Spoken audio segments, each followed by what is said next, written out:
may now be seated.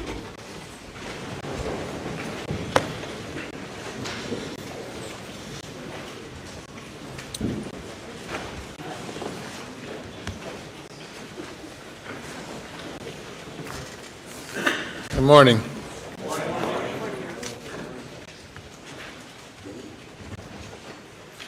Mr. Griffin? Before we bring the jury in, I would like to put on the record the basis of my objection to the redirect of Agent Owens regarding the roadside shooting. Understanding the court's ruling was that I opened the door to that based on my cross-examination. This is the first case I've had the benefit of being able to go back to YouTube and see exactly what was asked on direct and what was asked on cross. I have typed it out. Your Honor, it's very brief. On direct examination, Mr. Metters asked Agent Owens question: at some point in 2021 in the fall, did a financial investigation begin at Alex Murdaugh? His answer was yes, sir. Question: would it be fair to say that the investigations overlap with each other? Answer: it did. Question: would it be fair to say that the two investigations fed off each other? The answer is yes, they did. From the information I was learning from the financial investigation, it gave me additional people to consider and to look at Mr. Murdaugh as a reason why or why not. The next question: were the individuals in the finance investigation that you also interviewed in this investigation? He said, yes, I did. And then the question: did you learn information from the grand jury testimony? He says, yes, I did. Then the question: did you follow up on that information? He said, yes, I did. That was elicited on direct examination. My cross-examination, I began on this topic. You also testified in the fall of 2021 there started up a financial investigation. Yes. You said it fed off and overlapped with the murder investigation. Yes. You developed information that Alec was stealing money to support a drug addiction. Yes, that was reported. Question: you learned that Alex was paying up to $50,000 a week to buy drugs. Yes, that is what was reported. You learned that Alex was buying from Curtis Eddie Smith. Yes. You learned that Eddie was buying from the Sand Hill drug gang. Yes. You learned that Eddie owed the Sand Hill drug gang a lot of money. Yes, but they were not worried about getting their money because it was Murdaugh. Question: did you ever conduct a cell phone analysis of the Sand Hill drug dealer's cell phones to see if they were at Moselle on June the 8th? Answer: no, because in my experience they use burner phones. Question: you never got DNA from them to cross-check against the unknown DNA on Maggie's fingernails. Answer: no. Question: you never put them in the investigative circle, did you? Answer: my understanding is that investigation is continuing and is being conducted by the DEA. And from that, Your Honor, there were no questions related to the roadside shooting, no questions related to whether Alec lied to the police in connection with the roadside shooting.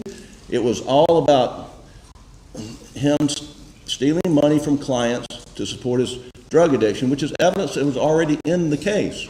Your Honor, I sent the court via email earlier today the case of State v. Hayward, 426 SC 630, which is a 2019 case where the Supreme Court reversed Judge Young on an opening the door theory of... The same Supreme Court reversed the Court of Appeals.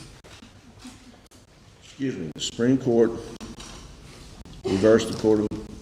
Sure. Yes. The defendant was convicted. It went...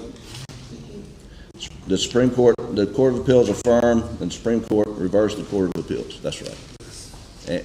And vacated the conviction based upon the introduction of propensity evidence, 404 evidence, on the theory of opening the door. And in that opinion, Justice Hearn is very specific to state that the courts have to be very careful and very wary of thinly veiled attempts to show propensity by way of the open door doctrine, and that the testimony and response must be proportional and confined to the topics to which counsel had opened the door.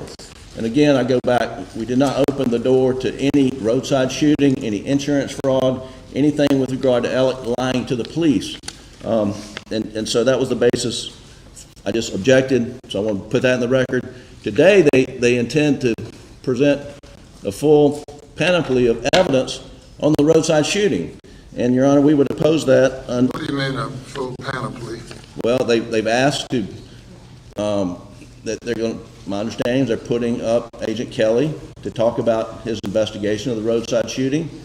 We got a request this morning for them to play the hospital videotape of Alec in the Savannah Hospital, which is over an hour, where he's being interviewed by SLED agents, and he's meeting with a sketch artist to draw up a sketch of the roadside shooter, and that they plan to introduce that evidence. They plan to introduce, as we understand it, follow-up evidence of when Alec gets to detox in Atlanta, when he calls back with Mr. Harpootlian and I, and gives a full statement about the roadside shooting and about how he had lied to them previously, how he was sorry. Is that the same video or They're two separate. I mean, second is just an audio tape.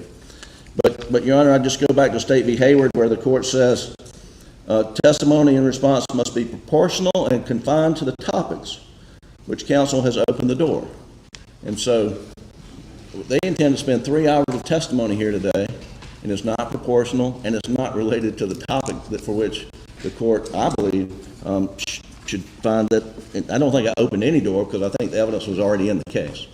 All right. And it was in response to direct. It wasn't something I brought up. May it please the court, Your Honor. To go back, obviously, we had this issue and we addressed it yesterday morning. This time we're dealing with the issue of the court's, the exception or statement for the record that Mr. Griffin wanted to make concerning the court's ruling yesterday. We're not dealing with any anticipated testimony today at this time. I'm not ruling based on what, well, I've already ruled, but I'm entertaining these comments for the record regarding yesterday's ruling. So go ahead. I think, Your Honor, if you listen, obviously, to the excerpts that Mr. Griffin just read, and you put that in the context of everything that had developed, starting with Marion Proctor, that the door is more than opened, and the state's intent in that regard is to fully respond to and flesh out the very examination. The state's intent in that regard, we're Yes, sir. talking about yesterday's ruling, so we can close the door on that. Do you have anything else to say about the court's ruling yesterday? No, other than the examination, the redirect examination clearly was in response to and appropriate opening the door after that examination, and that's I think that Your Honor's ruling was appropriate in that regard, and I think that again that has opened the door to exploration of those issues. Concerning the court's ruling yesterday and also State v. Hayward, Mr. Owens, in questioning Mr. Griffin and cross-examining investigator Owen, got into this circle of interest that Alex is in the circle, then cross-examined the witness regarding, did you consider Eddie Smith to be in the circle? Well, did you consider some unknown gang members, whoever they might be, to be in this circle? Did you know that Alex was spending $50,000 per week supporting a drug habit, presumably through Eddie Smith, and that he owed money, or he was indebted? So Mr. Griffin introduced the relationship between the defendant and Eddie Smith. The court conducted a pretrial, a hearing outside the presence of the jury, addressed the issue, made it clear that the roadside shooting was a bridge too far.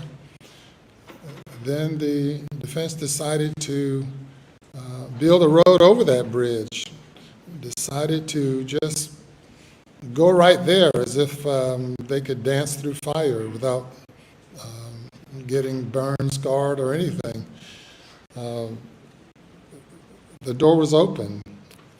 This is not the same as the situation in State v. Hayward where a co-defendant's, a cooperating co-defendant is being questioned about unrelated matters, totally unrelated to the case, and the Supreme Court presiding judge went too far in allowing evidence not proportional to what was open and which he already ruled should not be introduced. I find that what this court allowed on yesterday was proportional because it was in relation to evidence elicited not by the state but by the defendant. And the state is entitled to explore this relationship between the defendant and Eddie Smith. And then we'll have further discussions at some point regarding this limitation of just randomly throwing out names of people, or suspicions and speculations regarding on the issue of third-party guilt. But to the extent that the defense sought to introduce the relationship between the defendant and Eddie Smith, and then to seek to infer that Eddie Smith might have been or should be a suspect in the murder, then to prohibit the state from saying, well, if Eddie Smith should be a suspect, and Mr. Murdaugh, who at the outset engaged in his form of problem solving by telling the state what this case was all about and the murder was all about, meaning the boat crash, then later engaging what appears to be a conspiracy along with the person that the defense seeks to insinuate to be or should have been a suspect. The state is entitled to explore that. The extent to which the state should be entitled to explore that, that's open for discussion today, but not based on the court's ruling yesterday. The court in the Hayward case did indicate that the court should be careful as the nature and extent to which these other matters should be allowed to go into, and I intend to do that. But the record is protected to the extent that Mr. Griffin went through YouTube and citing what his version of what he said yesterday, excluding the portion that's more relevant and important to the court's ruling. But the record speaks for itself on all of that, and the court's ruling stands as it was given on yesterday. Your Honor, obviously we would accept your ruling, but there. Okay, now we have a ruling, we have for the record, now we have an exception to the ruling, and another comment. Go ahead. So what I'd like to discuss now is what the state will be allowed to submit in support of this position. Now, clearly there is a taped statement by Mr. Murdaugh from a detox facility in Atlanta, which was initiated by Mr. Griffin and I. So certainly there's no objection to that. I mean, there could be, but no real objection to that. Secondly, no objection to the statement. Well, no objection to the statement pursuant to and conditioned by our previous objection. Yes, to, I want to make the record clear. We're objecting to any of this. Oh, I understand. you've objected to everything throughout the trial, I understand. Well, there's a couple things we missed. We'd like to rehear some of those, but, Your Honor, but then, and again, Mr. Waters and I discussed last night after your ruling, a way perhaps, I know this is shocking, to expedite this process. For instance, there is a statement made to EMS, the statement they're wanting to get to, which is, drive-by shooting, all those sorts of things, which he later on admitted in the telephone statement that was taken, was not true. We get that. He didn't need to be Mirandized on the side of the road by EMS. However, there are two recorded statements taken at the Savannah Hospital by Agent Kelly after he is, and we've got the medical records here if you want to look at them, but clearly has suffered a wound to his head, a fractured skull. Always suspect of that word clearly and clear. Everything is in controversy. I don't think this is in controversy. Tell me what's clear again. Bullet wound to the head, fractured skull, brain bleed. That's not contested. The medical records indicate medication that he was under while he was at the hospital. We would think there'd have to be a Jackson v. Deno hearing on those interviews, just under the issue of, was he competent, a competency hearing. To do that, we would have to bring the physicians and the treating physicians from Savannah here to testify. And again, and I think Mr. Waters will concede, it was at 6, I emailed him and said, all good, what we talked about yesterday, and he came back a little while later and indicated that he'd like to put those in. Mr. Griffin and I, over a cup of coffee, said there's competency issues, and we informed him of that this morning. Nobody's playing gotcha here. So we don't believe those should come in without Your Honor being able to rule that he was competent, hear from the doctors, and I think we may have worked out a compromise on that. I just want to confirm that for the record. But what we have worked out is this. The statement that he would not have to bring the EMS people. There's a statement that they made. Agent Kelly can publish that statement without having them need to be here. There was a knife recovered at the scene. They don't have to Kelly can identify that. There was a, what else? Your Honor, so what we talked about yesterday, just to kind of wrap this up, was again, my intent to do this in a very expedited and focused fashion, not get into every detail or litigate that entire matter. And I suggested to the defense, and they agreed yesterday, that I could have Agent Kelly, who's the lead investigator on the side of the road, come up and essentially, in a very abbreviated fashion, walk through the case without the need to call the 911 operator or the ambulance driver or the roadside deputy or the DNA analyst or the person who found the knife, and so forth and so on. And I plan to do that, again, in a very expedited fashion. I'm not talking about anything 3 hours or the like. We also discussed this morning that I do need to be able to relate to the jury, though, the defendant's claim, which I have argued to you is particularly relevant, that he was attacked by an unknown assailant on the side of the road, when in fact he knew exactly who it was. He had actually arranged for it.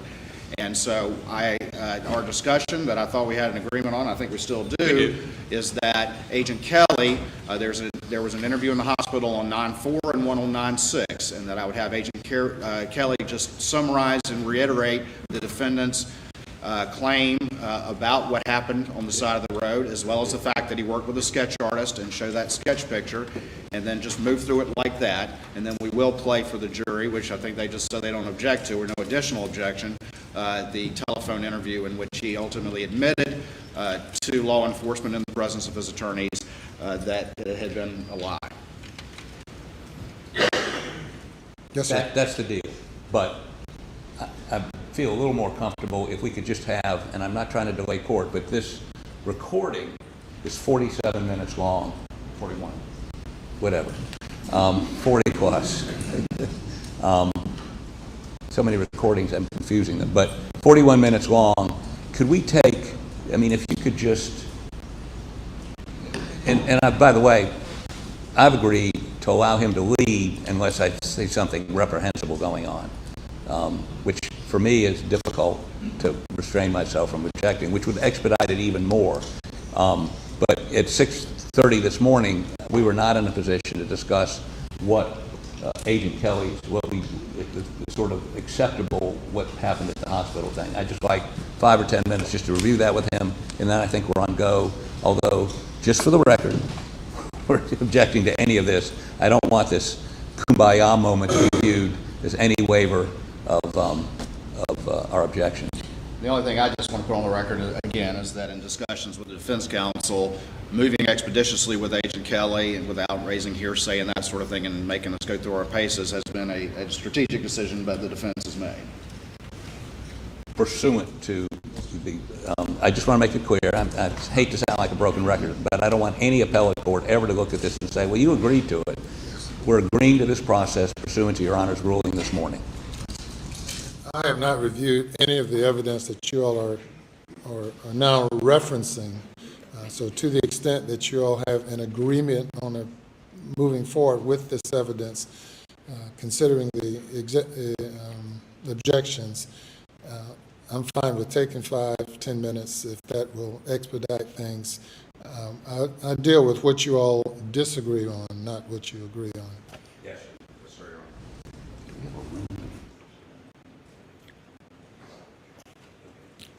We're going, if Your Honor, when you take this recess, we're going to take myself, Mr. Griffin, maybe even Mr. Barber, to, he seems busy, to a room where we can have some peace and quiet and have a discussion without being interrupted every 2 minutes. All right. We'll be in recess then for hopefully about 10 minutes. All right, remain in order.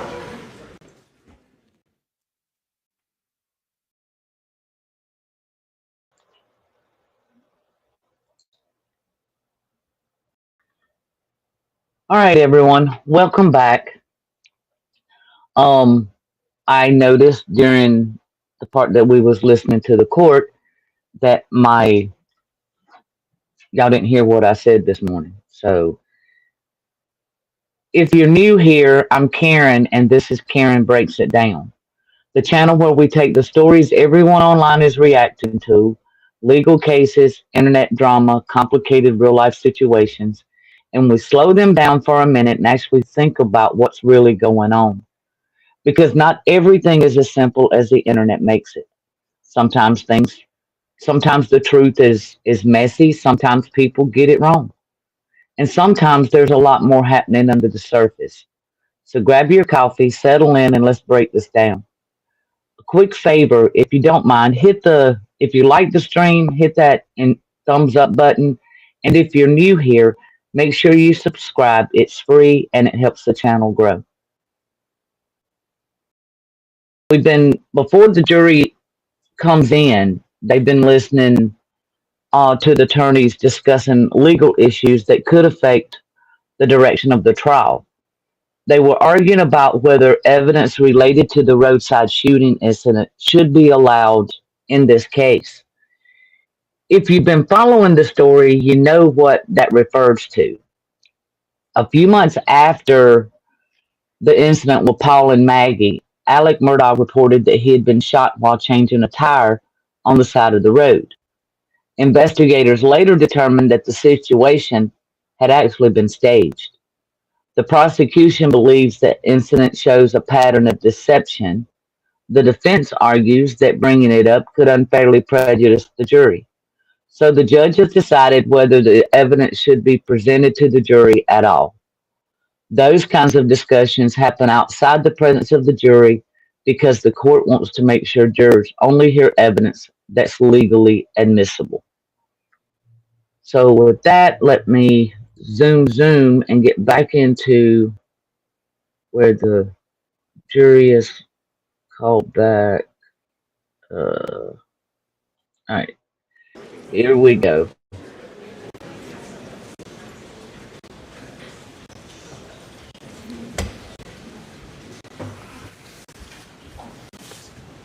You may now be seated.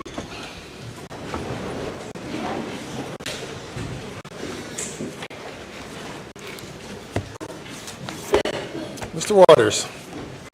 Yes, sir, I believe we're ready to proceed. I know we still have Cross and that other witness. So the court knows, we do have Dr. Kinsey, who's our expert, who will go after that, so that we can go ahead and get him on the way. And then after that, we would move to Mr. Kelly, Special Agent Kelly, and I think we've had a discussion and have the same sheet of music so that there's at least no additional objection to the ones they've already raised.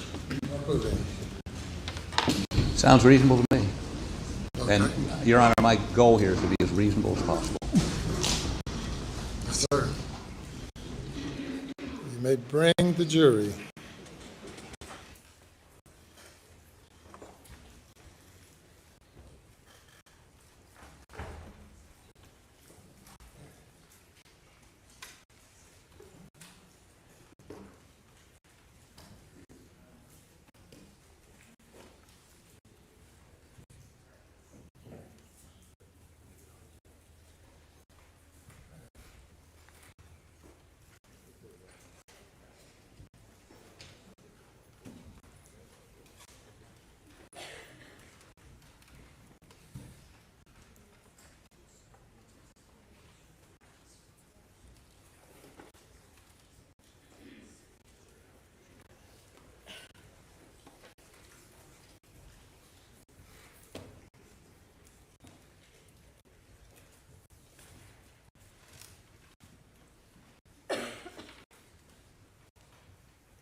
All right, good morning.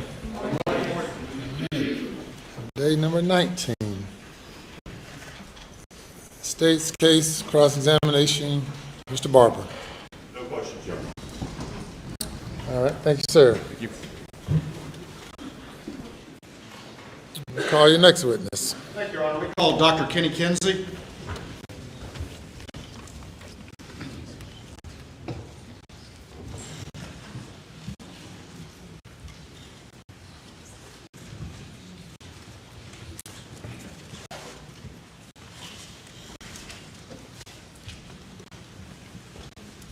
Do you swear or affirm that any testimony you give today will be the truth, the whole truth, and nothing but the truth, so help you God? So help me God. All right. If you would, please, sir, be seated in that witness chair over there. State your full name for the record, spell your last name, and try to talk in the mic as good as you can.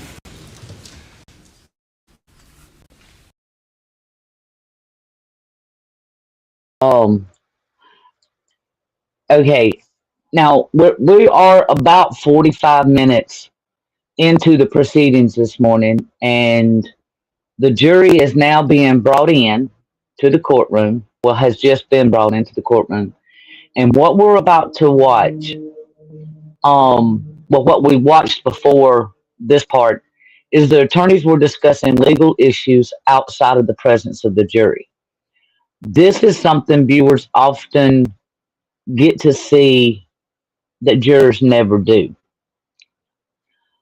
Those discussions usually involve questions like what evidence can be introduced, what testimony is allowed, and question witnesses can be asked.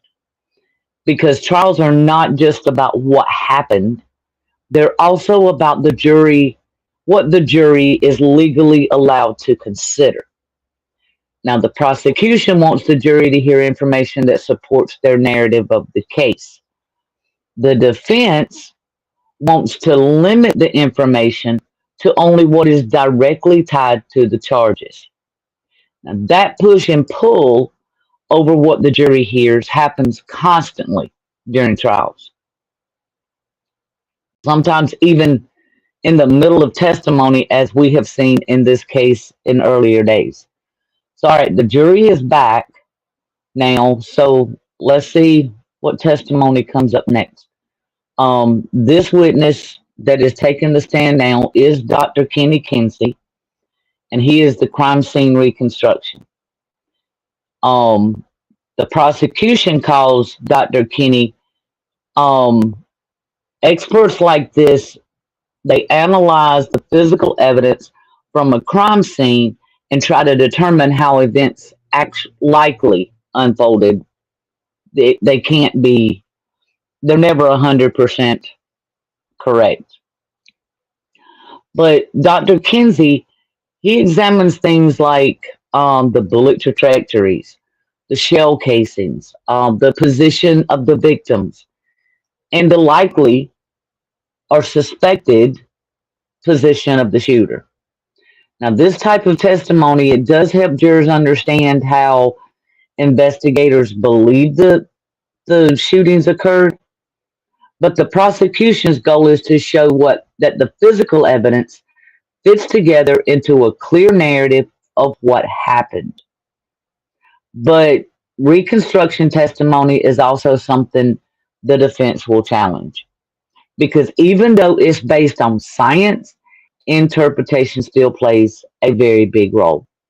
And if the defense can show that multiple scenarios could explain the evidence, then that can create what we call in the legal arena reasonable doubt.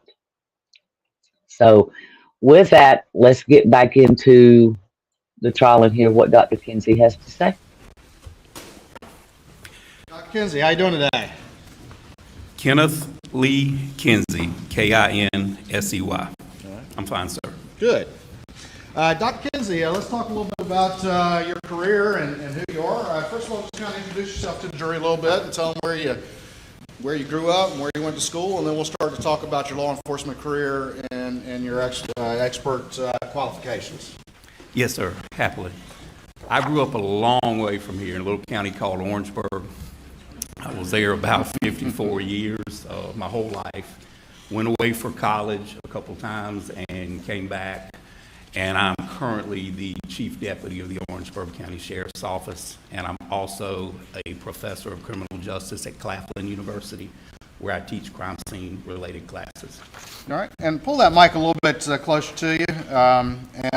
Let's first of all, before we get to the professorship and what led to that, let's talk about your law enforcement career. So walk me back to the beginning, and if you could just kind of walk through the various stages of your career and the things that you did along the way that led you to become the chief deputy for Orangeburg.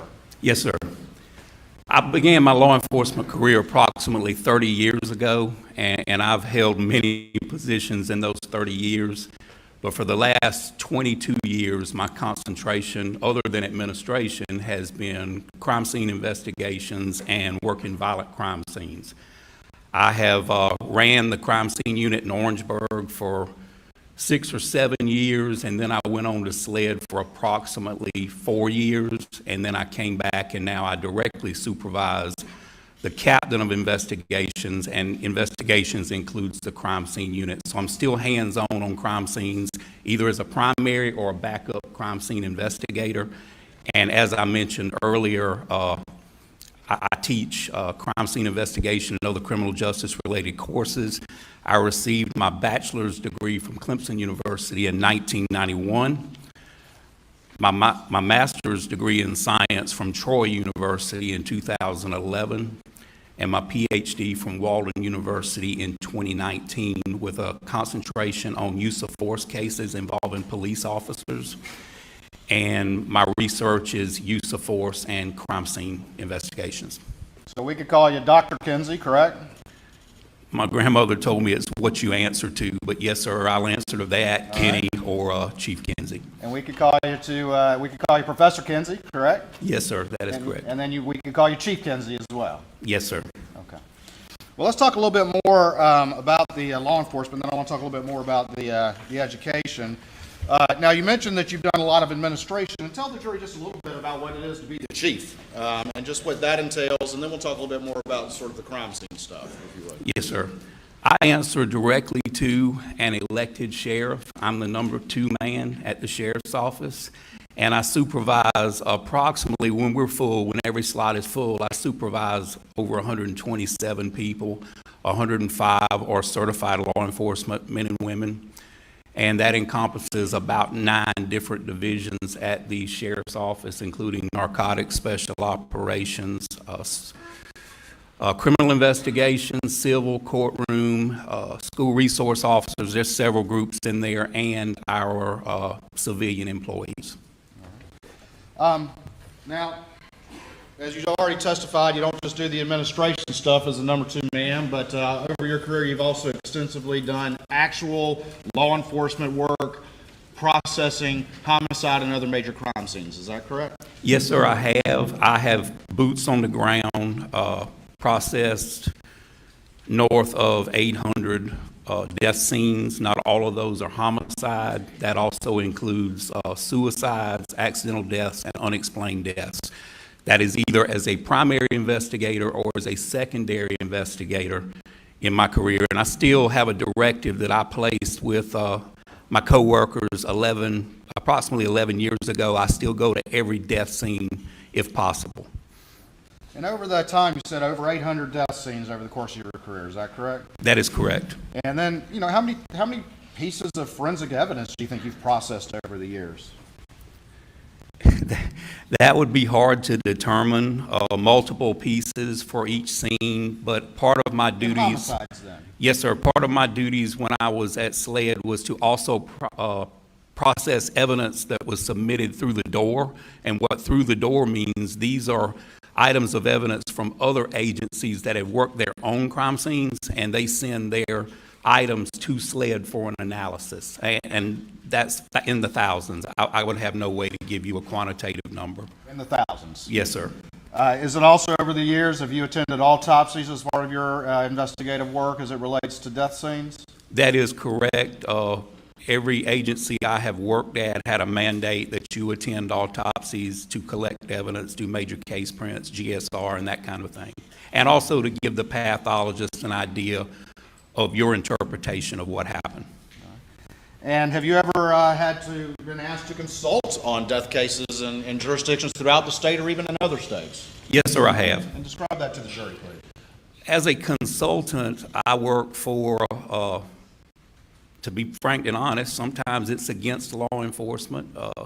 Sometimes it's defending law enforcement, just depending on what I believe is wrong and right.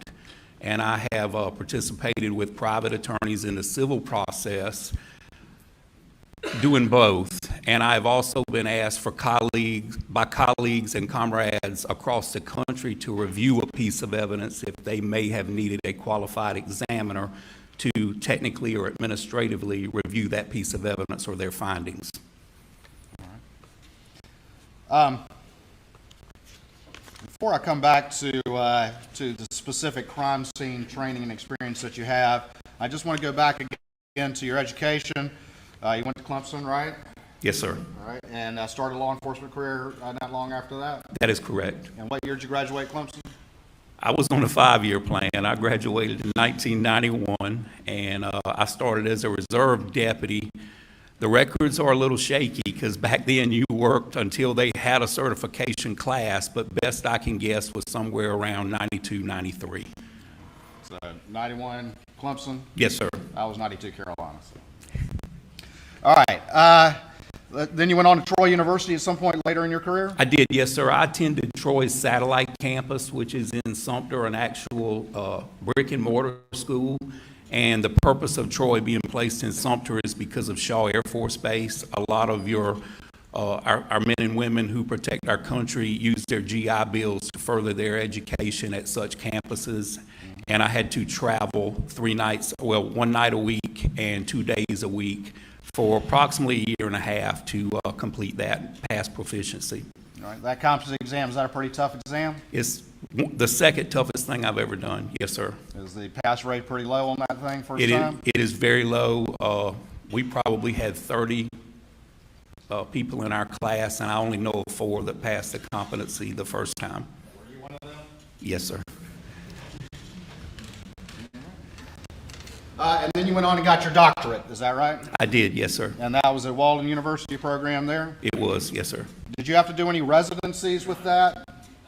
Mr. Waters, we'll stipulate to him as a qualified expert if we can just go ahead and move on. Thank you. The state's entitled to explore the extent of his qualifications. That goes directly to the value of his opinion to the jury. I'll do it expeditiously, but I think we're entitled to do that. Do you accept the stipulation or no? I do accept the stipulation. I would like to very quickly finish up the qualification process so that the jury understands that. Ladies and gentlemen, he is so qualified. You may proceed. Thank you, Your Honor. All right, so real quick, you did some residencies in your doctorate, is that correct? I did 4 residencies in Atlanta, yes, sir. And ultimately did dissertation and all that comes with getting your doctorate relevant to criminal justice and criminology, is that correct? I defended my prospectus and my dissertation, yes, sir, successfully. All right. Now, let's get to the last thing I want to cover as far as your qualifications, but what specific areas of crime scene investigation and reconstruction have you had training and experience and previous qualifications in? Yes, sir. I have been certified internationally by the International Association for Identification as a crime scene technician. That's a 5-year deal, and then 5 years as a crime scene investigator, where you have to do practical and written examinations, and you have to have statistics in your background, a certain number of each item to even be able to take the test. And that encompasses all of the different aspects of crime scene investigation.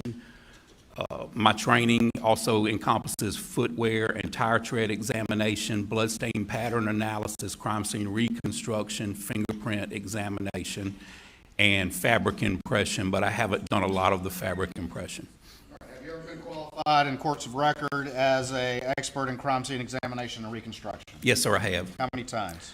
Approximately 35, 36 times. Have you ever been qualified as an expert in fingerprint examination? I have, yes, How sir. many times? Maybe 20, 25. Sometimes, and let me explain why. Sometimes it's not individually. Sometimes you'll qualify for 2 or 3 of the different disciplines, and I didn't keep track of which time, was singular or which time was multiple qualifications. All right. And then have you ever been qualified as an expert in footwear examination? I have, sir, approximately 8 times. And tire tread as well? Yes, sir.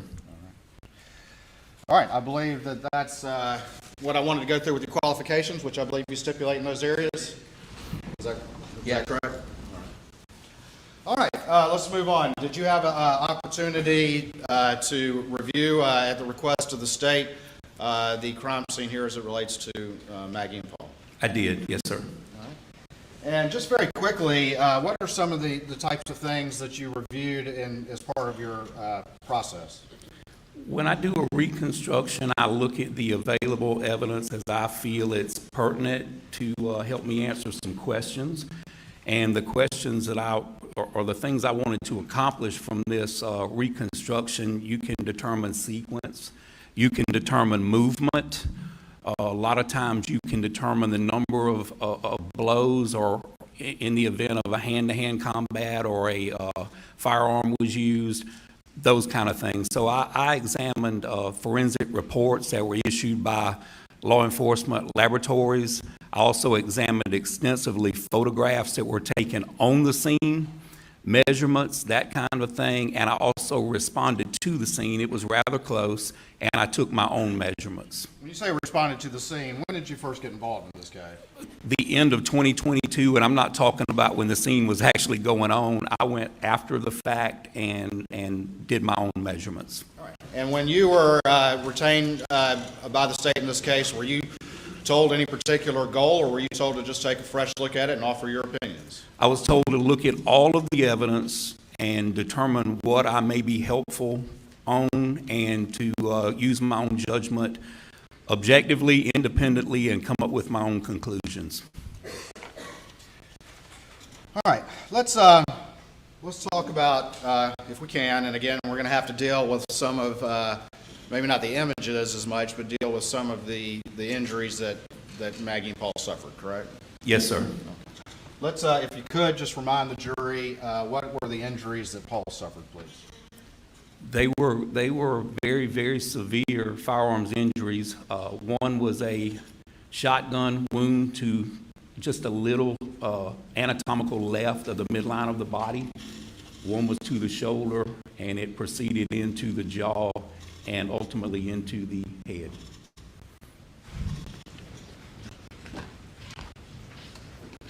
And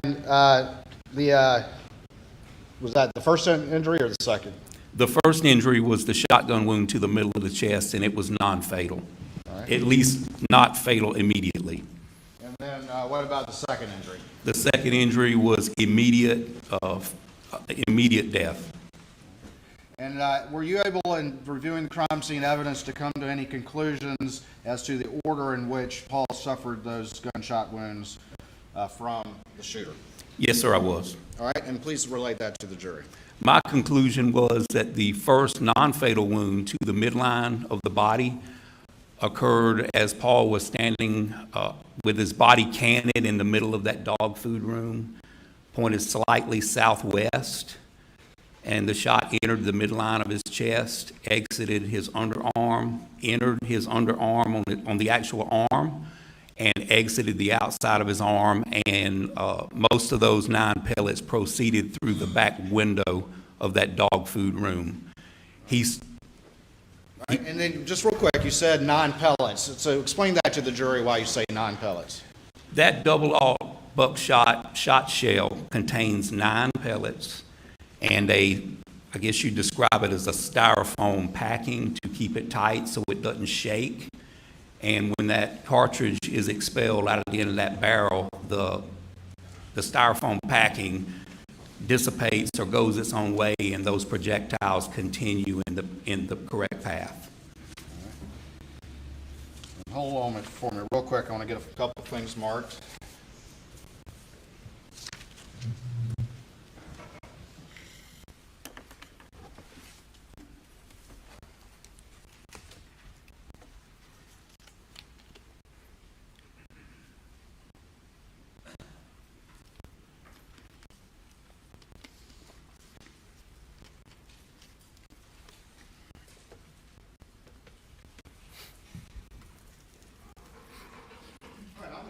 Can I have the envelope, please?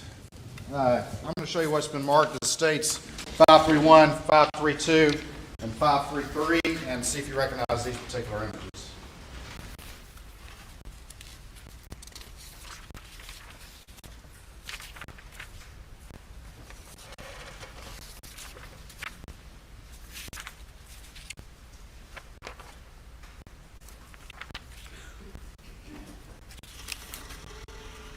Yes, sir, I do.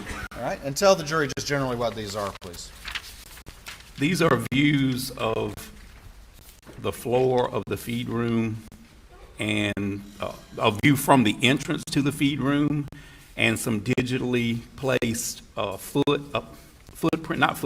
legs that I placed in there to show Paul's approximate position in that feed room at the time of the shooting. Your Honor, at this time I'd offer for states 531, 532, and 533, I believe without objection. Objection, Your Honor. Admit it. All right, I'm going to put 531 up on the screen here.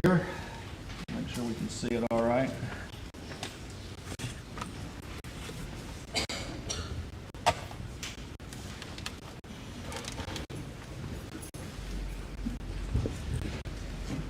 All right.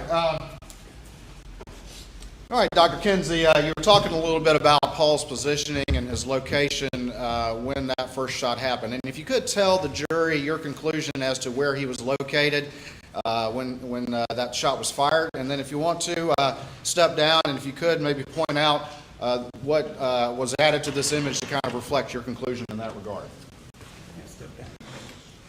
Thank you. And there's a dowel stick right behind you if you want to use that.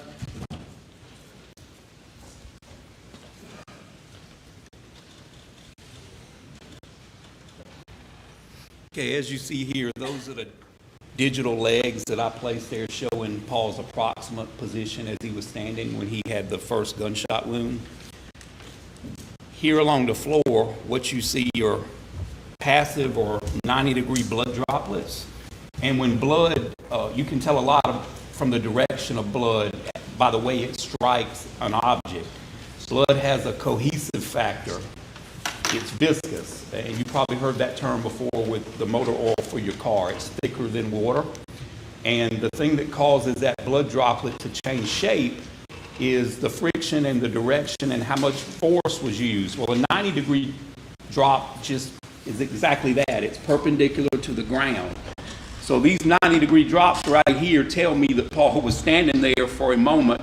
Can't tell you how long, but those drops were running down from that wound on his arm, more than likely his arm, because his chest area had a shirt on it. It takes a little while for that blood to make it through the shirt, but it'll run down the outside of your arm and drip off your fingers. And you can see these 90-degree droplets here, here, and then they actually lead to the door. You can follow the path to the door.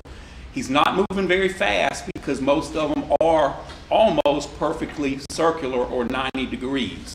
Had he been moving real fast, you could see some directionality in him. A tail, because the tail always tells you the direction with a blood drop.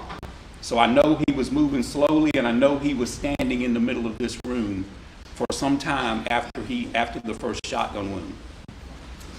All right, and approximately how far was Paul inside the feed room? Can you describe a little bit about the dimensions of the feed room and your conclusion as to how far within the room Paul was when he was struck by that first blast? Yes, sir. Well, the feed room is 10 foot deep by my own calculations and by looking at the other sketches. And where you see his feet here is just on the other side of the halfway point. So I went, I'm guessing because I have no way of running a tape measure, because when I went there, everything was moved. But this door is 36 inches, and it's approximately 1.5 feet, 2 foot past the door. So that's how I come up with that determination. And he's just on the other side of the midpoint of that 10-foot room. Which is about how far from the doorway? 5 foot. All right. And I'm going to show you what's been marked as 534, states 534, and see if you recognize that. I do, yes, sir. All right, and tell the jury what that is real quick. That is a general view from outside the feed room that was taken at the time the crime scene was originally processed. And I added a digital enhanced arrow showing the reader or the viewer the direction of the shot path. All right, this time I offer stage 534 in evidence. Okay. All right, I'm going to put 534 up on the screen, and if you would, just show that arrow that you're talking about that's been added to this image. Yes, sir.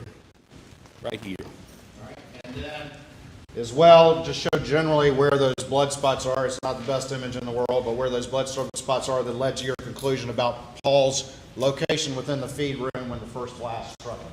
The placard hasn't been moved, although it's hard to see the droplets. And of course, I didn't add the legs to this, but just on the other side of that placard, and then you have here a quantity of 90-degree blood droplets with a partial footwear impression in it.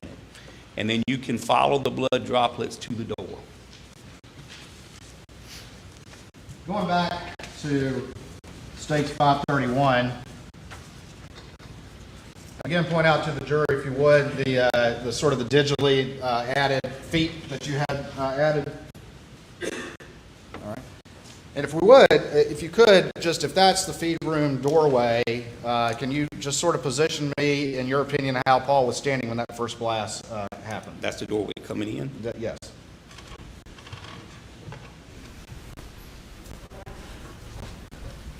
About right here. All right. And let me ask you this. In your review of the evidence and the available crime scene evidence that you've reviewed, in your expert opinion, is there any way that Paul's arms were raised when he suffered that first blast to the chest? I see no possible way his arms were up when he suffered that first shotgun wound. And can you explain the basis for your conclusion to the jury in that regard? Yes, sir, I can. The shot pellets, real close because they stayed together. They went in as one, as a unit, and then they did what a shot pellet does. They separated once they struck the skin and made the entry. Run along inside his body cavity and exited his underarm. If his arms would have been up, he would have had no entry wounds on the bottom of his arm and then more exit wounds on the outside. He had over 20 entry and exit wounds, and he's only got 9 pellets. So the only way the math works out is if his arm was down. And additionally, the wad stopped and was under his arm. had his arms been up, in my opinion, that wad would have went on and exited his body, because it's only plastic. It doesn't take as much resistance to stop that wad as it does a shot pellet. And the wad stopped. It was right. You could grab it with your fingers if you would have been medical personnel and needed to. It was right there. All right. And let me ask you this. Do you have a lot of general experience with firearms? I do. I'm a firearms instructor for handguns, shotguns, patrol rifles, subguns, and fully automatic patrol rifles. Everything but precision rifle. All right. And when you say an instructor, where is that? I'm certified. I have credentials through the South Carolina Criminal Justice Academy. I've also been certified as an NRA law enforcement instructor, and I currently have a CWP endorsement to teach concealed weapon permits from the South Carolina Law Enforcement Division. And you testified how many buckshot are typically in your average buckshot shell? According to the literature and according to my experience, there are 9 in that particular buckshot. Did you see any evidence, I think you've already mentioned this, but did you see any evidence from the crime scene as to what happened to some of those pellets as Paul was struck as they continued on? Yes, sir, I did. They exited on through the back window. All right, and I'm going to show what's already been admitted as 532 and put that up on the screen. And if you could describe to the jury what you're talking about in that regard, please. This is that window at the back of the feed room, and you can see the shot shell pellet defects here as they went through the window and continued on their path. Those kind of big holes, are those consistent, though, with buckshot pellets striking that? Yes, sir, they are, and some are bigger than others because it's just the makeup of glass. I mean, sometimes you'll get one individual hole, and sometimes it'll take out, a large portion, so I have no way to know that. All right. And just real quick, I've got 533. I'm going to put that up on the screen. And again, is that just a close-up of where Paul was standing about 5 feet or so inside that feed room? It is, yes, sir. Based on your review of the blood evidence that you saw? Yes, sir, and here are the partial footwear impressions, and here you can see the 90-degree blood droplets and some other biological materials. All right, and in your conclusion, what's the most likely explanation for those 90-degree blood drops? How is that physically happening? It's the arm wound. Even though it was non-fatal, there's less restriction from clothing or anything else on the arm. Here you've got the t-shirt that's got to completely saturate before it gets to the bottom and drops, but here on the arm, you got nothing. So once those pellets exited, entered, and exited again, that blood's free running down his arm, and then they'll drip off the ends of your fingers. One thing I want to ask you about is you've testified as to your conclusions as to the position of Paul when that first shot struck him. Is there anything about the entrance wound itself that supports your conclusion as to the shape of the entrance wound? Yes, it's oblong instead of completely round, and had he been standing facing that door and took that double aught buckshot to the middle of the chest, I've seen it dozens and dozens of times. Instead of coming out this side, a shot shell or a projectile doesn't make a 90-degree right. Generally, it's going to follow the same path unless it hits something hard enough to make it ricochet. It would have went on through his body. It still would have exited the window. It just wouldn't have done the damage to his arm and his underarm. So he had to be canted in this direction. And the wound is not perfectly circular. It's more oblong, which tells you that he was canted to some degree. All right. In your review of the crime scene evidence, did you come to any conclusion about the location of the shooter when that first buckshot blast struck Paul in his chest? It would be hard to say exact, but I can say to a bare minimum, the breech of the shotgun, because I don't have the shotgun. I don't know the length of the barrel, that kind of thing, or I could run it from the door. But the breech of the shotgun, where it ejects the shot shell casing after it fires, was somewhere inside the door. Because had it been on the other side of the door, the shot shell would have been located outside. So depending on the length of the shotgun, at least I can say the ejection port was inside the door of the shed. All right. And then the shooter, I have this image up here, which I apologize, states 534. And can you kind of illustrate what you're talking about to the jury using that image? Yes, sir. The breech, the ejection port, where you load and unload that shotgun, which is a little less than midpoint from the shooter, was inside this door frame, at least to some degree inside. And where were the expended shot shells found on this crime scene? According to the photographs and the original crime scene, behind this door. And is that consistent with your review of the evidence? Does that support your review of the evidence that you just, that conclusion you just related to the jury? Very easily, if you look, this room is kind of cluttered, and I measured that door myself. It had been pressure washed, but the same door, found the same shot shell pellet defects in that door. 1.5 inches at the bottom of the door, that's plenty of room for a shot shell to bounce and roll under the door. So I have no reason to believe it didn't end up there because of the location of the shooting. All right. All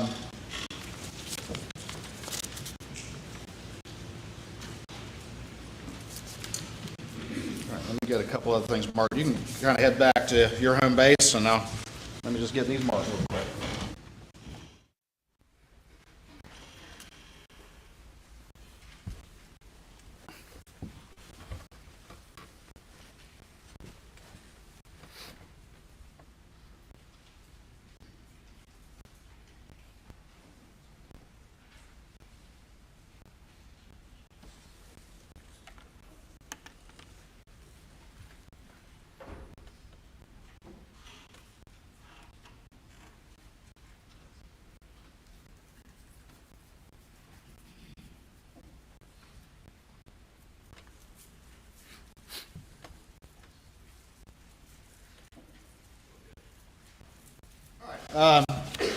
Dr. Kinsey, I'm going to show you what's been marked as 535, 536, 537, and 538 state's exhibits, and see if you generally recognize those images.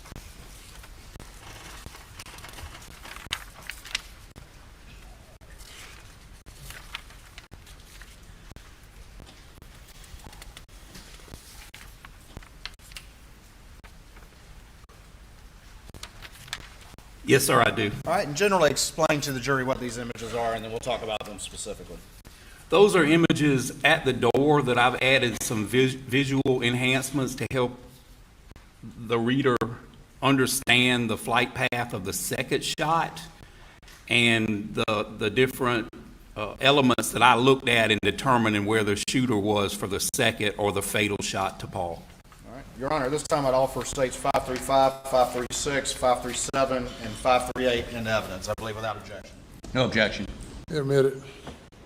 All right, let's look first at 535, and before we get to that, generally describe again to the jury your conclusion as to that second injury suffered by Paul, the fatal shot as you've described it. Well, the first thing is, once Paul received that second shot, he never walked again. He never made any movement. Any movement he made was involuntary, and it was due to gravity pulling his body down to the ground. When you sustain an injury to your brain like that, that ceases all movement. So he was found outside the feed door. He fell over forward after sustaining that movement. Some wounds are fatal later. You can actually see someone that receives a fatal wound, and I've seen them run 100 yards. They can move for a little while. This is not that type of wound. Once he received this wound, it ceased all movement. And did you, I'm going to put attachment, states 535 up on the screen, and tell the jury what this particular image reflects, please. Yes, sir. If you can look at the green funnel that I've added just visually, if you look at that green funnel, that is approximately the shot shell path, the shot path from the shot shell after it did the injuries to Paul, or the direction of the shot from the shot shell. And I determined that by shot shell pellet defects that are still in the door, even though the door had been cleaned. I went and looked at it myself, run my own measurements, took the width of the door. I took Paul's approximate height. It's listed as several different things. DMV shows him at 5'6". The pathologist listed him, I believe, at 5'9", so I had to split the difference. I went somewhere in the middle. Then I deducted the distance between the top of your head and the top of your shoulder, so I took another foot off. Then I took the width of the door, and it was one other thing I looked at, and that was a void pattern that's on the door frame of the door. A void pattern is caused by something being there when the blood and biological materials are let, we call it a bloodletting from the wound, and there's a void pattern, which tells me something was in that way, and because of the narrow door, in my opinion, it was Paul. So that's what caused that void pattern on that door. So I used all of that, and I used a dowel rod, and I used a protractor on the doorknob side of that door frame, and I ran it up, and that's what helped me establish the angle of that shot pattern. All right, and we're going to use the images to kind of talk about that a little bit more specifically, but quickly I want to show you 539 and 540 and see if you recognize these images. Yes, sir, I do. 540 is my photograph when I visited the scene. And 539 is also my photograph, and it shows that top hinge of that door is approximately 72 inches at the top of the hinge. All right, Your Honor, at this time I'd move into evidence of plea without objection, states 539 and 540. Okay. Admit it. All right, let's, if you could, I'm going to ask you to step down again. I know I just sent you back there, but come on down.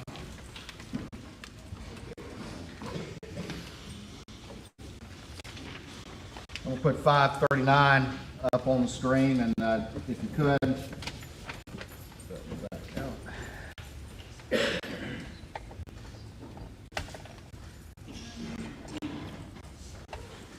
Tell me what this image reflects, if you would, please. Yes, sir. These are 36-inch standard yellow yardsticks. We use them to measure certain things, and it right here is the top of the top hinge. It's a 3-hinge door, and this is the top of the hinge, and then 4 inches above this are where those shot pellet defects were that I used to figure out my angle.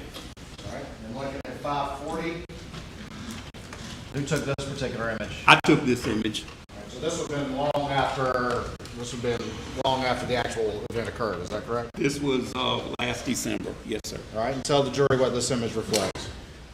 You can still see the pellet defects in the door, and this is the approximate center of it here. So that's 4 inches above 72. That's approximately 76 inches on an 8-inch door. I'm going to show you states 536 and explain to the jury what this is, and in particular how that's relevant to your conclusion about the angle in which Paul suffered the fatal head wound.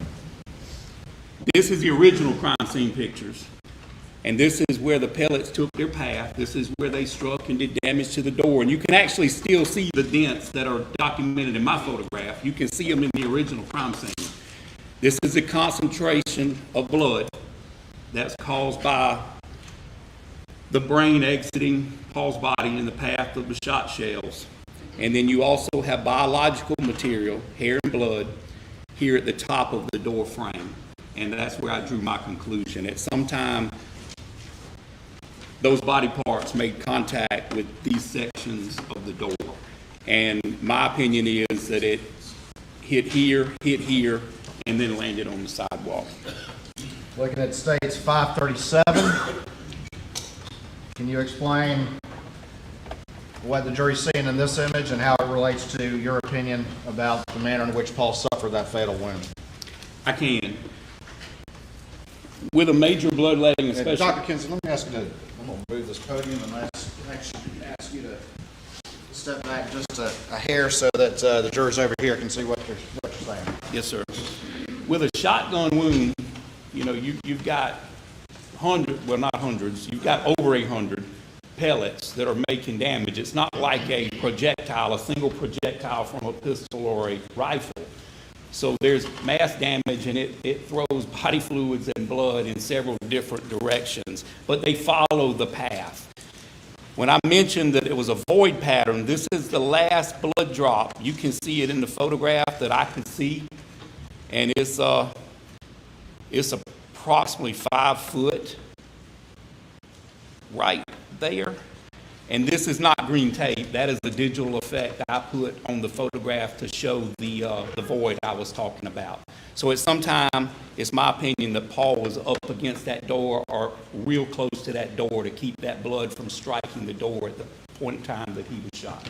All right, and the green tape reflects that blood pad or that void area that is consistent with Paul blocking that area. Is that correct? Yes, sir. Digital tape. It's not really tape. All right. Yes, sir. And so that's been added to. Yes, sir. Okay. To illustrate your opinion. Correct? Yes, sir. All right, and then 538. I'm going to show you this image, and again, if you can point out what's been added and how this relates to the conclusion that you're offering to the jury. Yes, sir.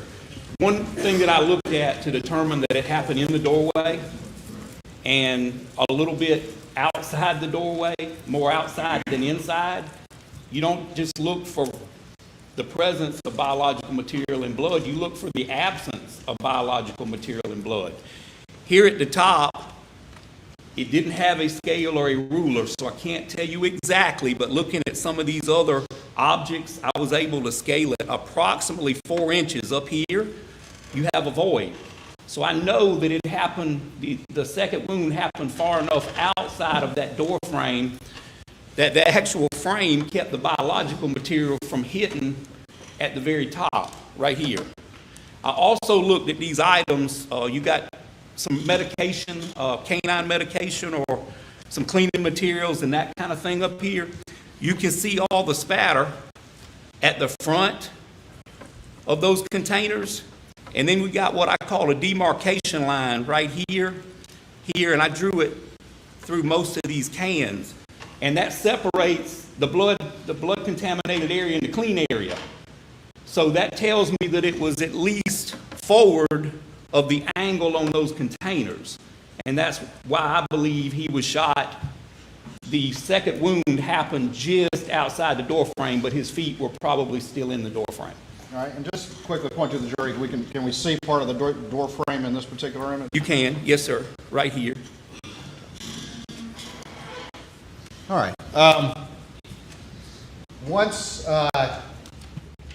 And going back now to States 535, and just for the record, we were just looking at States 538 and 537. Going back to States 535, did you reach a conclusion as to the location of the shooter on that second fatal shot that Paul suffered to his head? Yes, sir, I did. All right, and explain that to the jury, if you would, please. The shooter was right here. If you're facing that door, to the right of the doorway, outside. And would you have expected there to be, in that particular range, any sort of biological evidence in that area in proximity to the shooter? Yes, sir, I would. Would the door frame have potentially blocked any of that as well? It would block some, and just depending on the positioning, how much of the body of the shooter was exposed. Because, once you have that kind of catastrophic injury, it's real fine blood particles and biological fluids that go in all directions. And the closer the shooter was to the muzzle, to the exit end of that firearm, the more stuff you would expect. Let me ask you this. In your expert opinion, is there any way that Paul's fatal head injury came from the top in a contact fashion or a close fashion? No, sir. I see no possible way for that. And explain your conclusion in that regard to the jury, if you would, please. What factors weigh against that in your expert opinion? Well, number one, I don't know of a way to mimic this blood evidence on this door. That pattern where that shot traveled through Paul's shoulder, into his jaw, into his brain, and then took a path up and placed the biological material here at the top of the door. If he was shot in the head, then you'd have biological material out here on the ground, or at least going down, on the sidewalk in front of him. And it would be different than just free pouring blood. You would see this pattern, and you would see those high velocity blood droplets there on the ground. And plus, the shooter would have to be on the roof to shoot down into him, but you wouldn't have this on the door. In your expert opinion, did you see any support or evidence in this crime scene that could support that the injuries suffered by Paul were in any manner a suicide or self-inflicted? I don't see the possibility, knowing that it's not a contact shotgun wound, and I'm fairly strong, and I'm bigger than Paul was, and I don't know of any way you could hold that shotgun out and shoot yourself in that direction at that angle and put that biological material on top of that door like that. I don't think it's possible. All right, thank you. All right, I hate to keep sending you back and forth, but I'm going to send you back one more time.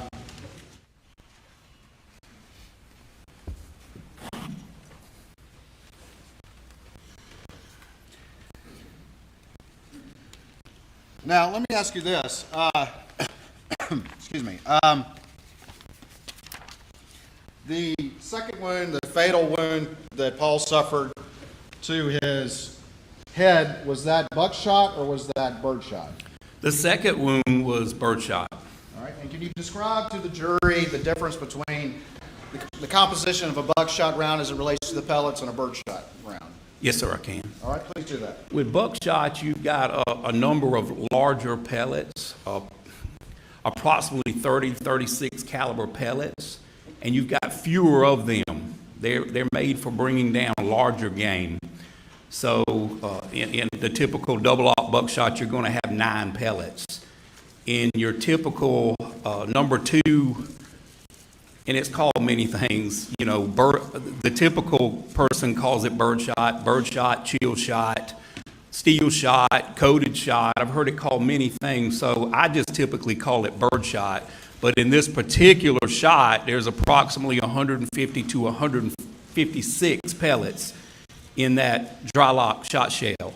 So that's the difference. With the buckshot, you've got fewer and they're larger, and with the birdshot, you've got many and they're greater. They're for bringing down winged animals, squirrels, rabbits, dove, quail, turkey, duck. I mean, just depending on the number shot, that's what that's for.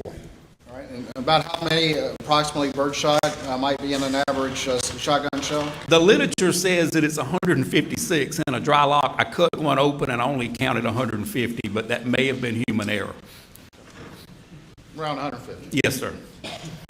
In your expert opinion, when you have birdshot, is there a forensic value to collecting every single pellet, or can you explain those concepts to the jury when you're dealing with birdshot? I always try to collect enough that the firearms examiner can weigh it, and he can have a good representative sample of what was used to cause this injury. With a projectile or a bullet, you have what's called lands and grooves, markings, rifling. Some people call it rifling, and it's caused from that projectile spinning as it goes down the barrel. You don't have that in a shotgun. And a pellet is so small that you probably couldn't find it if you could have it in a shotgun. So in my opinion, there's no forensic value as long as you have enough to determine what type of shot or what type of shell and the weight of it. In your opinion, and you've talked about this, but was the shooter, when that fatal shot was fired, inside or outside of that door frame? The second shot? The second shot. Yes, sir. It was outside the door frame. All right. And where was that second shot shell located? It was also located under the door. All right. And is that still consistent with your opinion? Absolutely. And can you explain that to the jury, please? Yes, sir. Like I mentioned earlier, the ejection port on a shotgun typically, now there are left-handed shotguns, but typically the majority of shotguns, the ejection port is on the right side. So as long as that shooter had it at an angle, and had that ejection port pointed toward the door, even just the least little bit, that would give plenty of opportunity for that shot shell to be ejected and go inside that door. All right. I know I just sent you back. I'm going to bring you back down. I'm sorry.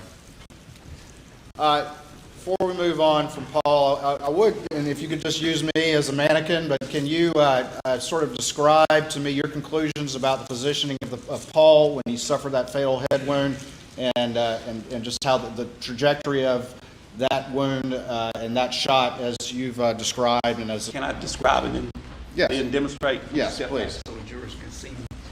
The second wound, as I mentioned, went in his arm and caused an injury here, a large entrance, exit, entrance, and then, of course, exit here. So it had to be typically with the kind of non-fatal wound Paul suffered to his chest and his arm. It's my belief that now his 5'8" frame is dipping or favoring that arm, because as you know, that's over 20-something entrances and exits. I believe it would have hurt him. I believe he would have been in pain, and I believe he would have been somewhat affected. And the reason I believe that is because I've got the 90-degree blood drops moving really, really slow. If he wasn't feeling it, or if it hadn't affected him in some way, I believe his youthfulness would have allowed him to get out of there faster. But he's moving real slow to the door. So that's going to drop that angle just a couple inches, and I can demonstrate. All right. And if we can make sure that juror can see. Yes, sir. Absolutely. All right.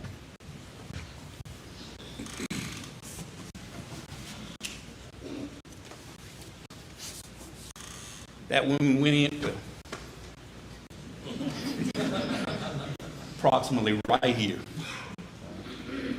It traveled in, and out in a straight line. In a straight line. Shot always goes in a straight line. And then when you're pressing the dowel stick there, you're showing the trajectory of the wound, not implying that was a contact wound. Is that No, correct? sir, I'm not. I'm not implying it's contact. I'm just showing the level of the wound. All right. While I'm thinking about it, the wound to Paul's chest, did it show evidence of stippling? Yes, sir. All right. And just very quickly, what is stippling? Commonly referred to as tattooing. It's particles and material that's in that shell that don't burn up because it's superheated at the time that the powder charge ignites. It doesn't explode. It ignites and burns rapidly. And that's unburnt particles of powder and other contents of that shell. They're hot, and when they hit the body, they cause stippling, or in the old days, they called it tattooing. And that's basically what it is. It works as an ink. Looking at this particular image, Paul's about 5 feet in the feed room when he suffers the first wound, correct? Yes, sir, that is correct. And then he moves towards the door, is that correct? That is correct. And suffers the second wound somewhere near the door frame on the inside of it. Yes, correct? sir, with his shoulder just outside that door frame. And when he suffers that second wound, what happens to Paul? He falls immediately. And where does he fall? He falls outside the feed room. All right, let's move on now, and let's talk a little bit, if we can, about the injuries to Maggie Murdaugh. And if you could, start out by reminding the jury of the injuries that she suffered, and then let's talk about your conclusions as to the manner and the order in which those were suffered. Yes, sir. All right, so if you could just remind us again of those injuries, and if you could go ahead and describe them in the order that your expert opinion they were suffered. Yes, sir. Miss Maggie Murdaugh suffered 3 non-fatal injuries from a firearm. One was through her wrist. One was her left upper thigh above the knee. One was at her abdomen here, and it exited somewhere around her kidneys. Now, I'm not that kind of doctor. I can't tell you all the damage it did inside, all those organs and things, but it ran a straight line through her body.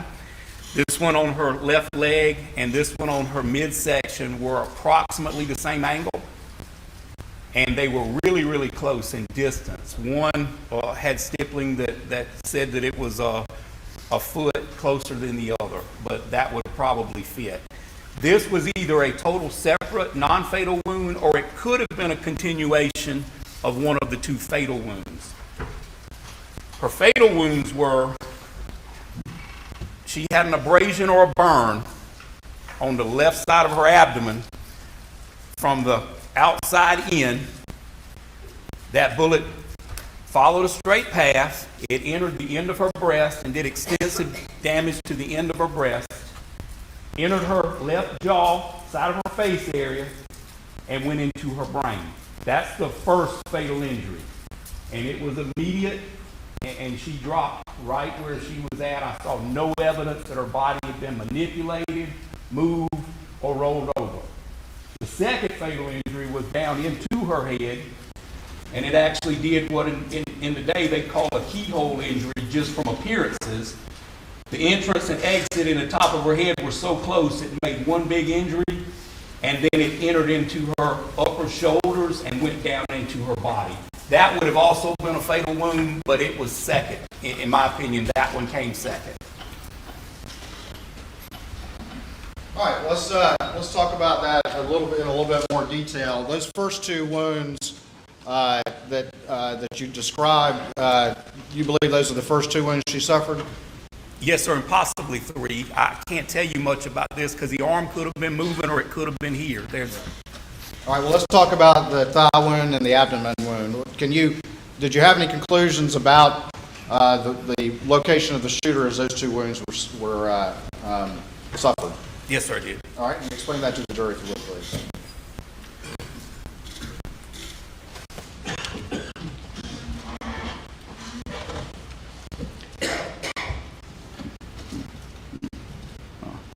Right there. All right. Left leg out a little bit. About here and here. Here and here. And in your opinion, were those two shots fired in fairly quick succession or around the same time? I think it would have been really, really difficult to get a similar angle if they weren't. All the shooter had to do is raise the weapon or lower the weapon, and you're still on the same plane. And did those wounds to the abdomen and to the thigh reflect the presence of stippling? They did. And what does that indicate to you about the distance between Maggie and the shooter when those wounds were suffered? I guess 4 or 5 feet. Okay. Fairly close? Yes, sir. All right. And after those two wounds were suffered, and again, we'll put aside the wrist wound for a bit, what would have happened after that in your expert opinion? In my opinion, at bare minimum, she would have been over. She would have been in pain. I believe sometime in close proximity, she fell to the ground, and that's when the first fatal wound was delivered. Would she have been prone on the ground or still somewhat raised above the ground or in a bent over position when that first fatal wound was suffered? In my opinion, from the angle, she would have been on her knees and had at least one hand on the ground. Those first two shots, well, let me ask you this. There were obviously 6 shell cases of 300 blackout that were used to murder Maggie Murdaugh found at the scene. Is that correct? That is correct. Explain to the jury, what conclusions, if any, can you draw about the location of those shell cases, if anything? Explain that to the jury a little bit. Once again, just like with the shotgun, I'm not saying it doesn't exist, but I don't think there are many left-handed AR platforms. So generally speaking, the ejection port's going to be on the right side. I own 7. Some of them throw it, the shell casing a little bit forward, some throw it a little bit back, some throw it perfect 90 degrees to the ejection port. If they were always uniform where they come out, if you go target practice, you could place a bucket there and all your shell casings would drop in the bucket. You wouldn't have to bend over and pick up your shell cases. Unfortunately, that's not the real world. So I don't put a lot into that unless I have the actual weapon and we can test the weapon with the same ammunition and you can generally get an idea where that shell casing is going to go. So no, sir, I don't pay a lot of attention to it, and I definitely don't think the sequence of from one end to the other or from this end to this end means that's necessarily the movement of the shooter. Gotcha. All right. You said that when she suffered that first fatal wound, in your opinion, I mean, she would have been over and perhaps been on her hands and knees. Is that correct? Yes, sir. All right, I'm going to get down on my hands and knees, and if you could come around here and kind of show me where the trajectory of that wound would have gone, the first wound that was fatal for Maggie Murdaugh. I guess you can come behind me? Yes, sir. All right.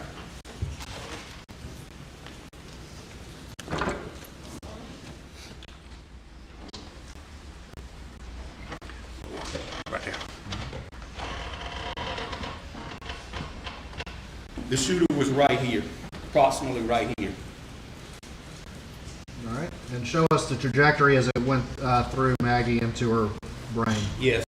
It burnt or grazed her stomach outside to inside, went through the end of her breast, into her jaw, and then into her brain.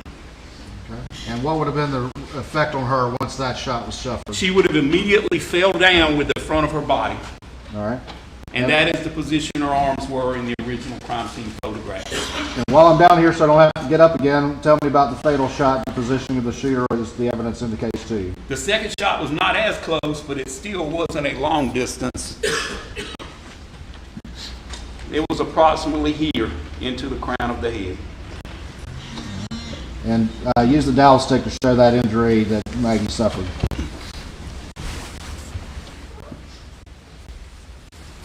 In, out, in that line.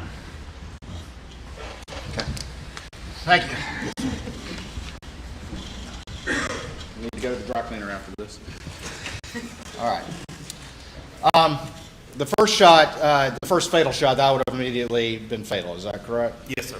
The second shot also would have been fatal had she still been living, but in your opinion, she was not at that point. Is that correct? Yes, sir. All right. She may have had a sign of life, but there was no movement. She was not capable of any movement at that time. All right. Go ahead and have a seat for me. Of course, as soon as I say that to you, I'm sure probably going to have to get back up.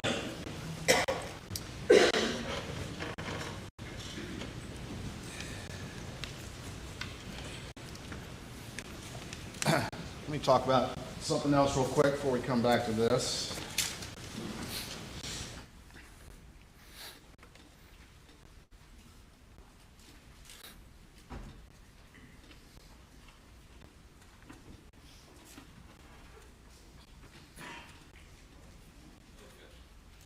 I'm going to show you what's been marked as States 541 and see if you recognize this document.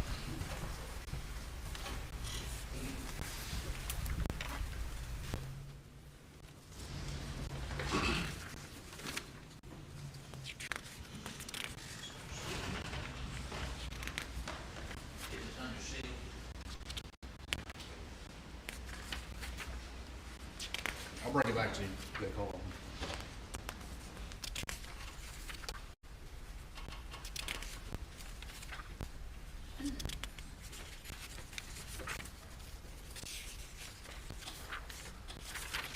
Yes, sir, I do. All right, tell the jury generally what this document is, please.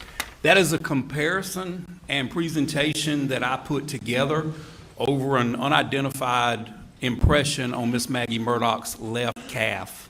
Okay. Your Honor, at this time I would move States 541 into evidence under seal. Objection. Submitted without objection. If we could make sure the monitors are secured, please.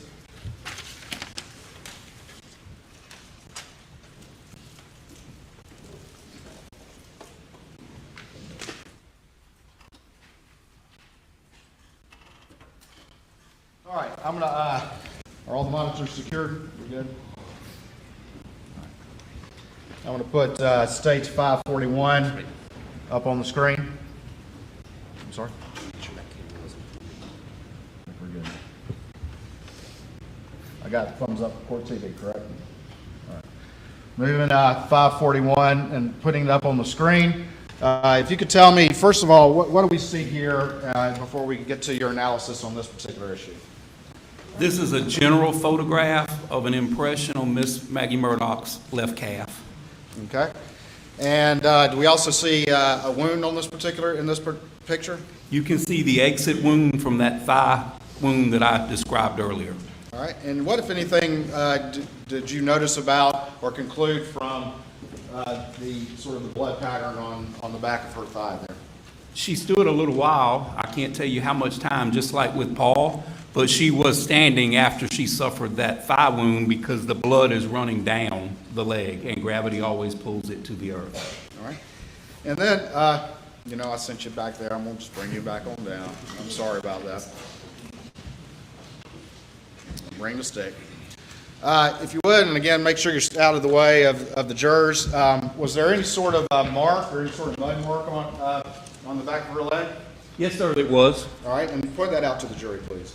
Right here, an unknown impression on her leg. Okay. And did you engage in an analysis of that particular impression? I did, yes, sir. All right, you just stay there. I think it's probably easier than sending you back. I'm going to move to the next slide.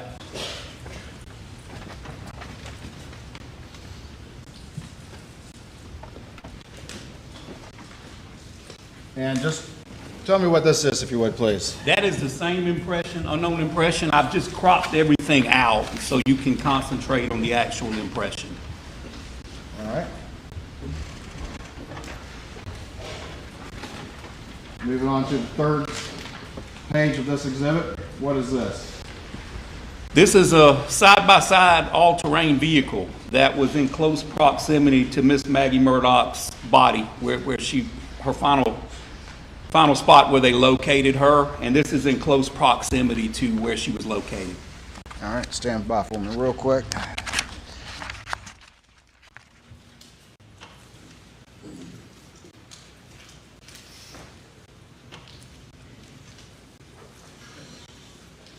I'm going to show you what's previously been admitted into evidence as State 70 and State 71. And can you tell me what these images reflect? That is that Polaris ATV side-by-side that I mentioned. All right, and generally remind the jury where this was located. Miss Murdaugh was laying face down. That was to her left, underneath a overhang or a I don't know what you call it, a shed that was attached to that airplane hangar. A lean-to, that's the word I was trying to think of. All right. And do you see any indication of any biological material in the crime scene images that were taken of that Polaris? That was my first indicator. That's what made me concentrate on a specific tire. Yes, sir. All right. And let me see how washed out that is, if I can maybe fix it.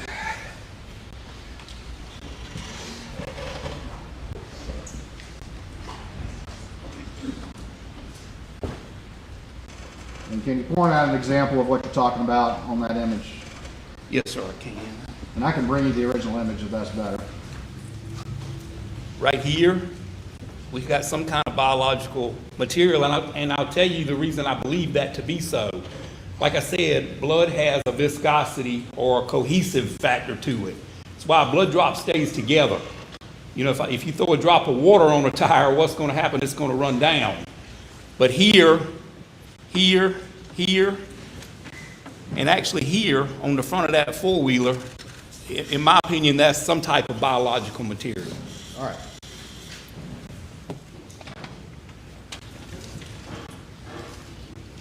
I'm going to do one other thing. Let me slide by you real quick.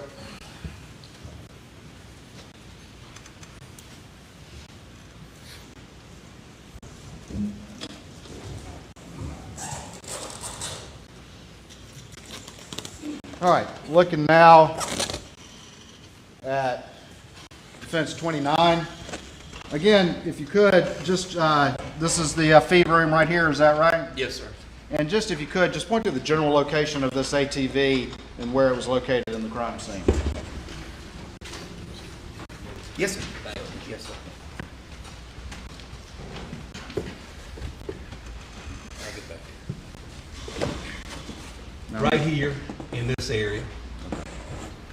All right, and that would be, again, on this is not to scale, but that would be at least on this diagram where Maggie was, is that correct? Yes, sir. That's her approximate location.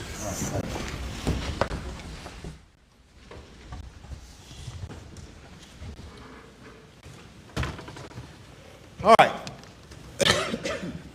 Looking at going back to this particular slide and your analysis of this tire, If you would, explain a little bit about what you see here and what an examiner looks at in looking at sort of this particular tire as it relates to your analysis. Yes, sir.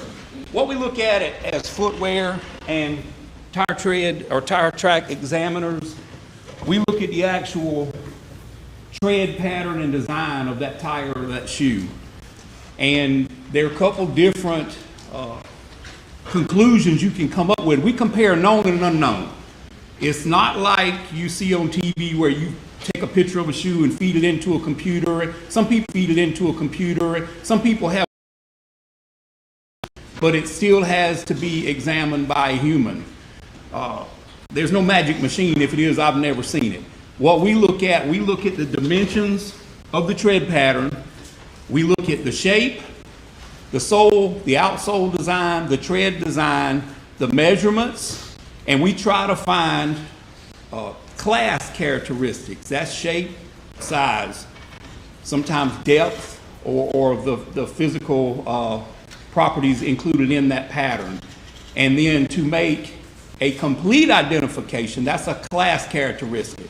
That's saying there's an association, either this shoe or this tire could have made this unknown impression, or another one just like it could have made this unknown impression. So that's a class or an association. Then you've got an identification. That's where you say, to the exclusion of all others, this shoe or this tire made this print. Now, to make an actual complete identification to the exclusion of all others, you've either got to have what's called a random unique characteristic. A thumbtack in the bottom of someone's shoe, bubble gum, damage to the tread pattern on that tire. You know, you hit something and it cut a tread pattern. So that's pretty difficult unless you have the actual tire, the actual shoe, and then you take it and compare it to the unknown. And what you'll do is take that tire and three-dimensional comparisons are always better than two-dimensional. Two-dimensional is a photograph. You can't tell depth. If you have the actual cast of that footprint or that tire, now you've got three-dimensional. You've got the width, the length, and the depth. So it's a little bit better to have a three-dimensional to compare with, but you can do a lot with the two-dimensional. If you can get it scaled to the size, you can associate it with another thing. You're looking for them unique random characteristics. They call them accidentals. It's something that happens by accident, just because of the way you walk, the way you drive, what you might hit. And that's what you look at when you do a tire or footwear impression analysis. I'm going to move on now to the next page in your exhibit and tell the jury what these two images are, please. Yes, sir. This is the unknown impression on Miss Maggie Murdaugh's left calf. And this is the photograph of the known front driver's side tire of that side-by-side. All right, and when you were starting to compare these two, did you have to make any account for the relationship of Maggie's thigh and this ATV tire? I did. Now explain that to the jury, please. Just like if you're driving in your car and an ambulance comes up behind you and you look in the rear view mirror, you can read ambulance. But if you look at the front of that ambulance, it's written backwards because you're looking through a mirror. Well, with a shoe, a tire, or Miss Maggie Murdaugh's leg, you can't see through her leg. You can't see through the tire. So you have to flip one of them or the other. So flipping the tire, in my opinion, because it has some characteristics on it that I wanted the reader to be able to look at, I chose to flip the impression on her leg to do the comparison. Because unless you do footwear and tire tread examinations, you're not going to be able to look at something in reverse and find those points. So this is the original orientation, is that correct? It is, yes, sir. And then flipping over to your next slide, that's where you've reversed the image, is that correct? Same photograph. I just pulled it over. In the old days with 35 millimeter film, and I'm from the old days, we just flipped the negative. That's all you had to do. It's a little bit more complicated in the digital world, but not that hard to do. But this is a direct representation. It's just in reverse. All right. Continuing on as we go through Your analysis, what does this reflect? This is just a side-by-side so you could understand the orientation. Here, here, here, and here. Those are the two treads that we're talking about now. All right. And by the way, those on the tire are the only treads at that level on her calf that I believe needed to be examined. All right, and again, these are just additional images illustrating what you were focusing on in your analysis? Yes, sir. Okay.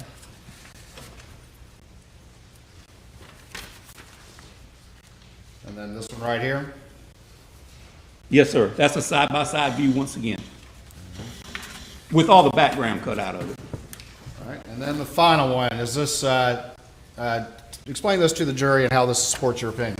This is my actual comparison, and we use a process called ACE-V, where you analyze, compare, evaluate, and verify. It's a peer-reviewed process.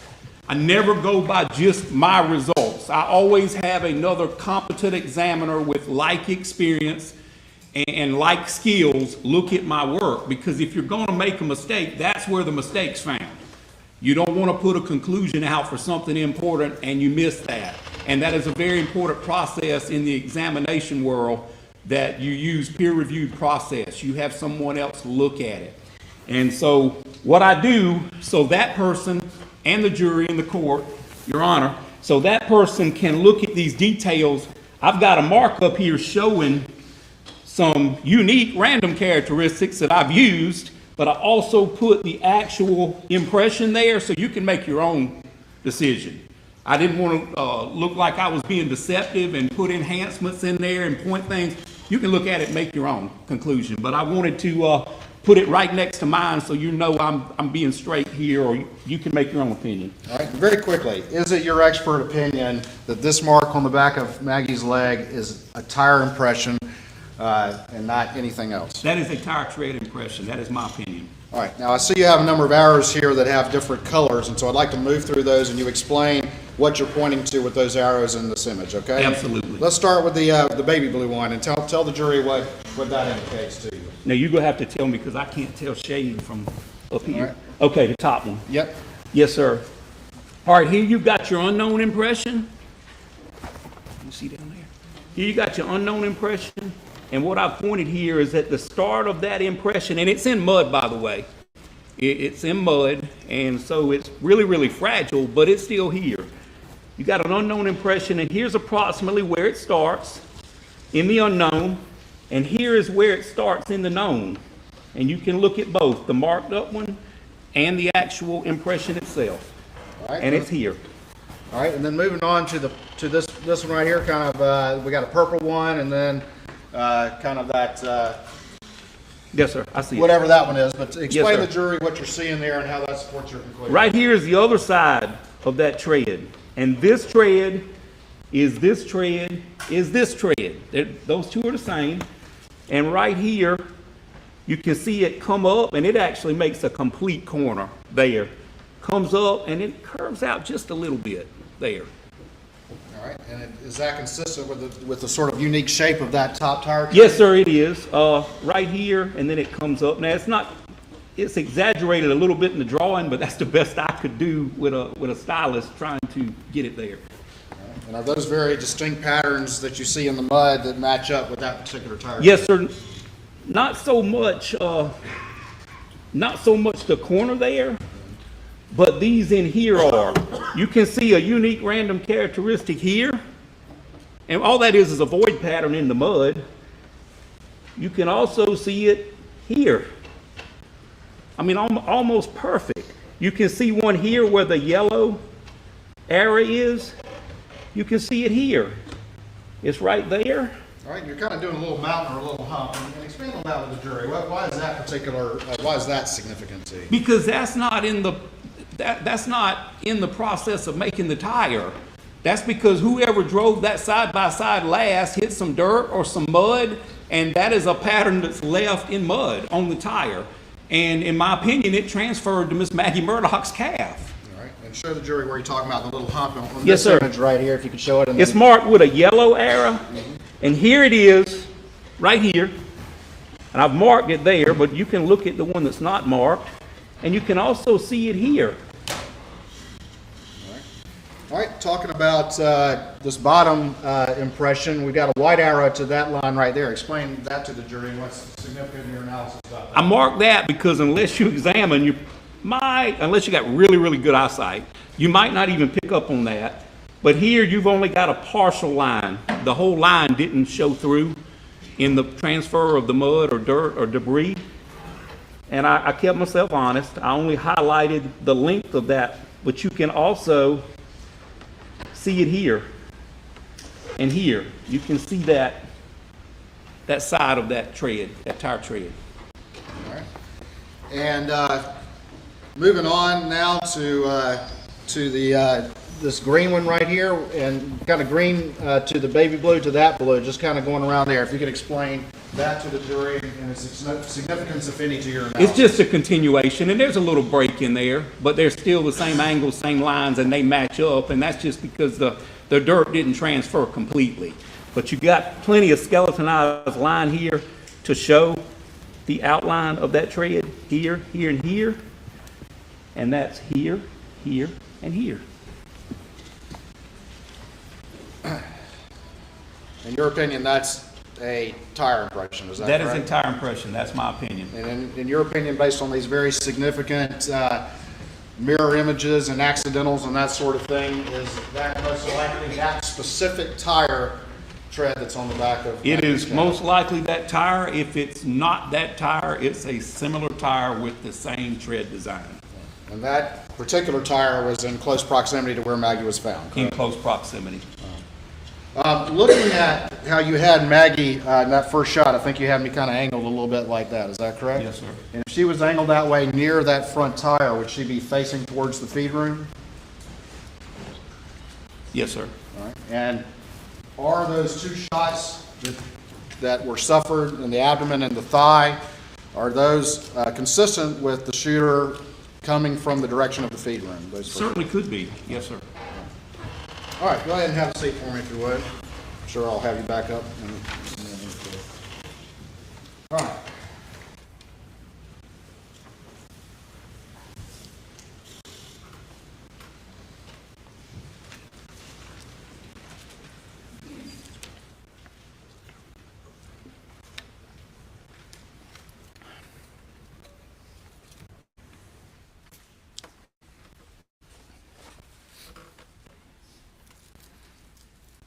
Additionally, with this particular tire tread impression on the back of Maggie's calf, is that consistent with her running into it or backing up into it with her calf hitting that tire as it was parked there? Leading, I've not, this is my first leading objection on this, but I object, leading. I'll replace your. All right. Let me ask you this. With this particular tire impression and what you see on Maggie's calf, is there a reasonable explanation as to how that impression got on her calf? At some point in time, Miss Maggie Murdaugh's left calf made contact with the inside of that front driver's side tire, or one just like it, and I saw no evidence that she was run over. So she had to make contact at some point in time. Gotcha.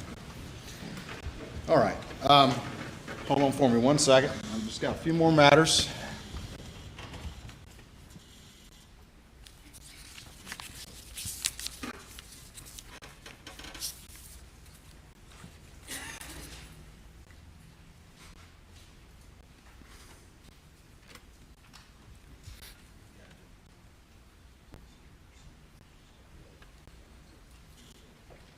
All right, I'm going to show you and want you to be careful. This one will be under seal, so can we secure the monitors, please? I'm going to show you what's been marked as 542 and see if you recognize this image. I do.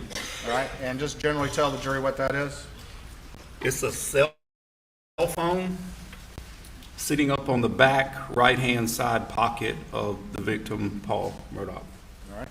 Your Honor, this time I'd move States 542 into evidence under seal. That's admitted. All right, are the monitors secured? And I'm going to put this image up on the screen.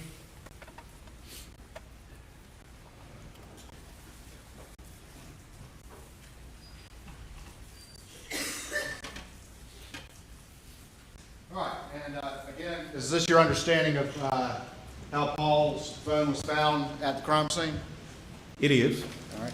And did you make any assessment or analysis of whether or not Paul's phone could have popped out and be found in that position?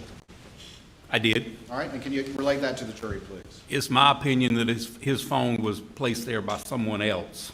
All right, and tell the jury your basis for that conclusion, please. Well, after I mentioned the fatality, the fatal shot, at that point in time, you have no movement, even involuntary movement, and there's no way Paul could have retrieved that phone from his pocket and placed it on top the back of his pants. And in your opinion, if he had been carrying that in his hand, could it have landed in that fashion following the fatal shot he suffered to his head? Mathematically, you could have made it happen, but I don't believe it's possible. I believe the phone would have fell to the ground and it wouldn't have fell behind him up in the air and landed on him.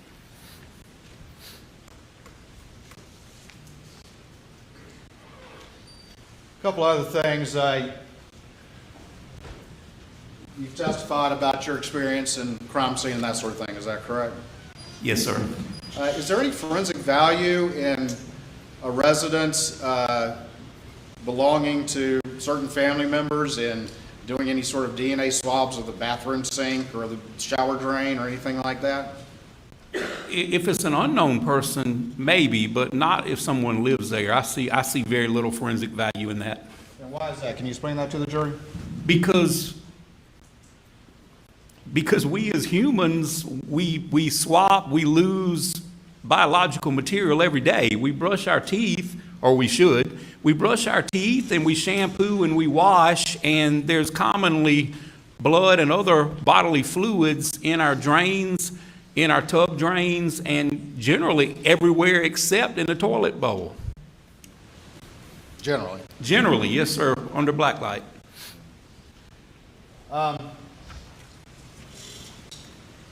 You've talked about your experience and your certifications with firearms. Is that correct? Yes, sir. Do you own yourself any AR-style platform rifles? I have 7 complete rifles, and I also own a couple strip lowers that I'm just holding for a rainy day. Gotcha. And what are those chambered in? 223 556. In the AR platform, is that the most common chambering for an AR platform? I believe it is, yes, sir. Do you personally own a 300 Blackout? I do not, but I have trained and shot a 300 Blackout. And why do you have 223 instead of 300 Blackout? The cartridges were a little bit more difficult, well, they were a lot more difficult to find during COVID, and they are a lot more expensive than 223 and 556.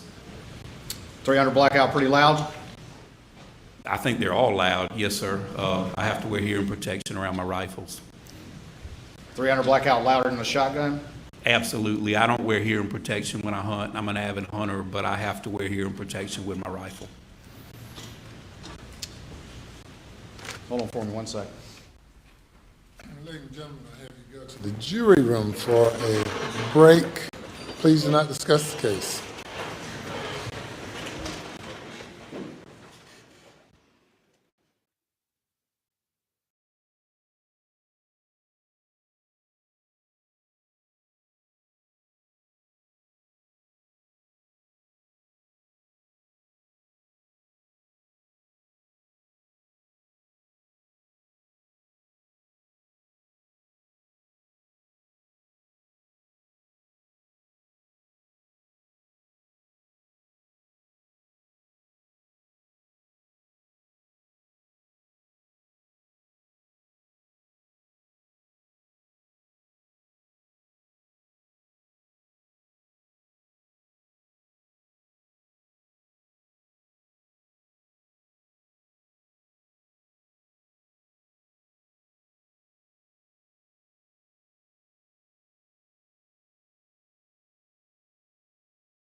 You may bring the jury.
Yes. Dr. Kinsey, I just have a few more questions on direct examination. Did you see any evidence or anything that would reflect a struggle between Paul and the shooter? I did not. And can you explain that to the jury, please? Typically, when you observe defensive wounds, what's called defensive wounds, you would see signs of a struggle. I saw none on Miss Maggie Murdaugh or Paul Murdaugh in any of the autopsy or crime scene photos.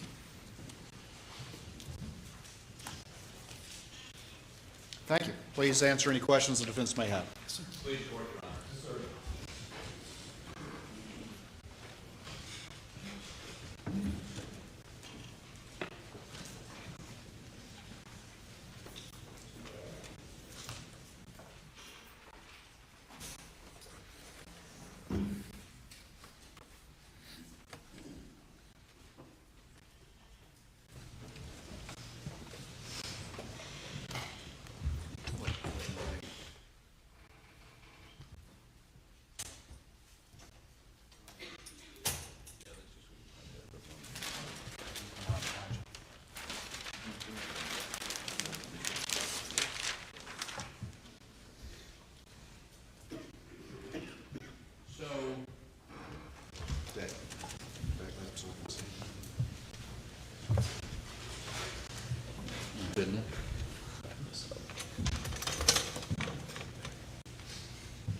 So do I call you doctor or deputy or chief or what? I haven't been a deputy in about 25 years, Mr. Harpootlian, but I'll answer to whatever you call me, sir.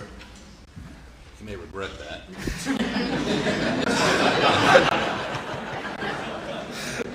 So, you've been, when did you start in law enforcement? Around 93. Okay. And you were in Orangeburg? Yes, sir.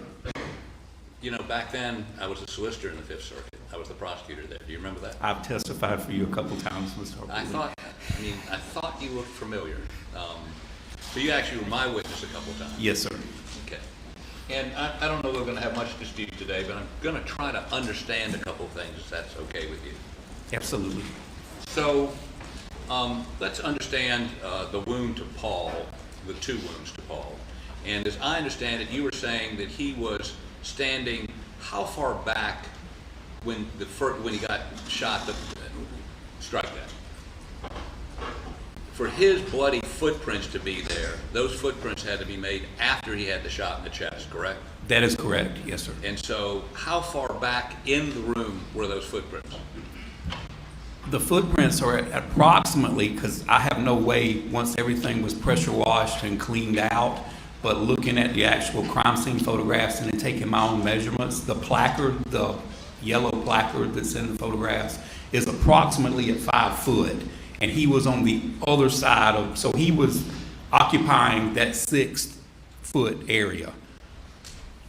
And there were no scales in any of those pictures, were there? There were not, no, sir. Let me just talk about this generally before we get to that. You teach a course on crime scene processing? Yes, sir. You teach a course on how one should photograph a crime scene. Yes, I do. And I'm going to try to oversimplify this. There's basically 2 or 3 things that you want on any crime scene photo. The first is a scale, correct? Well, there's 3 types of photos. One of those includes a scale. Yes, sir. Okay. I mean, obviously you don't have a scale. It's a long shot out, like from outside the feed room in. But for something like bloody footprints, you would want a scale. I would. Yes, sir. And you'd want multiple lighting sources so that it's well lit. Well, if you operate the camera correctly, you have your light source. Okay. And that's why you do it from 90 degrees over perpendicular to the footprint, because you can hit all the angles and then choose the best exposure that takes those shadows out. So if you do 90, do you recommend taking more than one shot? Yes, sir, typically. I mean, at different perspectives of the same item? Yes, sir. Okay, so you recommend multiple shots, including one, gotta have 190 degree. If for comparison evidence, you do. Yes, sir. And in the sense of the shoes, the shoe prints you think you saw, they were definitely Paul's shoes. You did that comparison. Just like with the tire tread, they share class characteristics with Paul's shoes. And were Yes, those sir. shoes facing towards the front or the back of the figure? When they were made, it appears they were going toward the door. Right. But it would be hard for me to tell you without some kind of mark on that pavement to be able to orient them. I'm sorry, I couldn't hear that. Say that Without a again. mark on the pavement or some type of landmark, it would be hard for me to orient them from the photograph. Okay. And again, if you'd had a scale or multiple pictures of that one shot, I mean, of straight down and multiple pictures, you could have done a little bit more in terms of that, could you not? An examiner possibly could have, yes, sir. And the trail of blood leads towards the front door, right? It does. And how long was that trail? Well, if he was in the 6 foot and you got 4 past him, at least 5 foot from where he starts dripping blood, then he steps in it, and then he makes his way to the door. So you think he was a foot and a half inside the door when he got shot with the second shot? Well, his feet were inside the door, but his shoulder and his head was slightly outside the door. Leaning forward? Yes, sir. Okay, so the first shot, as I understand it, hit his shoulder. The second shot is the one that hit the shoulder. No, I'm talking about, let's talk about The fatal one. the fatal one. Yes, sir. It hits his shoulder. Yes, sir. So based on, and you met with Dr. Reamer, the pathologist, I did. and she showed you her photos. Y'all talk about her photos? I offered to go over the photos with Dr. Reamer, and she told me that she had limited crime scene experience, and that I'd have to determine that she looked at the wounds and she makes her determinations, and that wasn't really her forte. Okay, so, but she said shot in the shoulder. I'm talking about the fatal shot. The path, yes, sir. Into the neck, out the top of the head. That is correct. Okay, so, and how, you said you had some difficulty in determining Paul's height. Well, the DMV record, the printout showed 5'6", and the autopsy information showed 5'9", and I know a young man like that will hit a growth spurt. That's not my area, so. But would you consider Dr. Reamer's measurement probably more accurate than what he told the DMV? Or he could have grown since he registered with the DMV. Yes, sir. So why wouldn't we just use 5'9"? So, I mean, is that fair? well, but then he's got damage to the top of his head, so I asked myself, how could Dr. Reamer get it exactly right when the top portion of his head's gone? So I had to guesstimate, and I figured the best way to do it is split the two. And the two were, so you had him at what height? DMV showed 5'6" on the printout, and Dr. Reamer showed 5'9", so I figured somewhere around 5'7.5" to 5'8". So 5'7.5". And then you take the foot from there to the actual wound. Right, I guess, so where the wound occurs, the initial I guess it's his shoulder. Yes, sir. How high was that? That was approximately 4'7". 4-7. Yes, sir. Okay. So, just give me a second here. We're going to do a.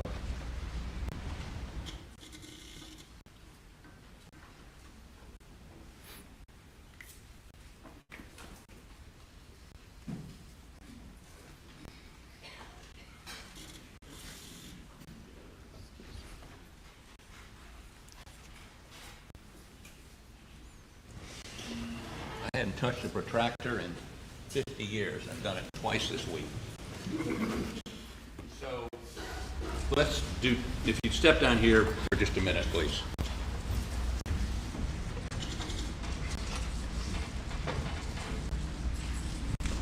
Oh, you walk around with one? Yes, sir. Really sad. Okay, really, really sad. So why don't you take this for me, and I'm going to hold this. I'll hold the bottom and put a dot on here at 4, wherever the shoulder, the height of the shoulder. Okay, I'm going to take it straight. Want to hook it down there? Okay, and we can. Okay, let me just get it up here to 4. Let me do this. I think you can do this with one of these. 4 foot 6. 4 foot. We're saying 4'7". Yes, sir.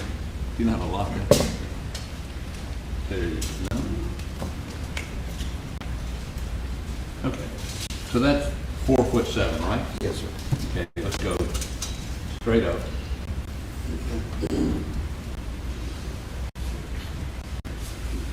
Okay. And that would have been the height of the wound. That's the height, approximate height of his shoulder, depending on how far he's dipping. You think it's lower? Could be, yes, sir. Like I said, when you've got a wound to that side, I would expect him to be favoring that shoulder. Okay, so what's your opinion of how, I mean, you're the professional, I'm just holding it. Well, looking at the defects on this side of the door, Yeah. and it's several of them there, even though they've been pressure washed, if I run a string back in the area of 4'7", somewhere in the middle, gave me a 135-degree angle. That's give or take 5 or 6 degrees. And that's what Dr. Reamer said in her report, 135 degrees. I don't know if she said that in her report. Sir. Okay, let me find it. Yes, sir. Can you undo that? Thanks. Give me 2 seconds and let me find her. But that's not absolute. Like I said, a lot of variables could change that a couple of degrees one way or the other. Couple of degrees, one way or the other. Okay, here we go. I'll make sure I tab the right.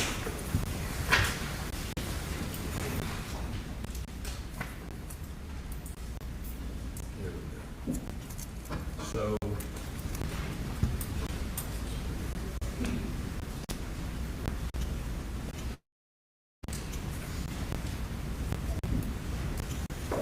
There was some here.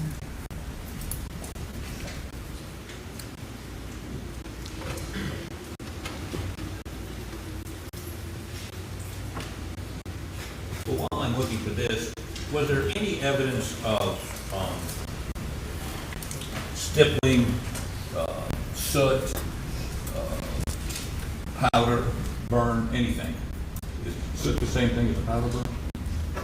Soot is a byproduct, yes, sir. Okay. Around it. But soot can wipe off. The powder burn discipline doesn't easily wipe off. It's actually tattooed. And that would indicate a pretty close shot. Yes, sir, it would. And you would agree, Dr. Reamer said there was no evidence of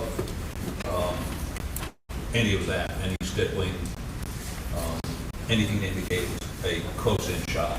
That is accurate. And she testified, I don't know if you saw her, did you see her testify? A little bit of it. Okay, she testified that the muzzle of the gun, the weapon, the shotgun, would have had to have been at least 3 feet away, perhaps 4, but at least 3 feet away. Is that consistent with your experience? I don't know if that's consistent with my experience. I'm not trying to disagree with the pathologist, but I don't see how the angle would work out unless it was a pretty short shotgun. I don't see that angle working out 3 feet away. It may be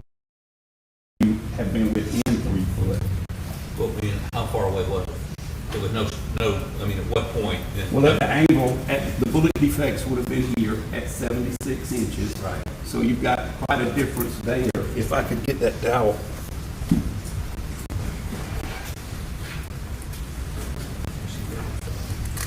You want to swap places with me? Yeah, I'm trying to find that 135 degree comment by her, but, To make that axis, yeah, at 3 foot, we're here. right. At 2 foot, we're here. So I believe it would be more in line with 2 foot, but I'm not contradicting a pathologist. Okay. I know it's in here. Give me 2 seconds. I thought I had it marked. Give me 1 more second here.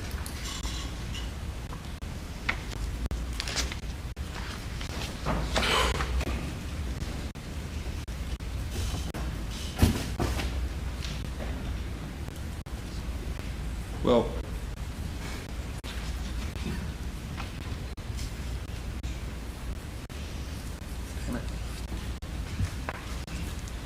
So,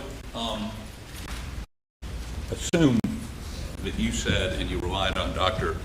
Reamer's 135 degree shot.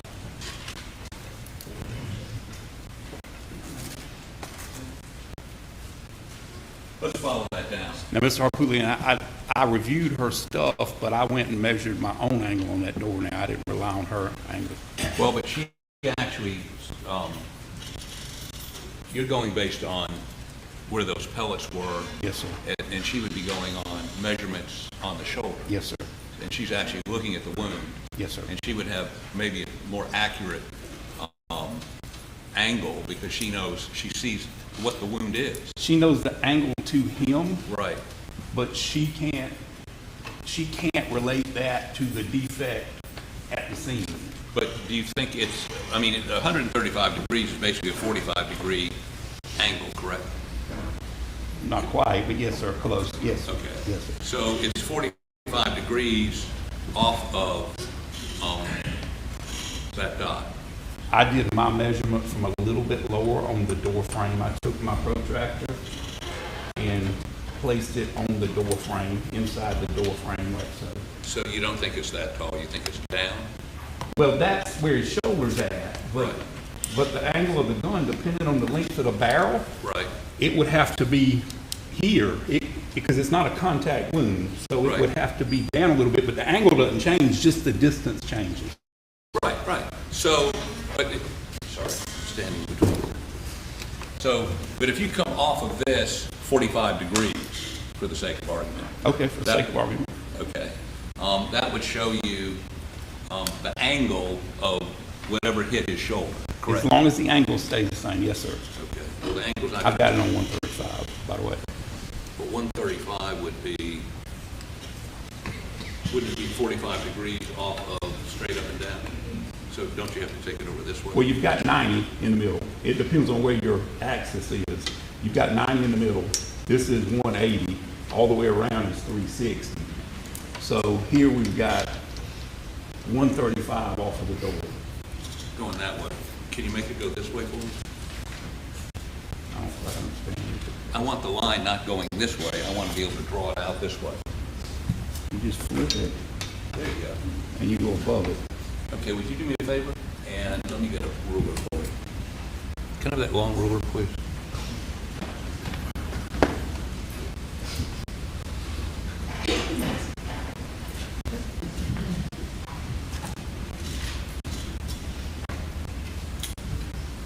And let's take it, just,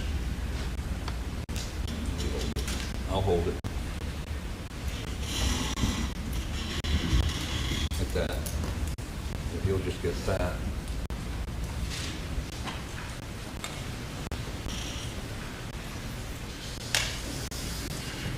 Okay. And so, and again, it could be somewhat lower if he turns, Yes, sir. but. And that would change the angle. That's why I said approximately 135. It could change it a little bit. How much? A few degrees. As well, if you figure if this is 135, and if he's 2 inches lower, that would, take probably 5 degrees off. So that would be 130? Maybe. If you sit it up there, we'll measure it. I can tell you for sure.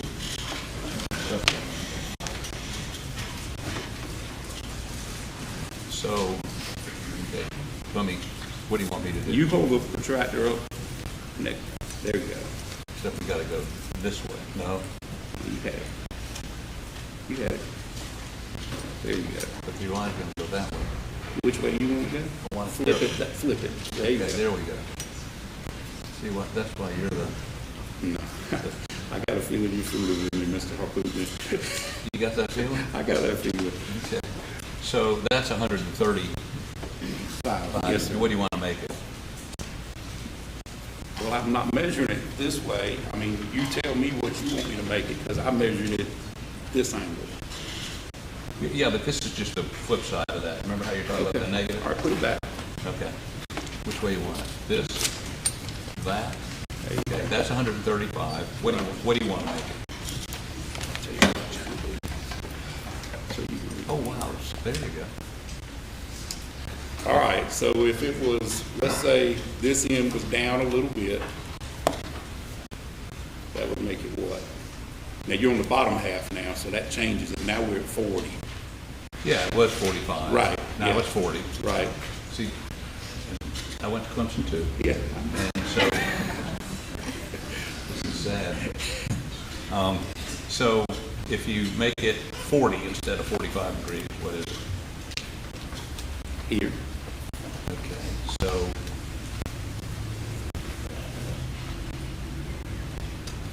Okay, you want to draw that in? And it'll rip in right on the.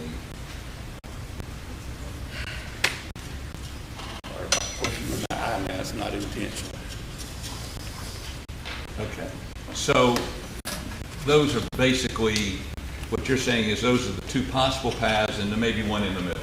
It could be, yes, sir. Now,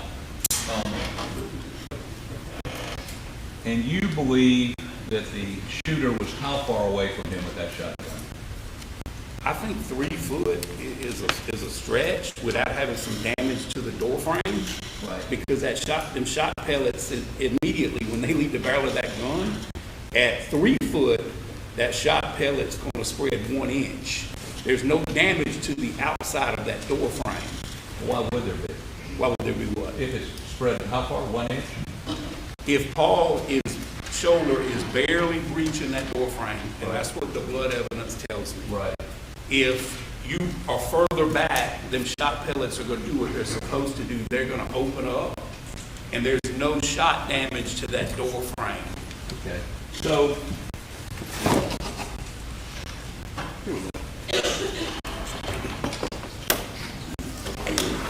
you recognize it? Yes, sir, from photograph. And it's a Benelli shotgun, is that right? Yes, sir, it is. Okay, so, I prefer to put on gloves. It's more close to that evidence. I have some.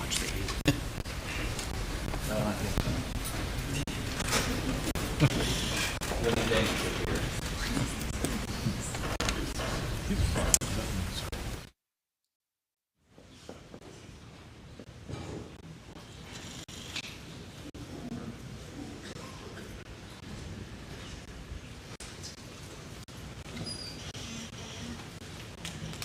Okay, would you take that shotgun and, I don't like these boys back here, I don't mind if you point it in my direction.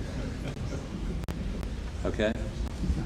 So if you take the muzzle of that gun and follow the line down, please. And let me turn this just a little bit so this mirror back here can see. Okay. Follow this down, either one of those down.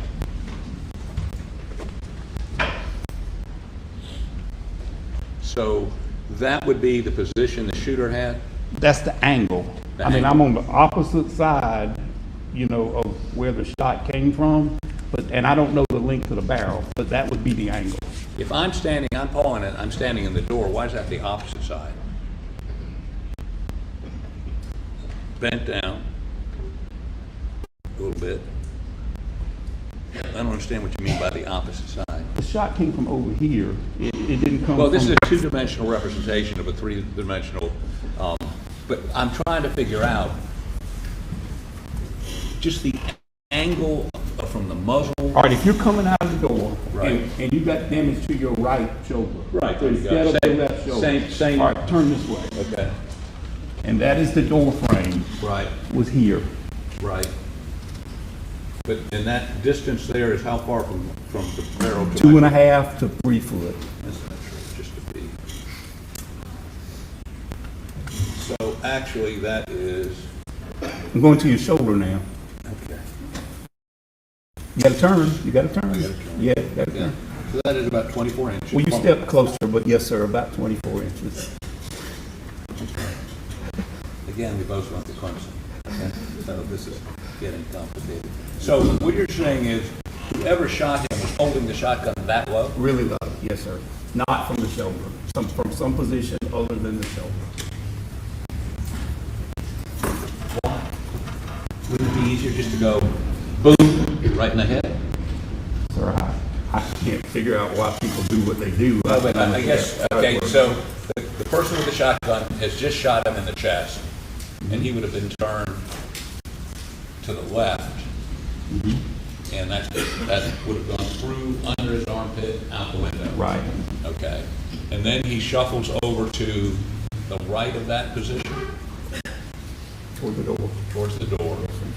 And then whoever has just shot him, you would agree with me, the first shot was inside the, the shooter would have been inside the feed room for shot number At one. least to here. If this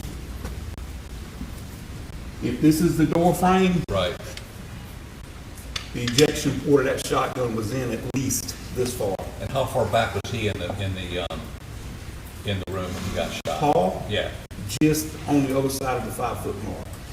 okay, so how far was it be from that 5-foot mark to the door frame?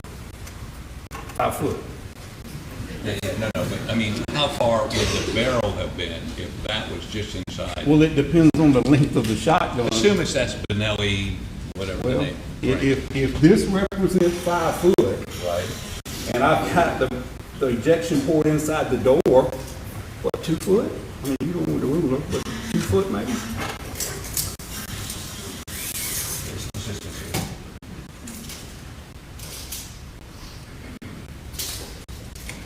Okay, so I'm gonna move this way so it's even with me. Actually, I can't do this. Thank you. So, this is 5 feet, right? I don't know what's on that is, but this is the door. It'd be easy to measure. Here we go. This is actually 6 feet. So if it's, So that's 5 feet, that's 5 feet. for demonstrative purposes, if it's this gun, and that breach is inside, so that's what? How far are you? I can't see. I'm at 5 feet. Okay, and step just a little bit behind 5 foot, Okay. because he's occupying that next foot. There you Okay. go. So Okay. how far is that? This is 5 feet. Okay. This is a little bit beyond back from Yes, sir. 5 feet. Now, can't your body? This way or Yes, sir. This way, okay. What do you mean? Turn my feet? Yes, sir. Okay, A little bit more. okay, Right there. okay. Now, and you're shooting me in the chest, Yes, sir. and the distance between that barrel and my chest is, well, that's 29, 30 inches, would you agree? 30 inches? 30 inches, that's what this says to me, 30 inches. Yep, with this shotgun. Okay, right. And so I would get, just a minute ago, we said at 36 inches, or you said maybe it was closer. Is this consistent with Stiflin? Yes, sir. Within 5 foot. Yes, sir. Okay. And when we had it to 4 and you were shooting up at me, it was about the same distance, maybe six more inches between the barrel and me, right? Mm-hmm. And there's no Stiflin. Okay. Okay, you're the expert. What does that mean? Well, he also has, I don't know if I can answer that. Could it be, well, I mean, on that first shot, we know, you say that he was,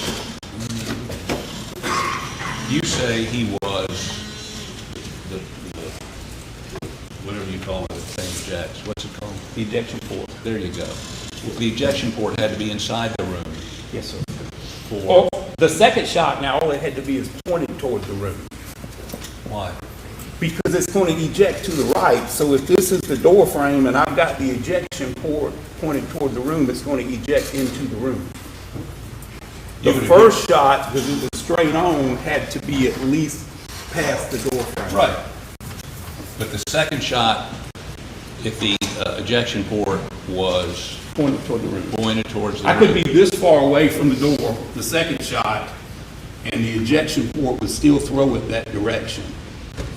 So doesn't that change the calculation here on how far away that gun was? Because the ejection port on this, is that it down there? Where is it? There it is right there. The ejection port is, who you disagree with me, about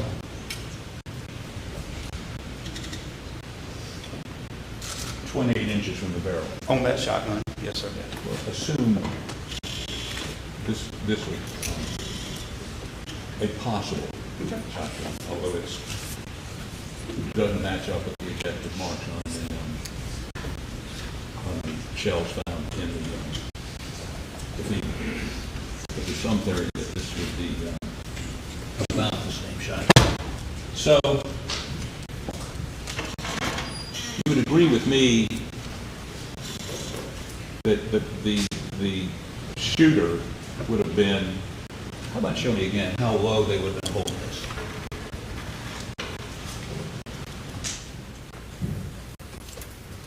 Other side, but here.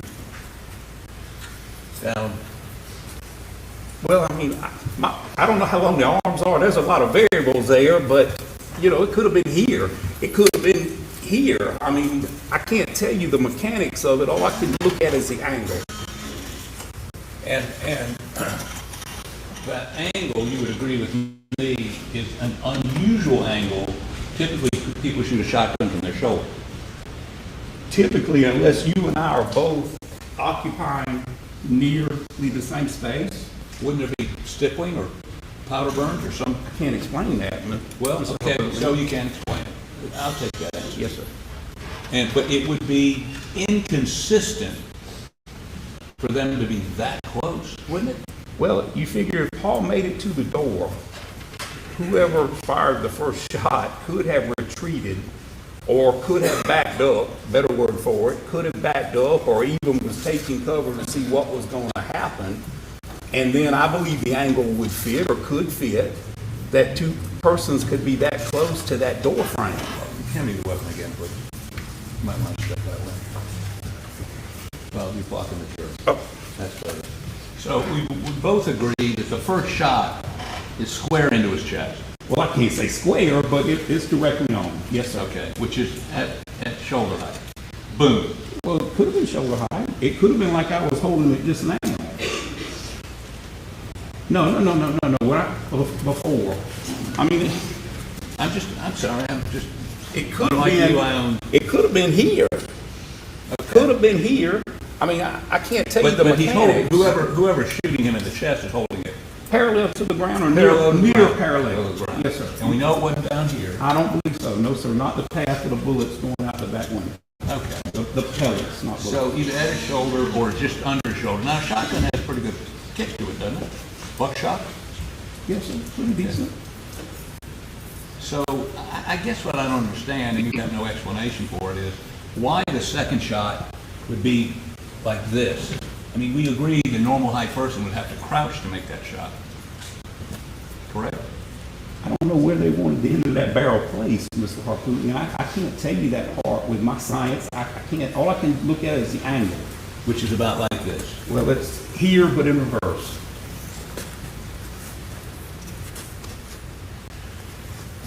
which is about like this, correct? The barrel would have to be, okay, like that. But you would agree with me, I'm bent over to do that. You are, yes, sir. So the shooter was a very short person? But here, I'm not bent over that far, and I'm almost 6 foot. But what, I don't understand.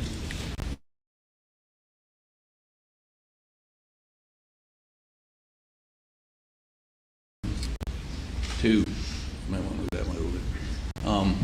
To do this or this, and then immediately do this or do this to put that second shot in. Objection, asked and answered. You said what you don't understand. The question is, The question is that your position is that the first shot was like this, the second shot would have been like, if I'm standing up straight like this, not a very good aim, or crouched down, if it's a normal sized person, right? The first angle was almost parallel with the ground. Right. The second angle was somewhere between somewhere around 135 degrees from the door frame. I can't tell you the psychology of any more or any less. Okay, so what height was the entrance wound on that chest? On the chest? Yeah. Approximately 4'3" or 4'4", I believe, according to the, 4'3". yeah, 4'3", 4'4". Because that would have been below the shoulder wound, right? Yes, sir. So it'd be, let me see how that works for me.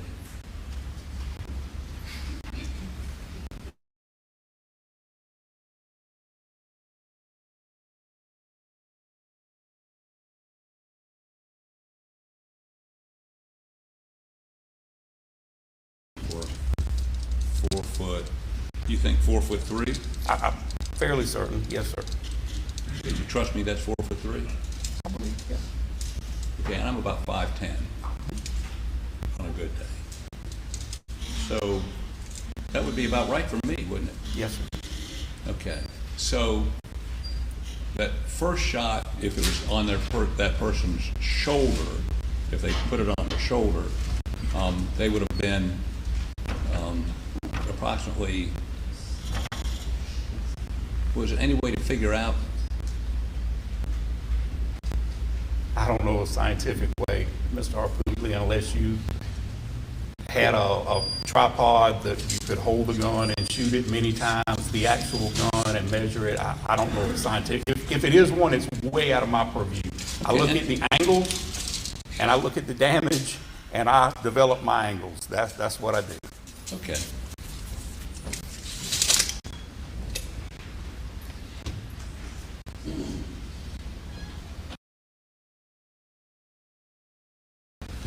Okay, I think I'm done with the gun. You can have a seat. Can I take the gloves off, or we gonna do this again? Objection, asked and answered. I think we're done with the gun, but I gotta tell you, that's not being.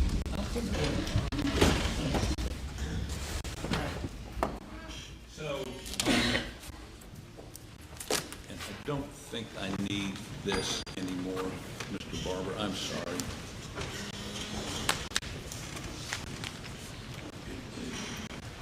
Were you able to find what I wanted? Where is it?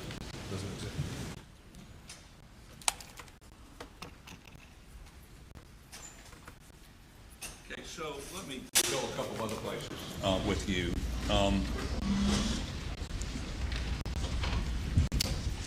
You were hired on, were you hired on December 22nd? I think it was in November when I first got to review the evidence, and I think I was hired in October. I can't tell you the actual date on my retainer, but it was several weeks after that before I ever got access to evidence. Okay, so you read a crime scene reconstruction done by a guy named Bevel from Oklahoma, did you not? I did I did read that, yes, sir, but I did not depend on that to make my determinations. No, I'm just saying. Okay, yes, sir. For purposes I did of- review that, yes, sir. Okay, and do you remember when he generated his report? I don't, Mr. Harpootli. Would it surprise you if he generated it in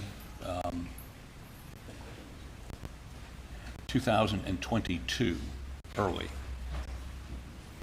Several months before you even asked, right? Yes, sir. Okay. And you were their second choice? I don't know if I was their second choice. I was a choice. Okay. Let me make sure I understand the date of Mr. Bevel's report. So he issued a report in March of 2022, and you were not asked to get involved until October of 2022. I had a phone call early, shortly after.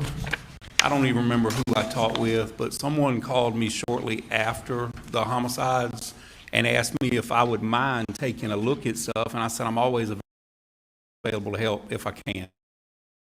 Okay. Now, the other things that you looked at, let me just make sure we understand what you looked at. You had a David Green recording of June 7th, 2021. You remember looking at that? Body camera, yes, sir. Right. And in that body camera interview, when they talked to Mr. Murdaugh, he indicates the phone had fallen out of Paul's pocket when he tried to check his pulse, and he put it on. It didn't explode out of anywhere. He put it on that picture that you introduced just a moment ago. He put it on his rear end. Correct? It may have said that in the body Okay. camera. So there was no exploding out of any pocket, right? I don't believe it did, and that's what I said. Someone other than Paul put it there. Okay. Now, you had a SLED crime scene investigator summary. Was that by Agent Worley? I read several SLED reports, but Agent Worley's report was one of them. Yes, sir. Okay, and you digested everything in that report that was relevant to your inquiry? I read those reports just so I have the knowledge of it, but what I can work out on my own, even if it contradicts their results, I like to make my own. For instance, Conclusion. she had very distinct measurements on shell casing location, right? Yes, sir, I believe they And did. you relied on that, certainly, in looking at shell casing placement. When you say shell casing, are you I'm talking talking about? about where the Blackout 300 shell casings were. I looked at the path. I did not look at the measurement per se because, like I said, the shooter moving, the victim moving, not having the rifle and be able to say exactly where it throws that shell casing, I don't get too involved with that. I'll look at the general path where they're at, but as far as so many feet, so many inches, I don't pay a lot of attention to that. And I'm not asking you that, but it would show you the path of the shooter, would it not? Well, like I said earlier in my testimony, it could or it may not. You can't look and say a shooter started here and ended here because he might have went from here to here and back to here. Well, So let me rephrase that. Not necessarily the path, but at least you would know generally where the shooter was during, if you look at the coagulation of all those shots. For instance, what we see, if you remember correctly, is a number of these shell casings. There's one sort of back on the gravel road, and then all of the rest of them are located in a fairly small area on the grass, and then there's one under her, right? yes, sir. Okay.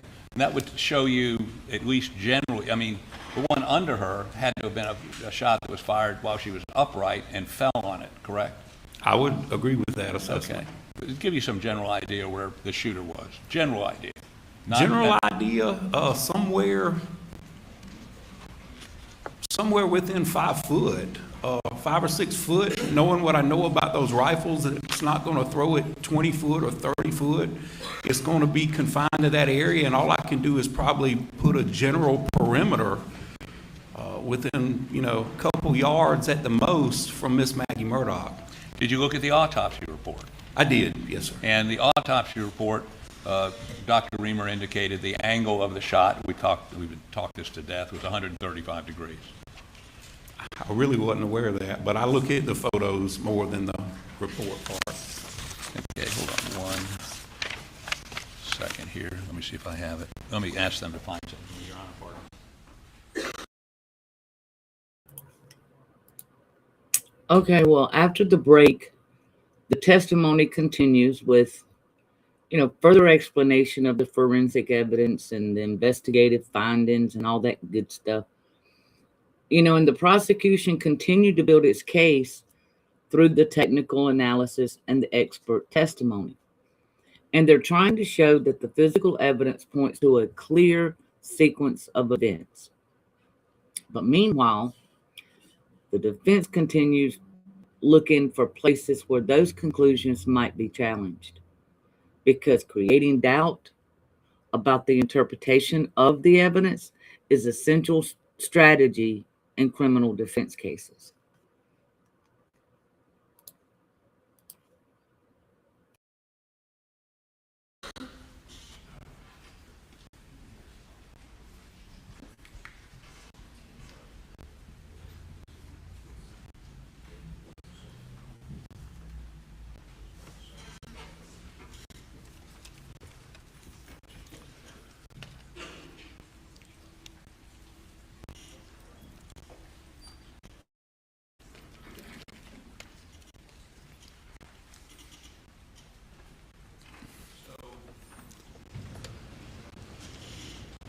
Let me ask you what else you looked at, and you list a bunch of things here. You looked at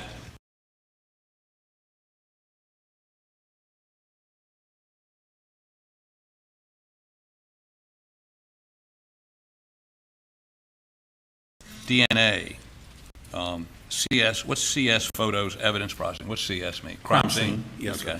So you looked at the crime scene photos. There are 449 of those, or at least the ones that were relevant to your look, what you were looking at, right? Yes, sir. And a number of interviews with people, right? I had access to it. I may have looked at some of them. Yes, sir. Okay. Now, let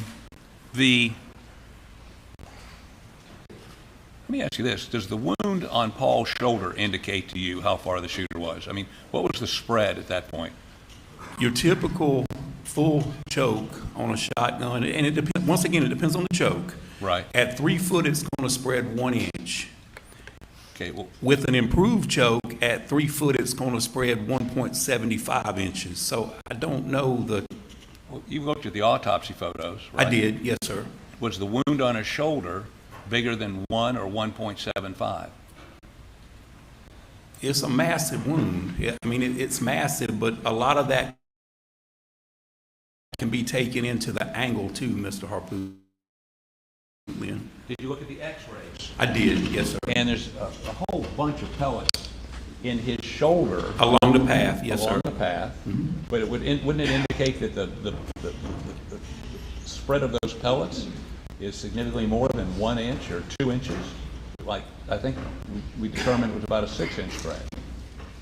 Well, I don't think with the angle it would be possible for someone to be 12 yards away and shooting up that direction. So obviously that's got something to do with the close proximity and the way those number twos work.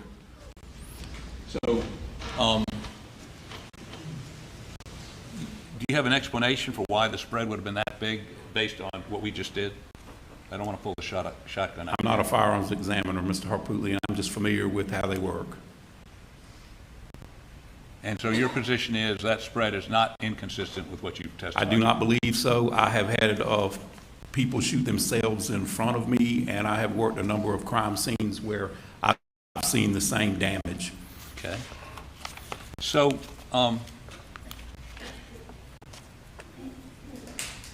okay, here we go. I knew I'd seen it somewhere.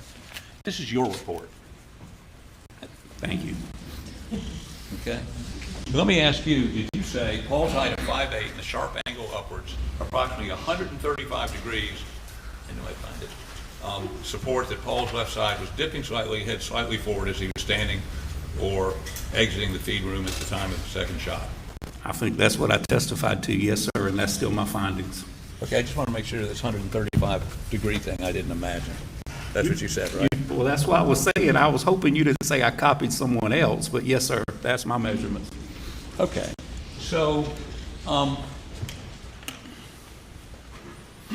you also said the length of the shotgun would be needed to to a reasonable degree of certainty that it's unlikely the shooter was standing with a shouldered weapon at the time of the second discharge. We've already established that, correct? Yes, sir. They would have been crouched or holding it down in some awkward position. Yes, sir. Rather than having it up to their shoulder. Also, let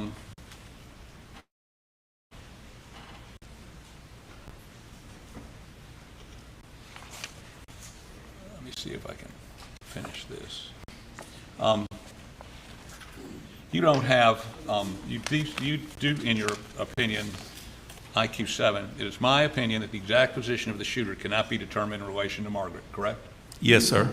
Do you have the most accurate information available to narrow down the position of the shooter's position is the physical location, position of the deceased, bullet path of known wounds, stippling, or lack of physical damage caused by those wounds. So you came across no data that would allow you to determine trajectory with any degree of certainty as to Maggie. No, because the victim and the shooter could possibly have been moving. So it's no way, to my knowledge, scientifically, to prove either one. Okay, and I guess that wasn't my question. My question was, you saw no data in the material you looked at that would allow you to do that?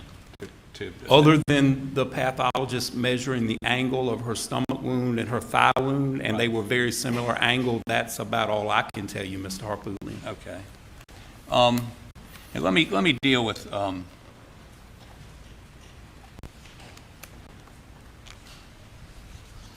couple of issues. Let's go to the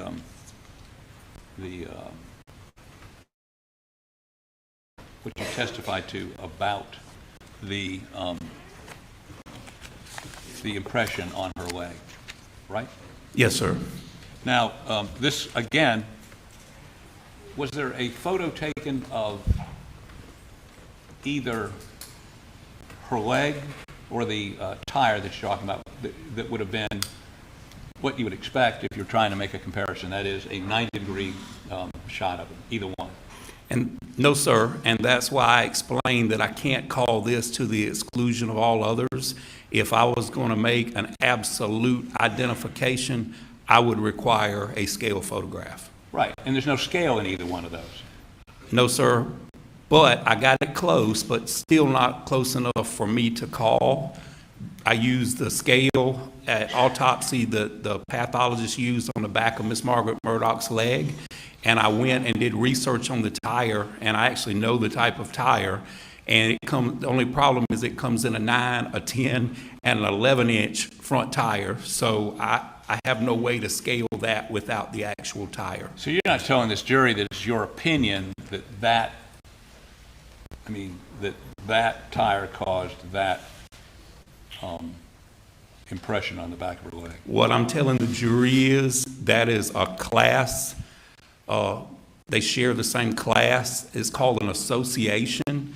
And in my opinion, either that tire or a tire just like it caused that impression. Well, let me ask you this. By the time it got to the autopsy for leg, whatever mud was on there was washed off, right? There was no, in those autopsy photos, all you see is a bruise, correct? That is correct. Okay. And so the only evidence you have is that there was some mud stuck on the back of her leg with those specific details, right? It's an impression in mud, yes, sir. Okay. When you looked at the tire pictures, was there any mud on them? There are, specifically those treads, and like I pointed out earlier, you can actually see unique random characteristics. In a perfect world, if I would have had a scale myself, I would have called that all day, and my technical reviewer would have called it all day also, but I'm not allowed to do that. You're not allowed to do that because you may be close, but you can't say with definity that tread caused that defect on the What I can say is that, in my opinion, that impression was created by that tire or a tire with similar characteristics. Did you look at any black and white images of that what you call a tire impression or the mark on the back of her leg? I did. I made it black and white, yes, sir. Okay. So, okay. We can go round and round about how sure you are, but I'm not going to do that. Let me ask you sort of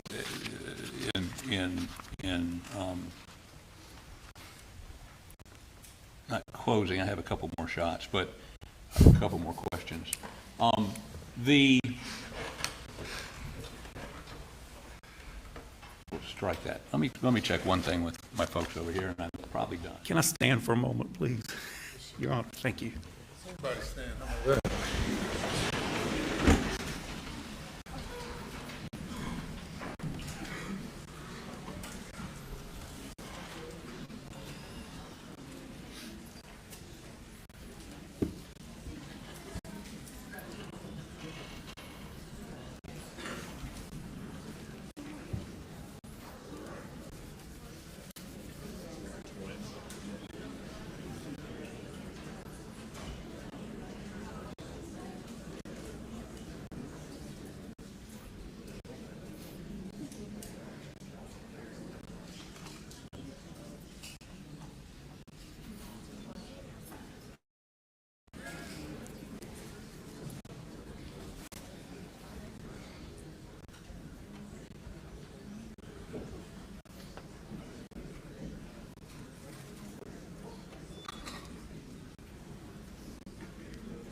Okay.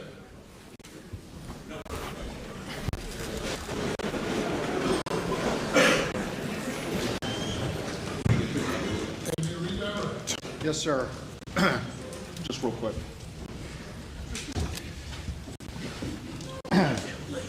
Couple things real quick. You were contacted by SLED to do a review of this case, is that correct? Yes, sir, it was. And were you told any particular conclusions to come to, or did you do a fresh review and then arrive at your own conclusions of your own independent judgment? Every conclusion I came to was in spite of any pre-existing conclusions. I made my own conclusions. You were asked a little bit about the tire mark impression, and were you relying on the crime scene photographs of Maggie Murdaugh at the scene? Yes, sir.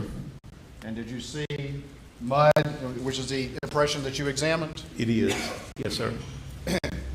And from your review of the crime scene, was there any other ATV in the vicinity of where Maggie Murdaugh was found, except that tire you looked at, the picture of it? That's the only one I observed. And you said it either had to be a tire, that tire, or a tire with similar characteristics Yes, sir. That's my opinion. on the ATV that was at the scene. Yes, sir. You're asked a lot about shell casings, and you pointed out that they can be thrown different feet and can move around, and shooters can move as well. Is that correct? That is correct.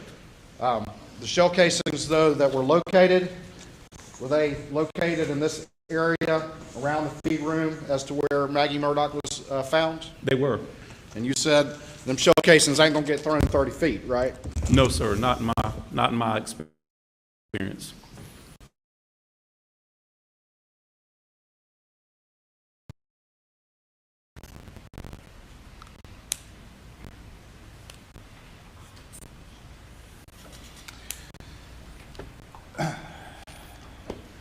In your experience, having done 850 homicide scenes, can shooting events be fluid situations? That's death scenes, but the answer is yes, sir. The victims can move? Yes, sir. The shooter can move? Absolutely. People can change their aspect of how they're positioned at any given time? Because of the moment. Well, if I can get to it on that easel, y'all went through the whole thing, drawing and all the rest of it. But what y'all were drawing, that was actually reversed from how everything happened. Is that correct? It was. And if this were the door to the feed room going out to the outside and I was standing in it, which direction was the trajectory of the shot to Paul's head? Where I'm at, up at a 135-degree angle. And what did you observe up here? I've observed body fluid, a concentration of body fluid as a result of a gunshot wound. defects in the door as well? Absolutely. And what's a defect? What does that A term mean? defect is damage caused by a projectile, whether it be a pellet or a bullet. That easel drawing y'all did, that was reversed from the reality of the situation, correct? Yes, sir. All right. And that easel also was slanted as well, was it not? It was.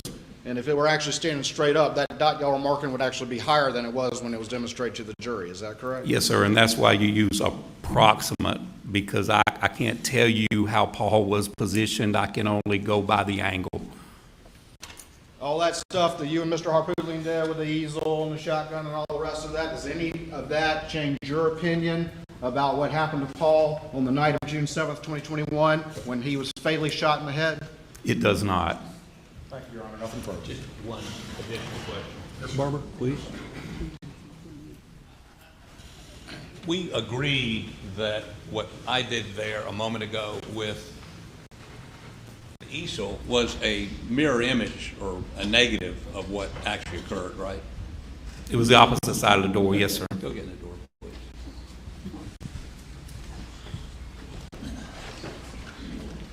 Mr. Barber, in the interest of justice, has allowed me to point the shotgun at him, Your Honor. It is.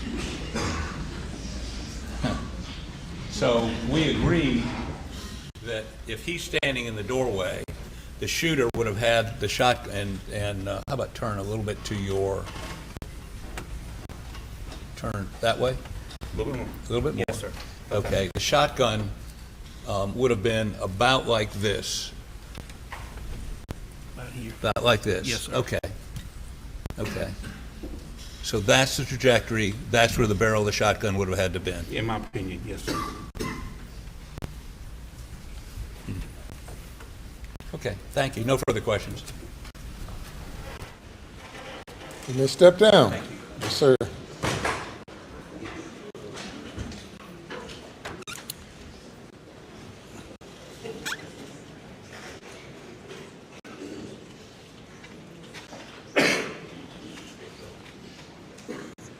Ladies and gentlemen, we're going to break for lunch at this time. Members of the jury, I'm appointing juror number 826 to be the foreperson of the jury. The foreperson has the responsibility of serving as the spokesperson for the jury from this point forward. Will have the responsibility of presiding over the jury deliberations and will have the responsibility of completing the verdict form representing the unanimous verdict of the jury.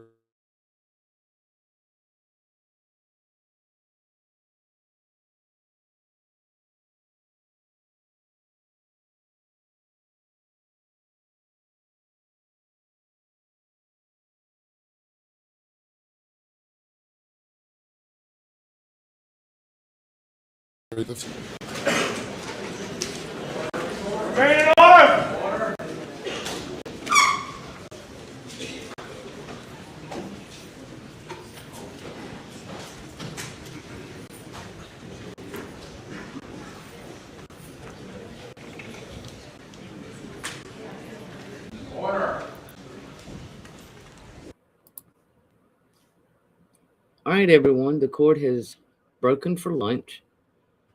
So let's take a moment to recap what we've heard so far today. Much of today's testimony has focused on the crime scene reconstruction. Dr. Kinsley explained how investigators analyzed the evidence and what they believe that evidence shows about how the shootings actually occurred. Testimony like this can be very powerful because it helps jurors visualize what actually happened or what this person thinks happened by his investigation. Instead of just hearing just the facts, they hear an explanation of how these facts were connected. But the defense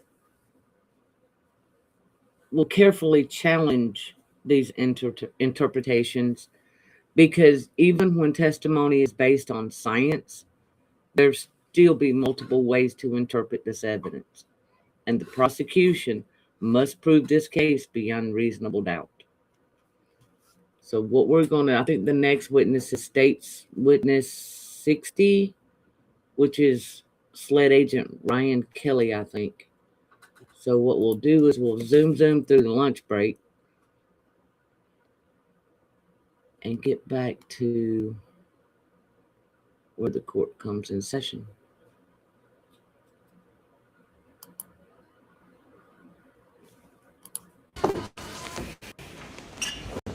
You may now be seated.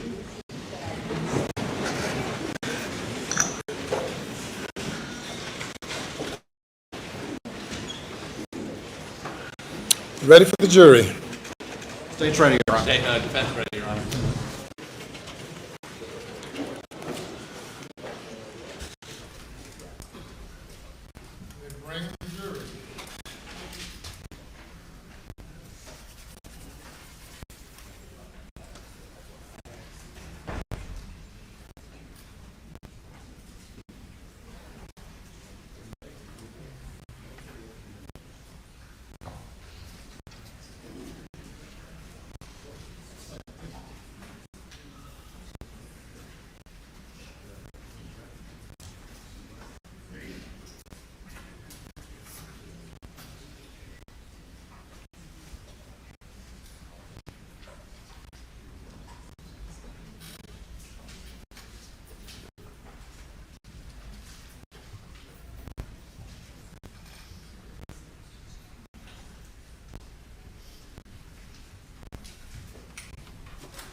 Hey, very good. Welcome back.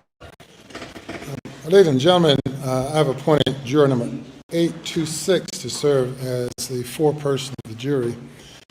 In various places, in various states, it's done differently. In some places, the jury selects a foreperson. It's my practice to appoint a foreperson. The fact that a person is appointed as foreperson does not give that juror any more authority than any other juror. All jurors are equal participant, and each juror has an equal voice in the process. Well, certainly welcome you to this role as foreperson, and look for all of you to continue with your role in the process from now through the end. And with that, we will have the state call its next witness. Thank you, Your Honor. May it please the court, the state called Senior Special Agent Ryan Kelly.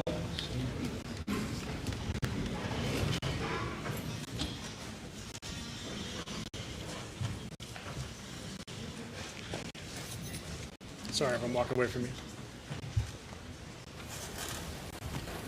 Do you swear or affirm that any testimony you give today will be the truth, the whole truth, and nothing but the truth, so help you God? Yes, ma'am, I do. All right, please be seated and state your full name for the record. Spell your last name, and make sure you can get to the mic real good. Ryan Kelly, K-E-L-L-Y. Special Agent Kelly, how you doing today? I'm doing well, sir. How are you? Doing well.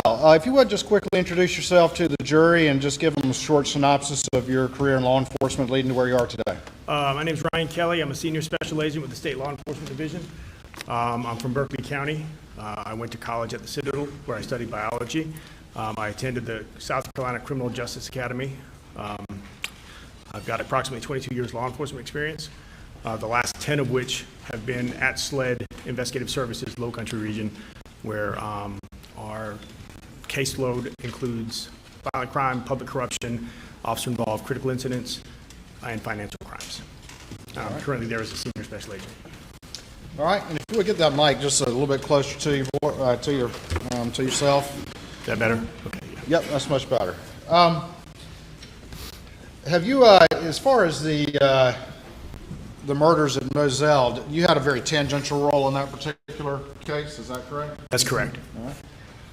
Moving forward, did you become the lead case agent on a different matter that started on about September 4th, 2021?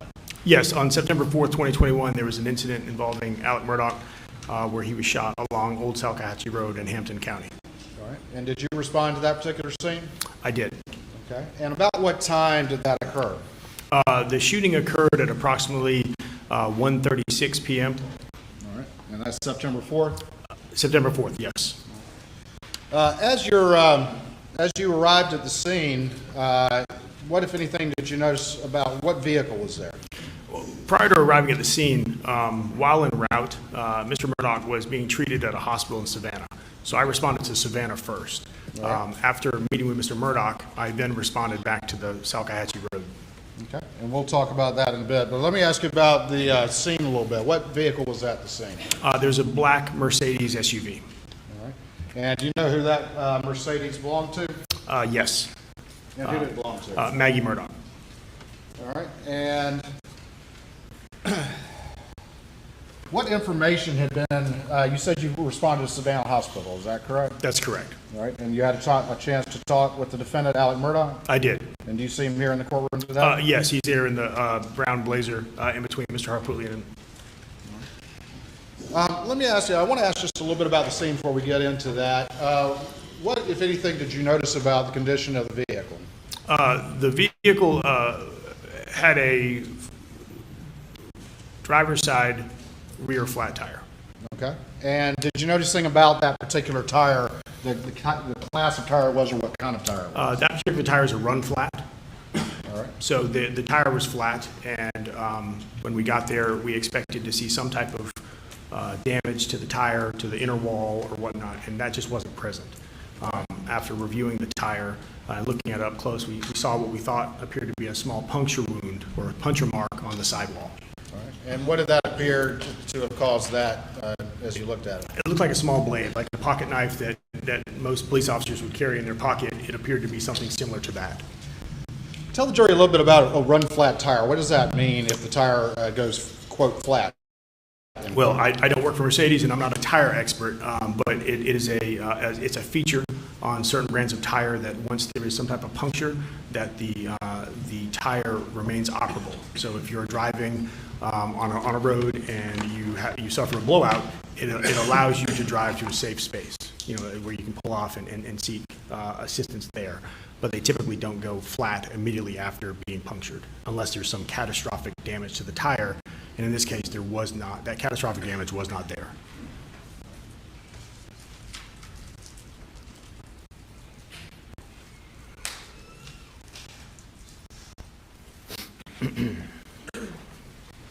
All right.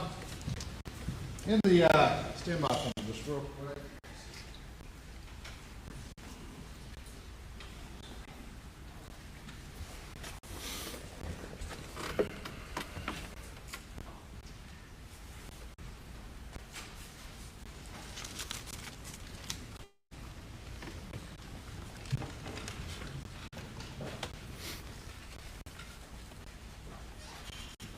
In the course of your investigation, as you started to look into this, did you obtain a copy or review the 911 call from this particular incident? Yes, I did. All right, and who made that particular 911 call? Alex Murdaugh. All right, and I'm going to show you what's been marked as States 543, and is that a disc containing that particular 911 call? Yes. All right, Your Honor, at this point I would move in States 543, I believe without additional objection. Without additional objection, Your Honor. Yes, sir. It's admitted. All right, thank you. I'm going to go ahead and play that.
this.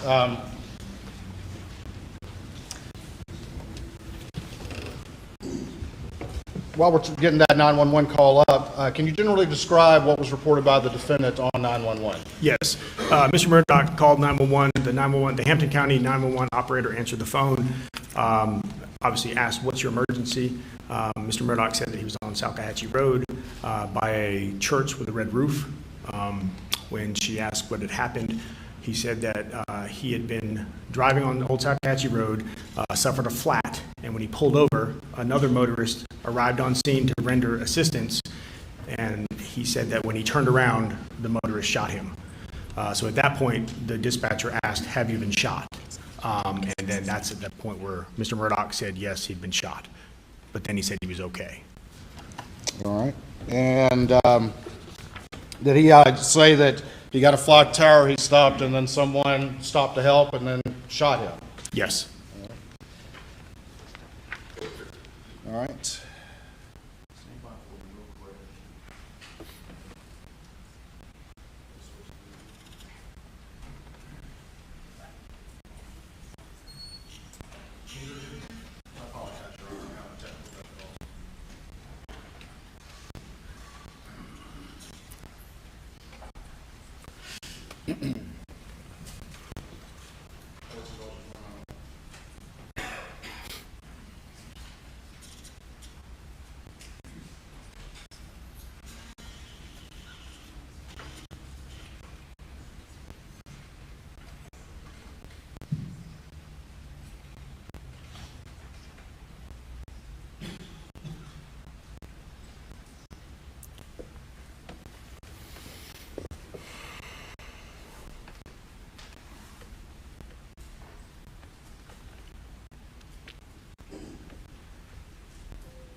For a lady and members of the jury, we'll have to go to the jury room for a few minutes. Please do not discuss the case.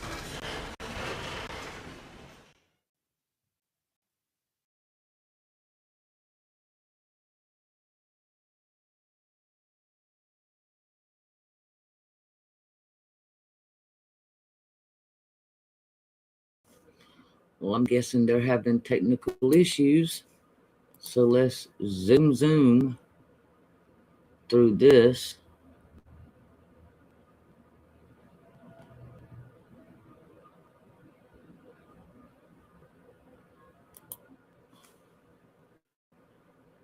And get back to it.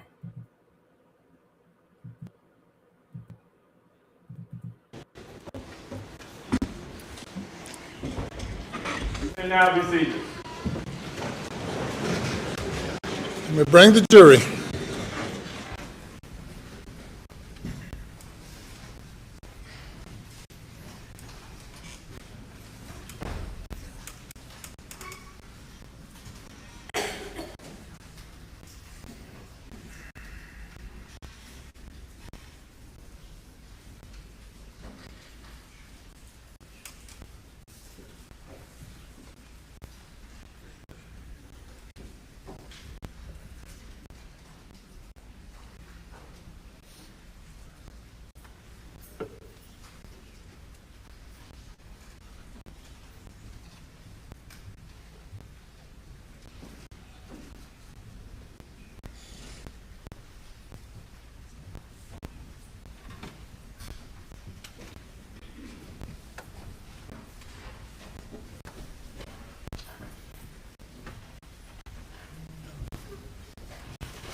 All right, Special Agent Kelly, we fixed our technical difficulties, and for the record, about to publish the 911 call.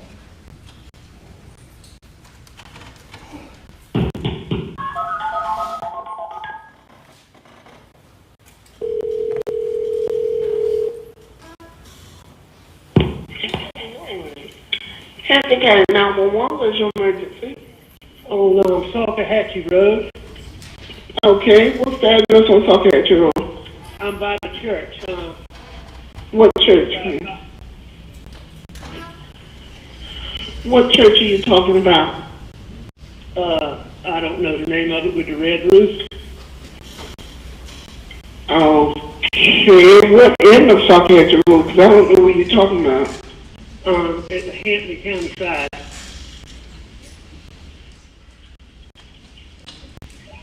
Okay, what's going on? I got a flat tire, Mm-hmm. and I stopped, and somebody stopped to help me.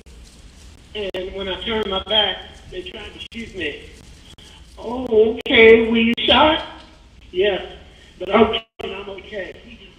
You shot where? Where were you shot at? Huh? Did they actually shoot you or they tried to shoot you? They shot me, but, Okay, wait, you need EMS? well, I mean, yes, I can't drive, Okay. and I'm bleeding a lot. What part of your body? I'm not sure, it's somewhere on my head. Your head? Somebody just stopped me, ma'am, for 911. Okay. Still? Hey, Okay, let me speak to him, see if he can tell me exactly where you are. For the record, I'm stopping that at 141. Was that the defendant on the 911 call? Yes, At that point in time, he said, someone shot me. yes. Did he identify who that was? No, he did not.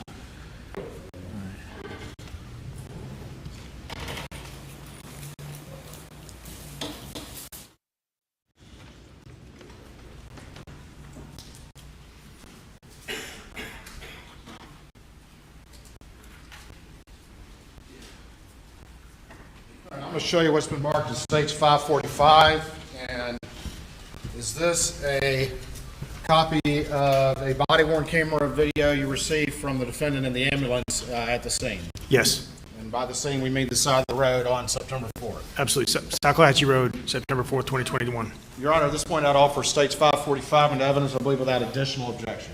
No additional objection, Your Honor. It's submitted. All right, for the record, I'm going to publish a portion of that video. Tell me more now.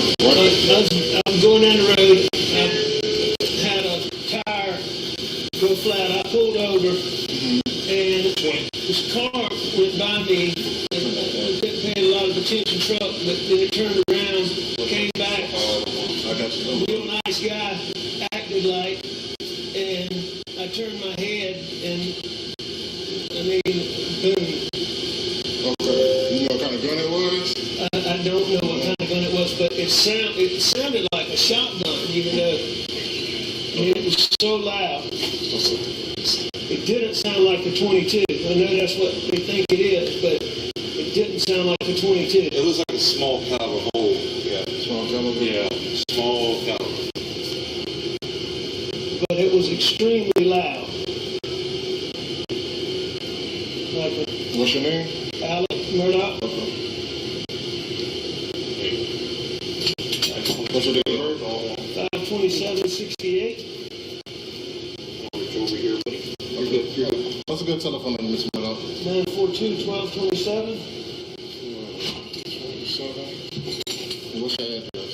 PO Box 457. 457 Hampton. 321 South and Bay Temple, 321 South and Bay Temple. Uniform Nancy Parker, 136, repeat, Uniform Nancy Parker. So what is, you say it's a blue color pickup, it's a Ford, a GMC, or what? It wasn't a full.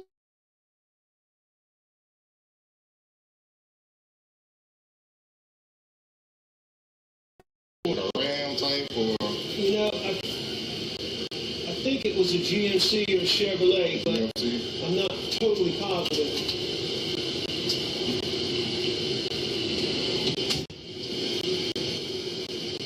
I got problems, so do not. So you got a flat tire in Mercedes Benz, on the side of the road, try to change your tire. The blue color pickup came beside you, you thought everything was okay, and then the cloud, you think of a shotgun and just shot. How many times did it fire? You think? I think just one time. What time? I lost my vision right when it first happened.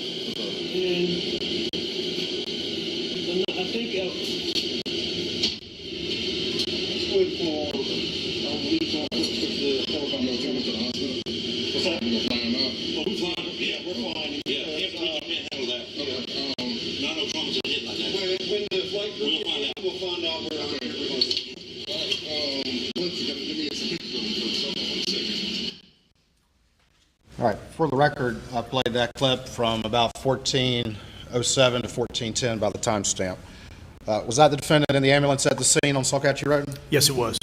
And did he again tell the story that he had been shot by an unknown assailant?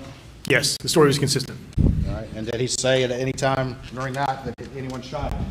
No. And what did he say the weapon sounded like that shot him? He said it sounded like a shotgun.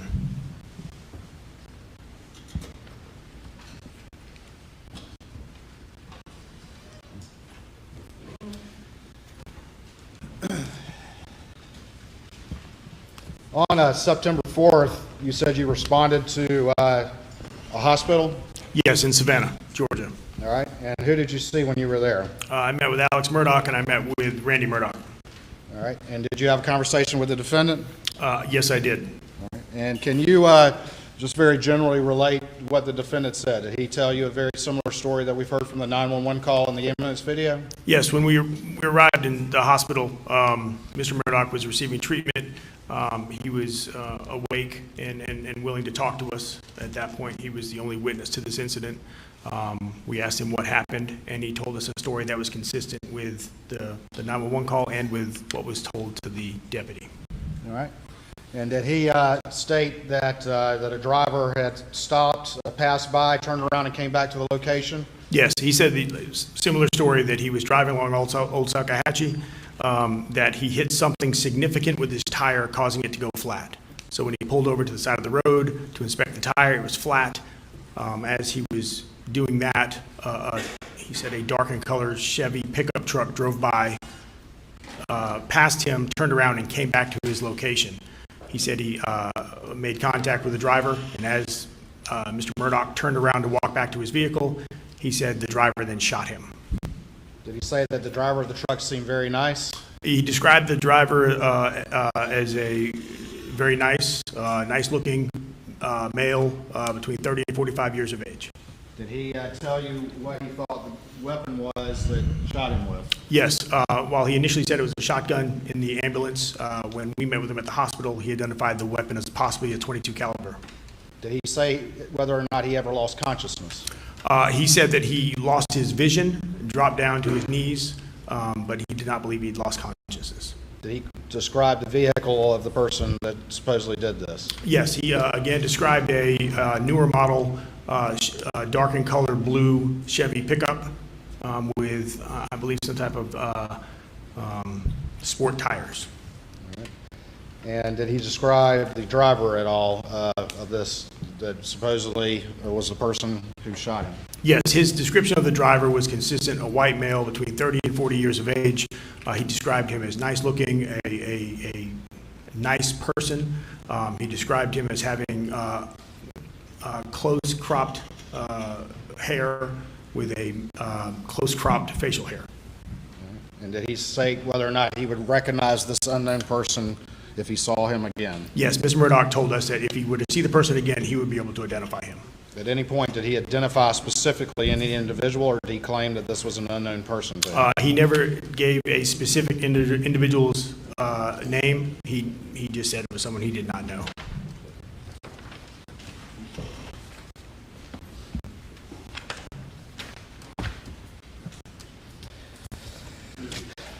I'm going to return back to the scene. I'm going to show you what's been marked as States 544.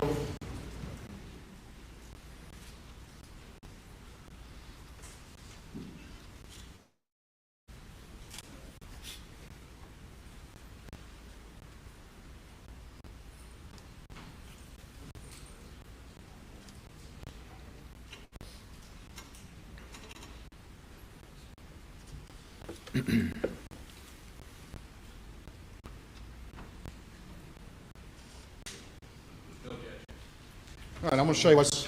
Thank you. I'm going to show you what's been marked as States 544, and see if you recognize this particular image. I do. This was recovered from inside the black Mercedes SUV driven by Mr. Murdaugh. It is his assistant solicitor's badge. Could I have the helmet real quick, please?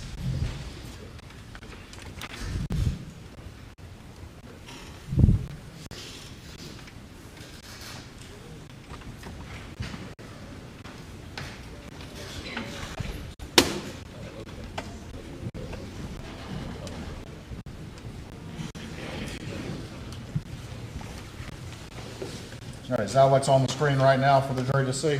Yes, it is.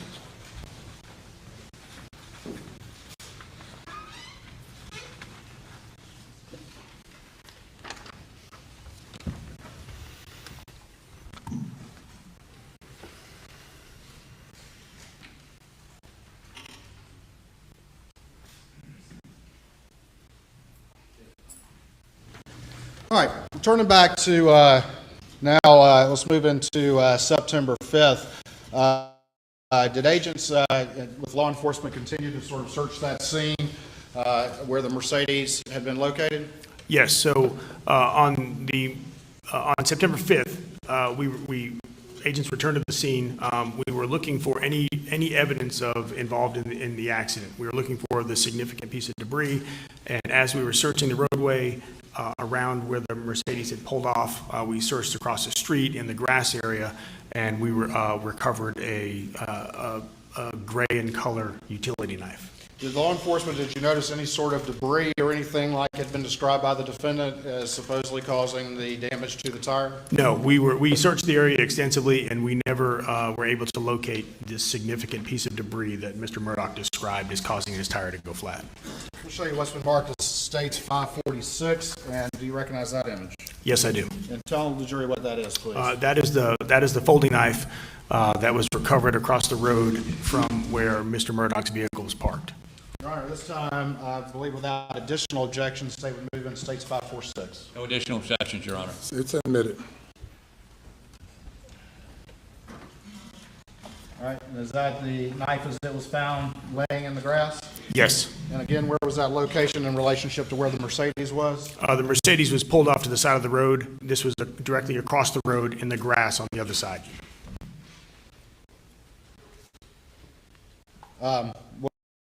Was DNA testing ultimately conducted on this particular knife? Yes. And were two individuals in that DNA testing that came back in the propositions as a result? Yes, DNA profiles of both Alex Murdaugh and Eddie Smith were identified on the knife.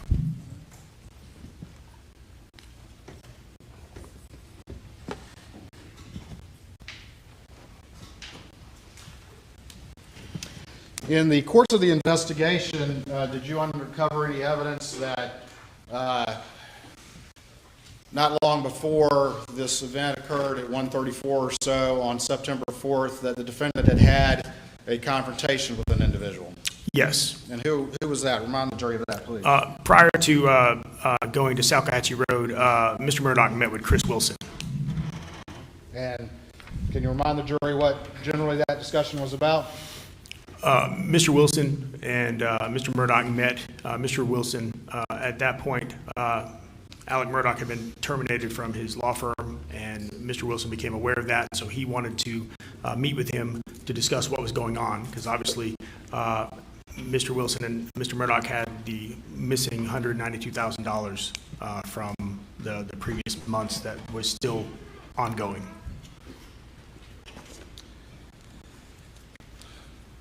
On September 6th, did you return back to the Savannah Hospital? Yes, I did. All right, and did you have another conversation with the defendant? Yes. When Mr. Murdaugh advised us that he would be able to, would recognize the individual if you should see them again, SLED has at its resources a composite sketch artist. So we brought her down, and her and I went to Savannah back to the hospital to re-interview Mr. Murdaugh in an attempt to create a composite sketch of the unknown suspect. All right, and just very quickly, what is a composite sketch? Again, I'm not a composite sketch artist, so I'm a layperson as I describe this. It is where an artist uses a digital software in concert with resources of magazines of certain body types and skin tones and whatnot, and allows the victim to like a catalog to go through and find the identifying features closest that fit the unknown person, and those various parts are then drawn together to create a composite sketch. All right. And during that particular interaction,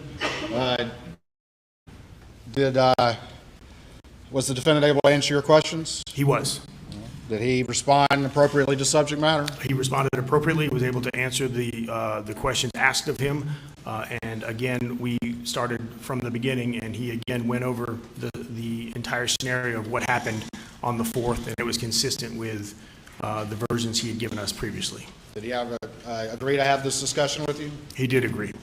And did you go into some discussion again with what happened on the side of the road, at least according to him at this point in time? Yes, And was it consistent with what he'd related before? it was consistent. Did he describe this unknown individual? Again, he described him in a similar fashion, white male between 30 and 40 years of age, was nice looking, close cropped hair, manicured, close facial hair. I believe he described him as wearing some type of outdoors type shirt. The description was consistent with what he had previously told us. All right. And did he also provide a similar description of the vehicle that this individual was driving? Yes, again, dark and colored Chevy pickup truck. And yet again, at any point during this period of time, did he identify who this person was, or did he say it was an unknown assailant? Never identified who it was and continued to tell us it was an unknown person. Did he work with the sketch artist and looking through books and working to make a sketch of this supposed unknown assailant? Yes, the sketch was completed. And did that take a relatively extensive period of time? Looking back, I don't know the exact approximate, but it probably took a couple hours for the interview and the sketch to be completed. All right, I'm going to show you what's been marked as States 547 to your testimony and see if you recognize that image. I do. This is the composite sketch. All right, Your Honor, at this time I would offer States 547, I believe, without additional objection. Without additional objections, Your Honor. It's admitted.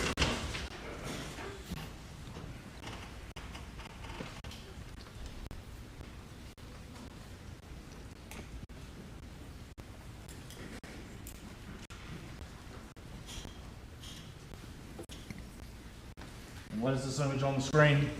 That is the composite sketch created with the assistance of Mr. Murdaugh, Based on his descriptions to the sketch artist? based on his descriptions.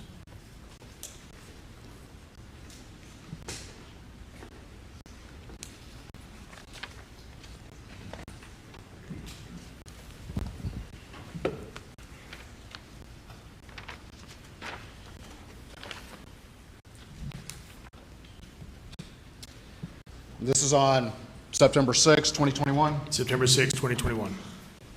That evening, did law enforcement receive any communication from the defendant's family? Yes, on the evening of September 6th, Special Agent Owen received a call from Mr. Murdaugh's brother, Randy.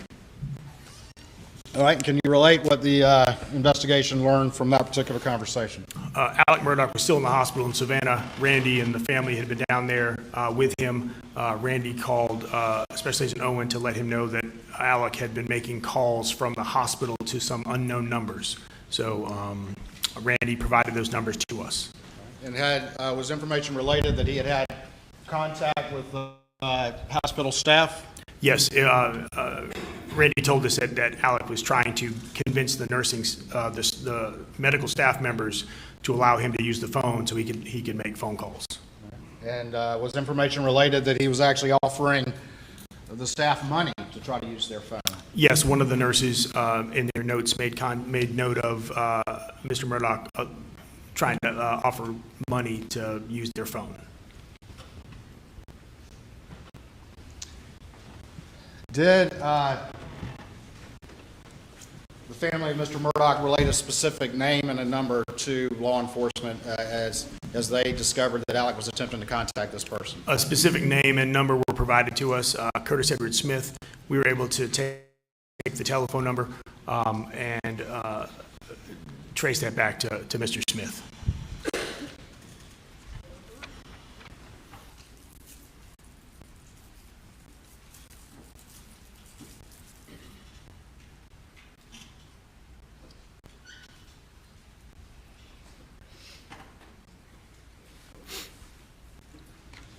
During the course of this particular investigation, did law enforcement obtain any surveillance footage from any nearby establishments? Yes, we did. And can you describe that to the jury, please? After the shooting, the agents who are present on the crime scene, obviously part of our investigation is to canvass the area.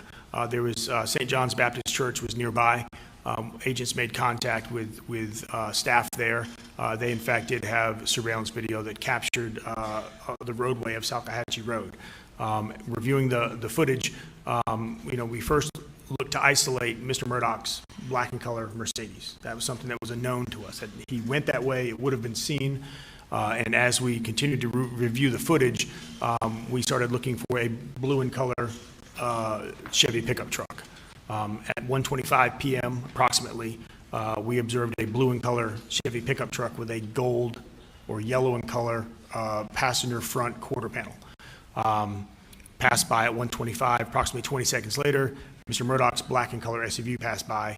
At 1:30 p.m., the blue and color pickup truck was seen driving back the opposite direction away from where Mr. Murdaugh would have been.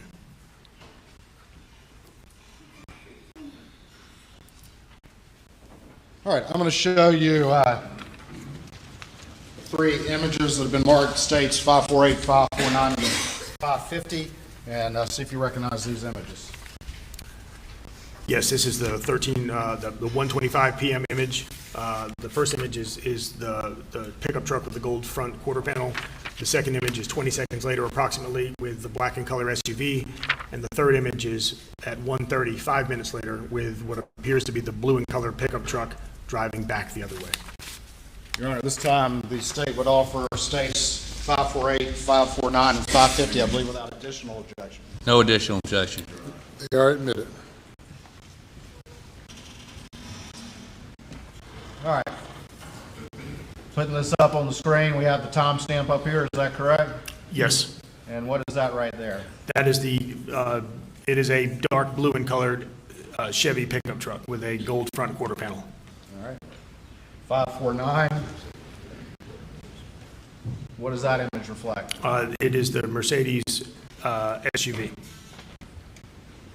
Going in the same direction? Going in the same direction, approximately 20 seconds after.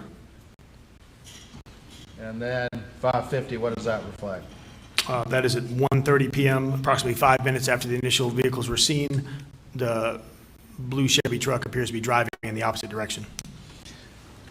Did law enforcement travel to any particular residence in light of the information that had been provided by the defendant's family about the calls that the defendant was making? Yes, once we were able to identify Curtis Edward Smith, we quickly learned that he was a resident of Walterboro, South Carolina. So we were able to go to his residence the morning of September 7th, and he lives at 1075 Burlington Road in Walterboro. Agent Owen went by and was able to locate or observe the blue and color Chevy pickup truck with the right front gold quarter panel. Was a search warrant conducted of that residence? Yeah, a search warrant was obtained and executed on the residence. What date was that? September 7th, 2021. All right, and during the course of that search warrant, was there some narcotics found? Yes. Was there a ledger found? Yes, so a small amount of narcotics.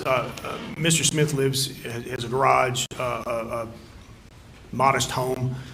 Over the course of the execution of the search warrant, narcotics were located inside the garage, but the search of the residence, we found the best way I could describe it would be a physician's desk reference of multiple narcotic pills, like a drug reference guide that he had made personal notes in.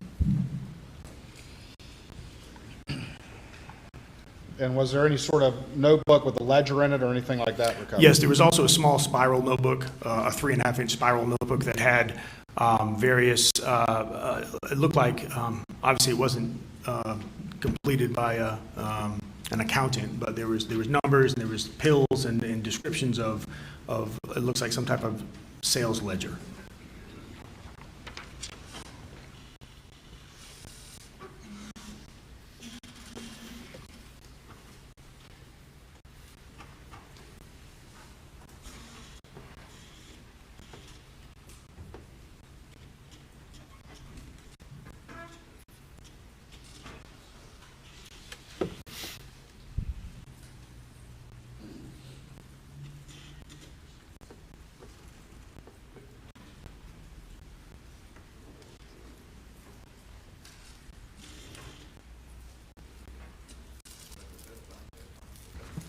All right, I'm going to show you what's been marked as States 551 and see if you recognize this image.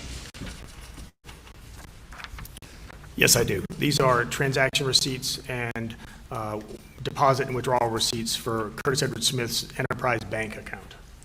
And ultimately, did the law enforcement look at some of this financial information and trace that back to the defendant? This was recovered in Eddie Smith's house, correct? Yes, those documents were recovered in Mr. Smith's house. At this point, Alex Murdaugh had been fired from his law firm for stealing from clients and from the firm. We were aware of that information. It was told to us that Mr. Murdaugh had a prescription drug addiction that we were aware of. At this point, we were aware of that Mr. Murdaugh had reached out to Mr. Smith from the hospital. So when we found, like I said, Mr. Smith lives in a modest house, has a modest vehicle. When we're seeing several $100,000 of deposits and financial records for Mr. Smith's Enterprise Bank, we obtained a search warrant. Through the execution of that search warrant, the funds were tied back to checks written by Mr. Murdaugh. And did those funds continue up until the time of the murders at Moselle? Yes, they did. And did they continue afterwards? They did. Now, Your Honor, this time I would offer States 551 and evidence, I believe, without additional objection. Without additional objections, Your Honor. It's admitted.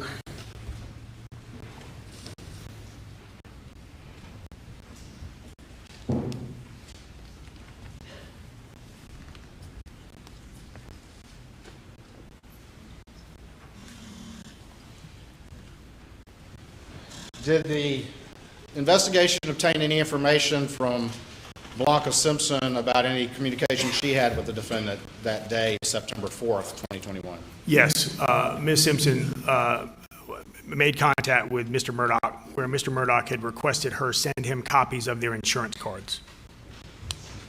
Was that prior to the incident occurring on the side of the road? Yes, prior to the incident, Mr. Murdaugh attempted to meet with a few individuals, Mr. Wilson being one of them, and he made contact with Ms. Simpson via telephone.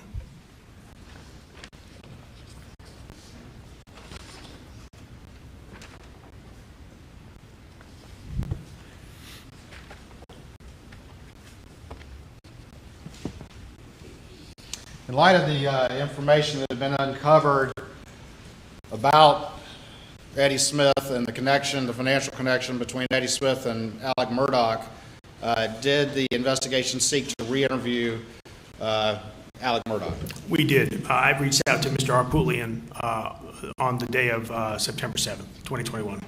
All right. And over the course of the next few days, was the defendant going to rehab? Yes, we communicated regularly with Mr. Arpulian and Mr. Griffith. They made it known to us that Mr. Murdaugh had entered into a rehab facility that was out of state. So at that point, we were making an attempt to interview him.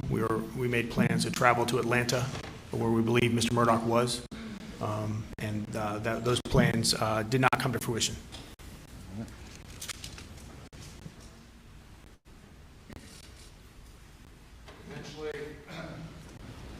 Were you able to make contact with the defense and have a subsequent interview with the defendant, Alex Murdaugh?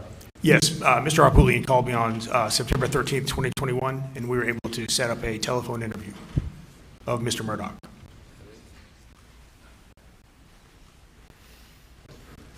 All right, I'm going to show you what's been marked as Exhibit 552, State's Exhibit 552, and see if you recognize this disc. I do. This is a recording of the September 13th, 2021 interview with Mr. Murdaugh. Your Honor, this time I would offer State 552 into evidence, I believe, without additional objection. No additional objections, Your Honor. It's admitted.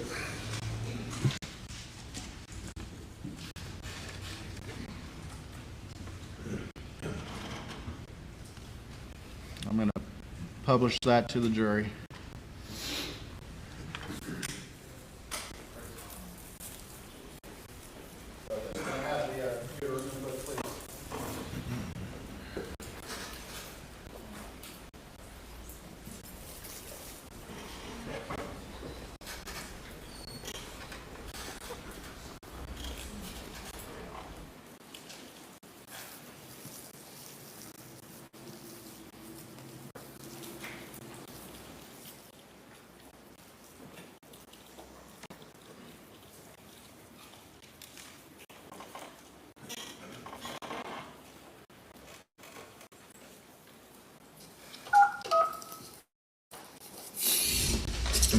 Let's see. No, it should not. We're not. All right, telephone conference interview of Alex Murdaugh, 9/13/21. Whose voice is that? Specialist Jomar El-Bayalde. Was he present with you when you conducted this interview? Yes, he was. Jim. Hey, Jim, this is Ryan Kelly and Jomar El-Bayalde with SLED. How are you? Hey, Ryan and Joe. Yes. We had a office over here in Atlanta with Alex and Dick, and I'm just going to put the phone here on the table next to Alex and then turn it over to you guys. Well, let me start, Ryan. First of all, we only have about 30 to 40 minutes before we have to get out of here. Okay. Okay, no problem, sir. Sorry about that. You caught me. I was halfway to Somerville, so I had to turn around and get into a place for. And I'm sorry, but we were late getting in here to see Alex, and once we got in here, we got to have a long discussion. Okay. It's official. I'd like to walk him through some questions, which will then allow you to question him, but give you some sort of, rather than him just sort of wandering around. Okay. Okay? Well, before we get started, can we just have, for the purpose of our notes, obviously we prefer not to do telephone interviews. This is how y'all requested, so obviously, we don't really have a choice. But we just, I'm going to need Alex to identify himself, on the call.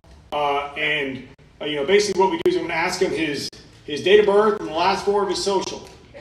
Okay, go ahead. Alex, just go. Hello. Alex, can you give me your full name? Okay, Richard Alexander Murdaugh. Okay, and what's your date of birth? My date of birth is May 27th, 1968, Last four of your social. 7483.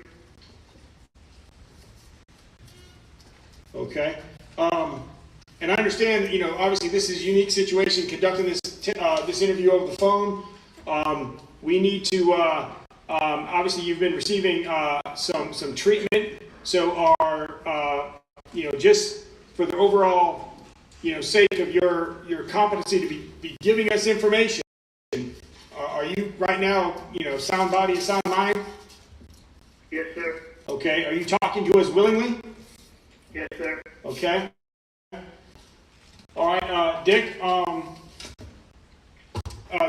ahead, sir. Okay, so let me say for the record, his attorneys, Jim Griffin and Dick Arbuckle are here.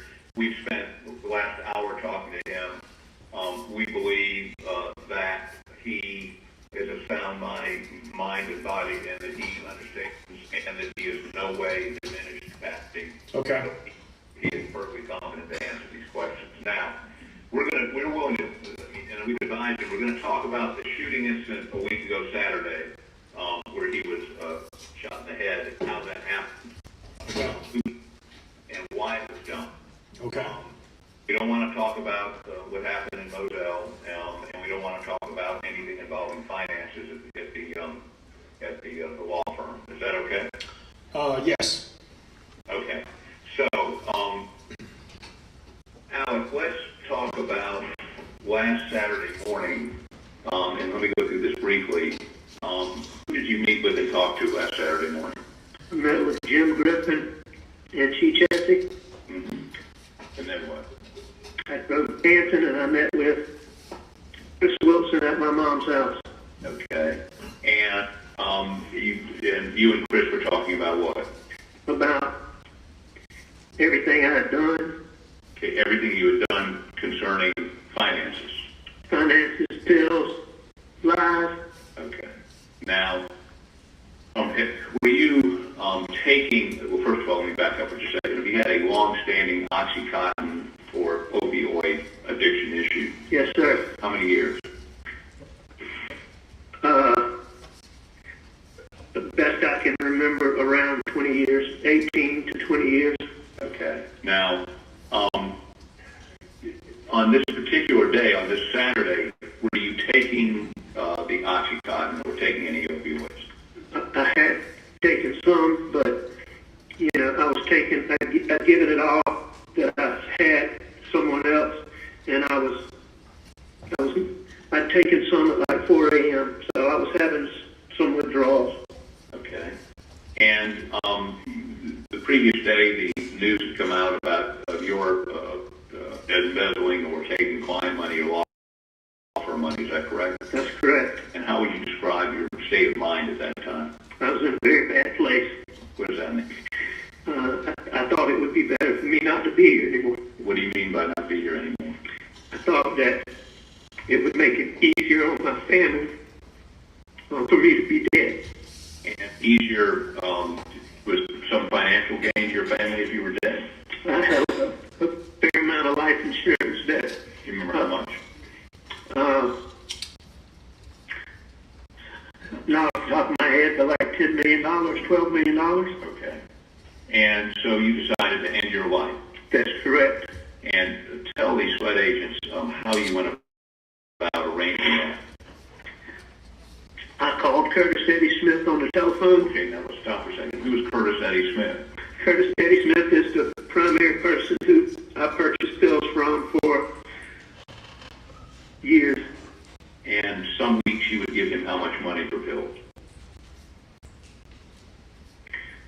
I mean, it would be in my records, but we had weeks where there would be $40,000, $50,000, $60,000. That you would give him for pills? Yes, sir. Okay, so you've known him for how long? Years. Years. So, did you call him that morning? Yes, sir, I did. That day? About what time? I'm not sure. Okay. But I asked him to... Was it after you met with Jim Griffin? It was after I met with Jim Griffin. After you met with Chris Wilson? I believe so. Okay, and when you called him, what did you ask him? I asked him to meet me. Okay. Did he meet you? He did. Where did he meet you? He met me out not too far from my mom's house. Where? He was on the side of the road. I think at the funeral home. At the funeral home. Okay, and did y'all talk? Not there. He followed me into town. To where? To over where I stopped by the Sunoco gas station. Okay, did y'all have a discussion there? Yes, sir. Did y'all get out of your cars or was this in your vehicle? I don't think we got out of our cars. And what vehicle were you in? I was in my wife's Mercedes. And what vehicle was he in? He was in a gray pickup truck. Okay, and what did y'all discuss? I told him that things were getting ready to get really bad and that I would be better off not here. And I asked him to shoot me. And you asked him to shoot you? That's correct. And what was his response?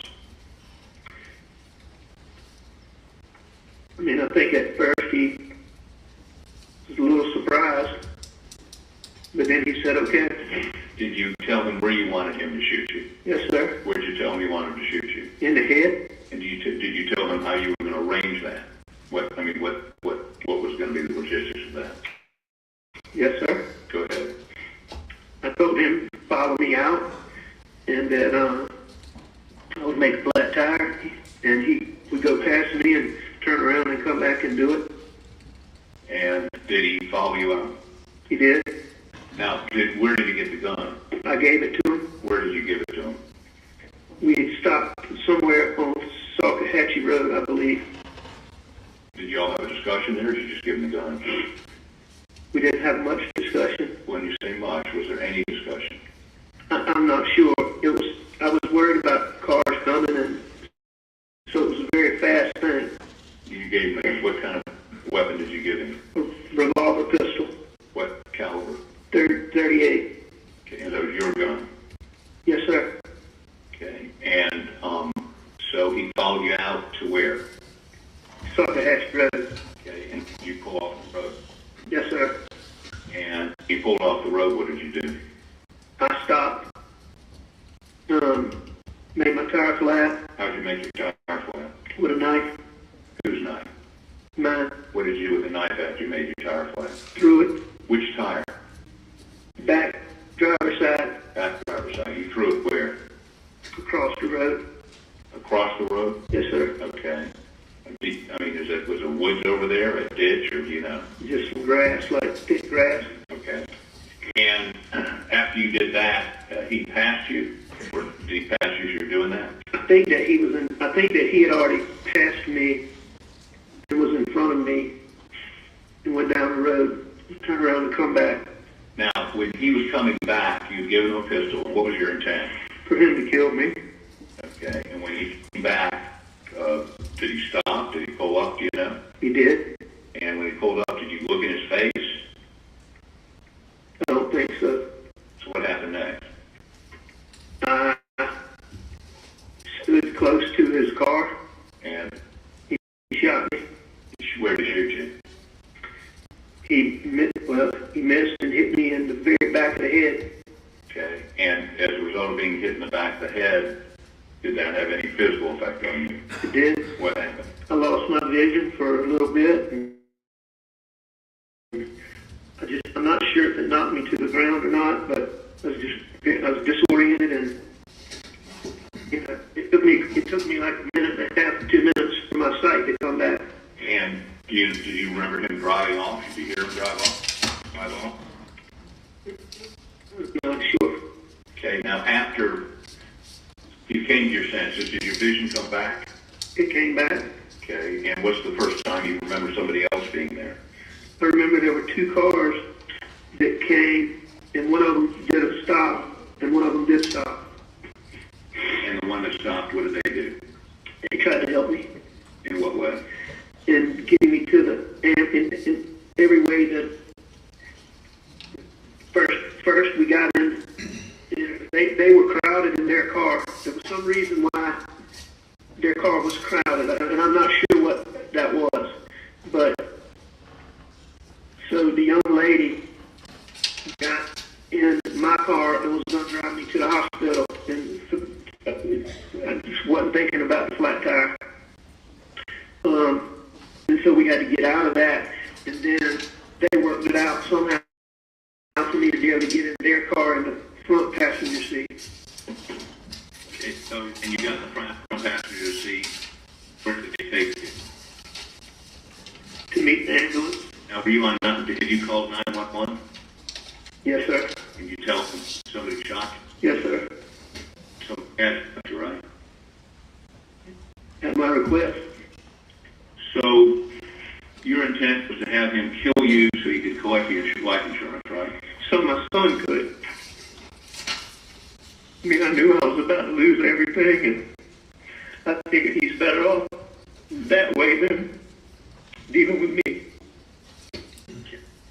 Now this gentleman that shot you, give me his name again. Curtis Smith. What kind of vehicle was he driving? Gray truck. Okay, and I'm this is probably not relevant, but I'm intrigued by the fact, how long was it that, have you ever discussed with him before killing you? Oh, you commit suicide? No, sir. How long did it transpire between the time you asked him to shoot you in the head on the side of the road and he actually shot you in the head on the side of the road? When I first asked him, we were at the Sunoco station in Barnville. And how long after that did he actually shoot you in the head? However long it takes to drive from there to Talkahatchee Road. More than a half an hour? No, I don't think so. Did he ever ask you to reconsider or say, things aren't that bad? Did he ever, try to convince you to do otherwise? No, sir. You find that strange? I didn't, I was focused on what? Being gone. Okay. So that's all the questions I have, but I tried to lay it out as expeditiously as possible, but he'll be happy to answer any other questions, any additional questions. Again, Okay. great interviewer, so y'all have at it. We've got about another 20 minutes. Okay, thank you, sir. Hey, let me ask you this, y'all recording this, aren't you? Yes, sir, we are. Okay, good. Just want to make sure. Yep. So Alex, how long have you known Curtis Smith? And Ryan, Officer Kelly, before we start, I just want to tell you, I apologize to you for lying at you in the hospital. I was in a very bad place. No, sir, we understand. And I do appreciate you, helping us figure this out now. So That's in the past, so let's just focus on what we're doing now. How long have you known Curtis? I've known him for years. I represented him. He knew my dad somehow from playing softball, and he came to my dad with a lawsuit, and I handled that case. So I would guess 10, 12 Okay. years ago. How often would y'all talk on the phone? Very frequently. Okay. And what would y'all talk about? Getting pills. Okay.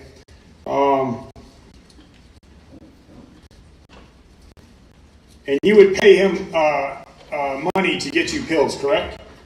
Yes, sir. Okay. How often would you pay him? Frequently. Okay. Well, I mean, once a week, twice a week? It would vary sometimes, but it was several times a week. How would you pay him? In cash, and mostly in checks, but in some cash too. Okay. And what accounts would those checks come from?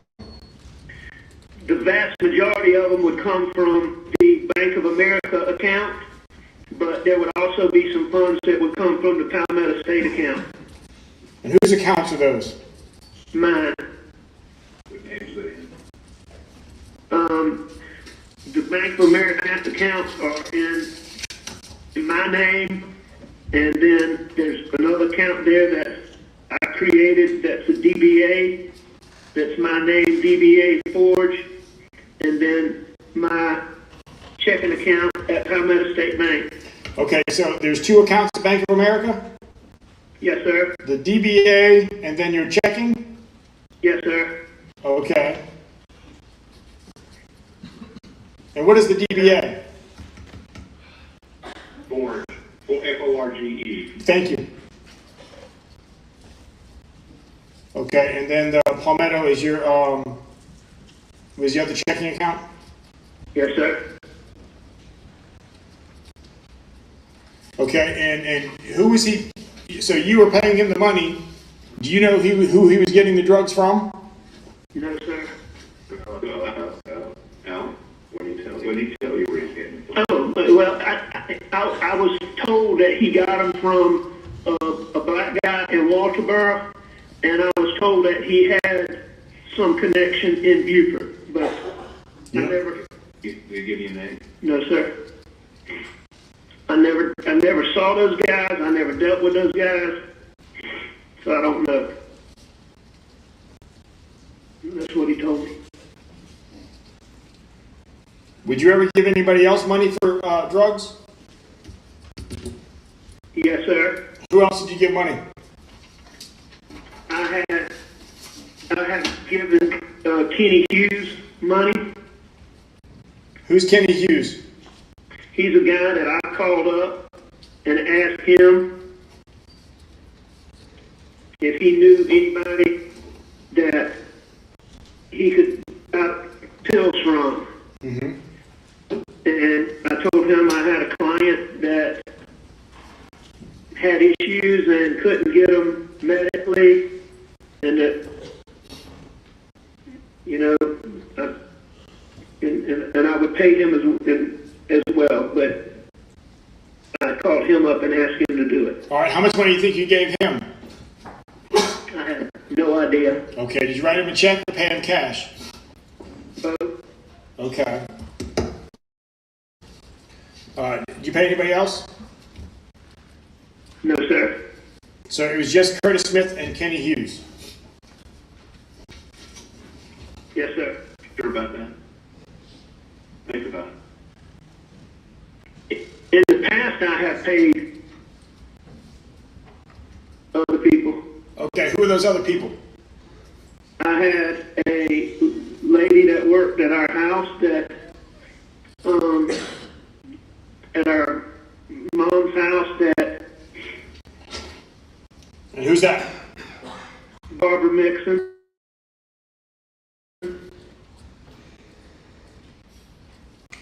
But that was on a very, very few occasions.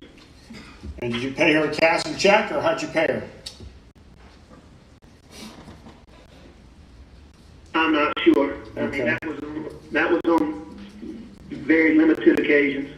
Okay. Is there anybody else?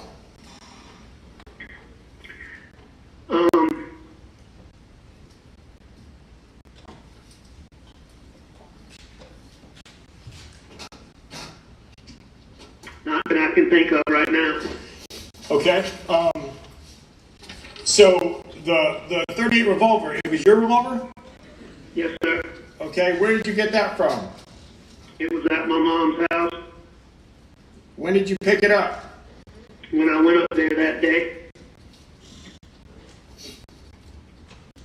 Do you know where it is now? No, sir. So you gave the gun to Curtis, and you don't know what he did with it? That's correct. Has anybody in your family had any communications with Curtis recently? I don't know why. Well, because when we interviewed him, he said he had to talk to his attorney first, and he listed you. And then when we said that wasn't possible, he listed Randy. So we're just trying to figure out. Randy's not going to represent him. And let me say this, maybe. Well, I got one more question. Does Randy have any knowledge of this? Does Randy have any knowledge of what? Of this attempted suicide / agreement with Curtis? I have told I told both my brothers and my son When? very recently. Yesterday, right? When was it yesterday? Yesterday. After we told him we're coming here so that he could tell you, he wanted them to hear it from him first. Okay, so Randy didn't have any knowledge last week, previously? No. Absolutely not. I lied to him too. No, Alex told me yesterday about 4:15, and then I sort of tipped John Marvin off, and then later on I learned that, and I talked to Alex, and he had called Buster, John Marvin, and Randy after I spoke with him at 4 o'clock yesterday afternoon. We didn't about to do that. We're trying to. And before that, I told them the same lies that I told you. Now, here's an important thing. Since the shooting, have you talked to the shooter? Yeah, Okay, tell them about those calls. I'm not sure. I was in the very beginnings of my detox, and I can just see where I tried to call on the phone. I know I talked to him, but I don't have it. Did you call him or he call you? I called him. Okay, but you don't remember what he said. I don't. Do you remember what you told him? No, sir. And this is when you were in the hospital in Savannah? No, this is when I was in detox here. Okay, so you've called him since you went, because you went to detox. Let me ask you this, Agent Kelly, has the investigation revealed, as you testified before, that the defendant, Alex Murdaugh, did call Eddie Smith, trying to use staff phones as well while he was at the hospital additionally in Savannah? Yes, Mr. Murdaugh was able to contact Mr. Smith while staying at the hospital in Savannah. When? Monday night? That's right. Did you call him on the nurse's phone from the hospital? I heard that from. But you know what? Randy did say I did that. But you don't have a memory of that. Randy said that I called him, and then he was asking me. He did say I did that. Oh. But you don't remember calling Curtis. I don't, but I will tell you from past experience that when withdrawals begin, you will do just about anything to make them quit. And I probably was calling him for that purpose. To get pills. Probably. All right, so you don't know where the gun is at? No, sir. But you last saw it in Curtis Smith's possession? I gave it to him, yes, sir. All right, so the accounts that you were writing the checks to Curtis were Bank of America and Palmetto State Bank? Yes, sir. All right, and the funds, where were those funds coming from? Well,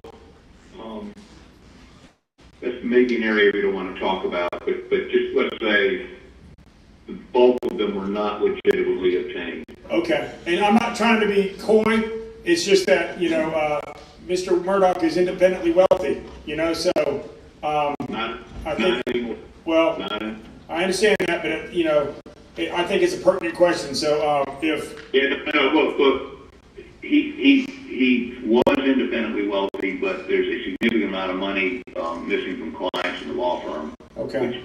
So the money came from ill-gotten gains? Is that what? Some of it. Most, I would say the majority of it, but some of it I'm sure I use my own personal funds too. Okay. I mean, I was buying so many.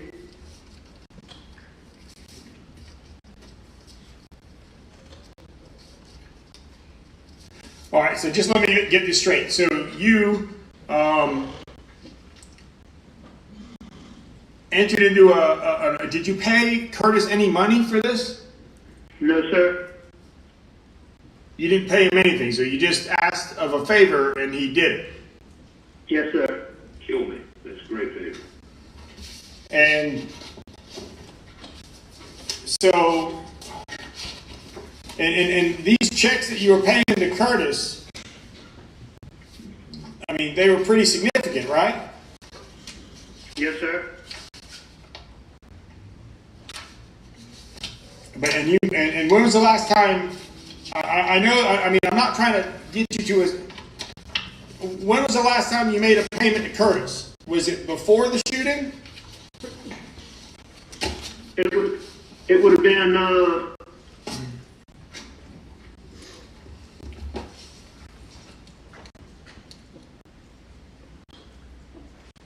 I mean, not like right before the shooting, but it would have been several days. Okay. Do you remember how much you paid him? No, sir. I think the last few times I paid him were all in check, and I was trying to, you know, see him as little as possible. All right. Now let me ask you this: do you owe money to any drug dealers? No, sir. So there's not a threat out there that we need to worry about for Buster. No, sir. No, sir. Okay, so the money that you were paying to Curtis to get money from his dealer or his supplier, you were paid in full in those payments. So there's no outstanding debt that we need to worry about. No, sir. Hey, Ryan, that's assuming that Curtis passed all the money along. Well, no, I understand, and you know, we'll work. So, to the best of your knowledge, you don't owe anybody. No, sir. Okay.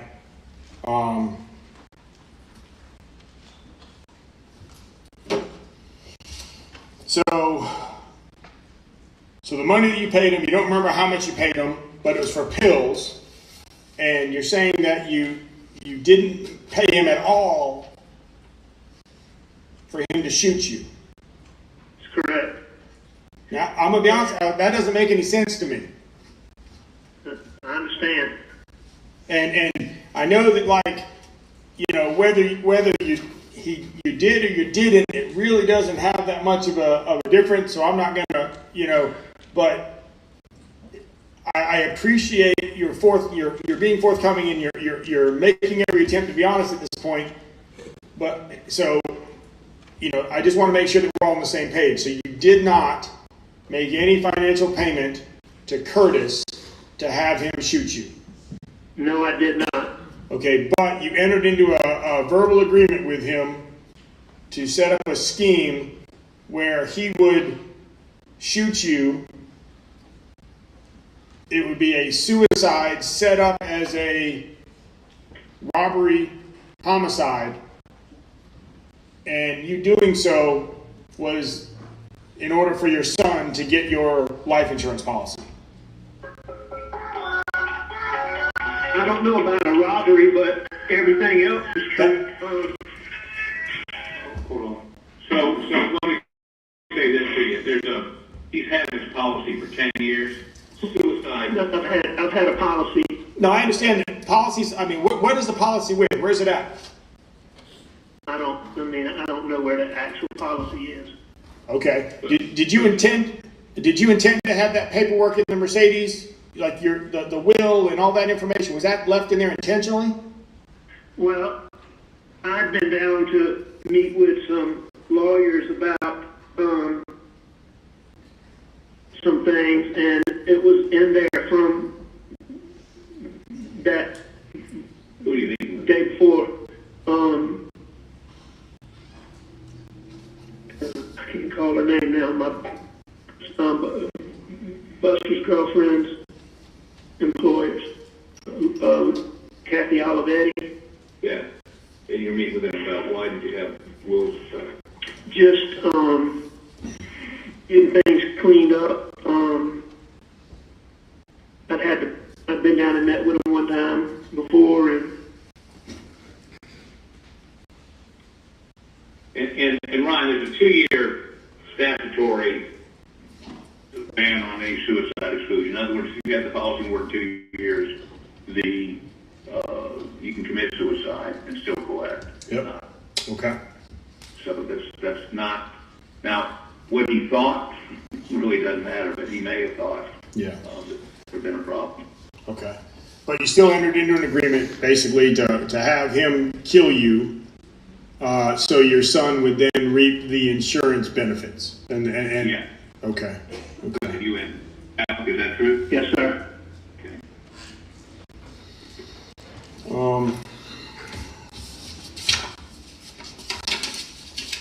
All right, so how did you get the knife? Was it your knife? Yeah, I think that Eddie gave it to me. Curtis Eddie Smith gave it to me. Okay. And then how did you make the tire flat? I just stuck it. So you punctured the tire with the knife? Yes, sir. Okay, so Eddie gave you the knife. You took the knife and punctured the tire. That's correct. And then what did you do with the knife? Threw it. Threw it where? I believe across the road, but I'm not absolutely positive. Okay, but you threw it, you disposed of it in the area of where the Mercedes was parked?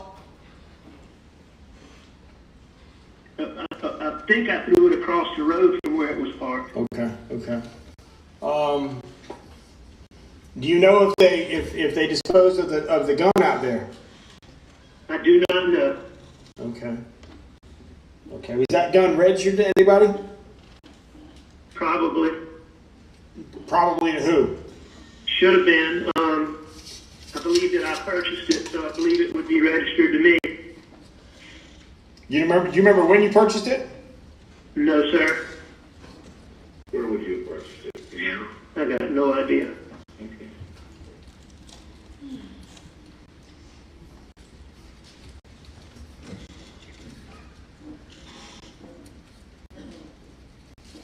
Ron, do you have Curtis Eddie's phone number? Sir? You have Curtis Eddie's phone number? If y'all have them, we'd love to get them. Yeah. It will be my case. Yeah, I got a cell number, 843-908-1534. And a home number at 843-538-4691. All right. Alex, did you ever have any dealings with anybody else besides Eddie? Any of his friends, family, girlfriend? I mean, I knew who his girlfriend was, but I never had any dealings with her about Phil. Who's his girlfriend? A lady named Donna Easton. I don't know her very well, but I've just helped her with a couple of little legal issues over the years. Okay. But she never was involved in the exchange of pills or money. Okay. Is there a property up in Hugie? A property where? In Hugie, up 41. Do you guys own any property up there? Oh, yes, sir. And out of Charleston? Yes. Yes, sir. Tell me about that. There's a piece of property that I owned with a bunch of other people that nobody else would pay, and so I've been paying for it, and he did some work up there digging some ditches. When did he do that? He started within the last couple of months.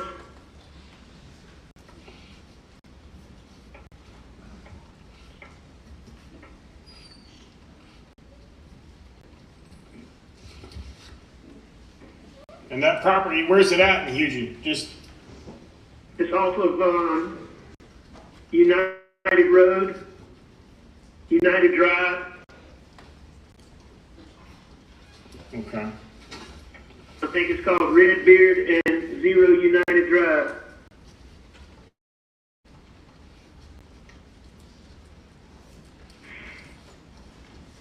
Hey, Ryan, we're gonna have to jump here in just a minute. Okay. Down here in just a minute. All right, Alex. Is there anything else that we're missing that we're not asking you? Like in regards to what? Not that I can think of, but like, what are you thinking?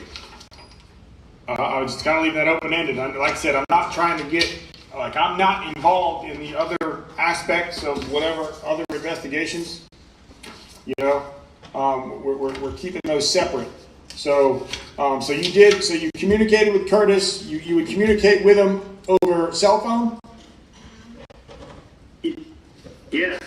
Okay. How many phones do you have, Alex? At the time. I had one phone. 1227 was my primary phone, and then I have to download that phone, Ryan. You know, when SLED started focusing on Alex, said he's a target, we started doing our own work. So I took possession of that and sent it to a guy to download, and he had to get a separate phone, and that was that other number. And then y'all seized both of those, as Okay. my understanding. All right, and then he's got a third phone that he got prior to going to the treatment center. Yeah, from Walmart, burner phone. Okay. What is his extended? What's your expected length of treatment there in Alpharetta? Well, it's unclear right now, but it'll go from here into rehab at some point. We'll keep you posted. Okay.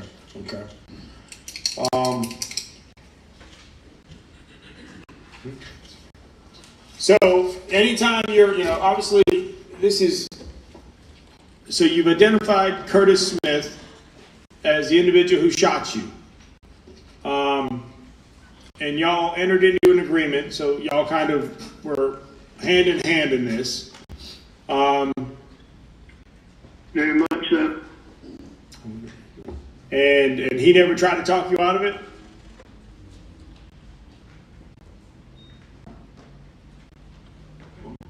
I don't know. No, sir. I don't think he did. Okay.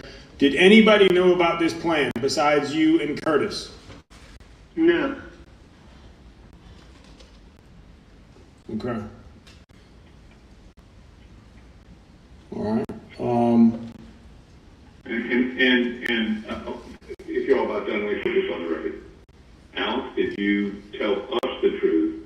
I just want to make sure Ryan understands him and leading him on a very, No, I did not tell anybody the truth until, was it yesterday?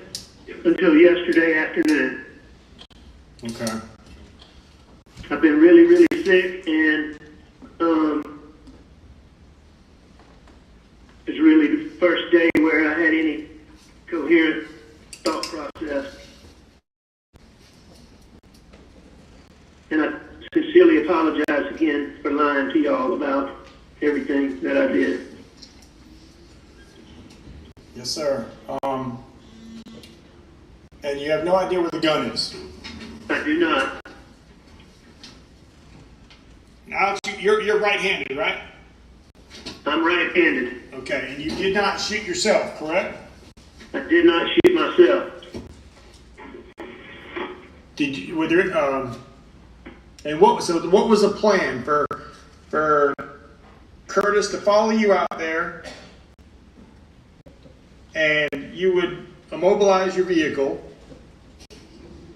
So did he stop to make it fly, for you to give you the knife first? I mean, how did that play? Because, you know, you got the knife from Curtis. When did you get the knife from him? I think I got it from him when I gave him the gun. Okay, when you were at the Sunoco? No, we didn't do it then. That's when. Okay, when you pulled off the side of the road in Salkehatchie? Shortly after we made the turn onto Salkehatchie, we stopped and did a quick exchange. Okay. So you stopped, pulled over the side of the road, stuck the tire. Where was Curtis at when you were disabling the tire? I believe he was going past me. Okay. So he turned around, and where were you at when he turned around? I'm not sure. I mean, I would have been on the side of the road, I think. Okay, so did he pull up, kind of like what you said, you know, just past your car? That's basically the way I told you it happened is kind of how it happened, except it was arranged by me. Okay. So as you turned around and turned your back to him, about how far do you think you were from the car? I don't know, 4 or 5 feet. Okay, 4 or 5 feet.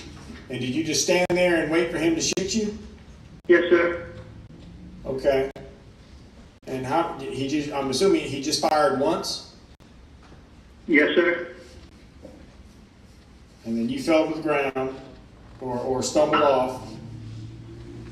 I'm still not positive about that part, but I did lose my vision for about a minute and a half to 2 minutes. Okay. And why weren't you truthful with us when this initially happened? I don't have a good reason. I was in a bad place.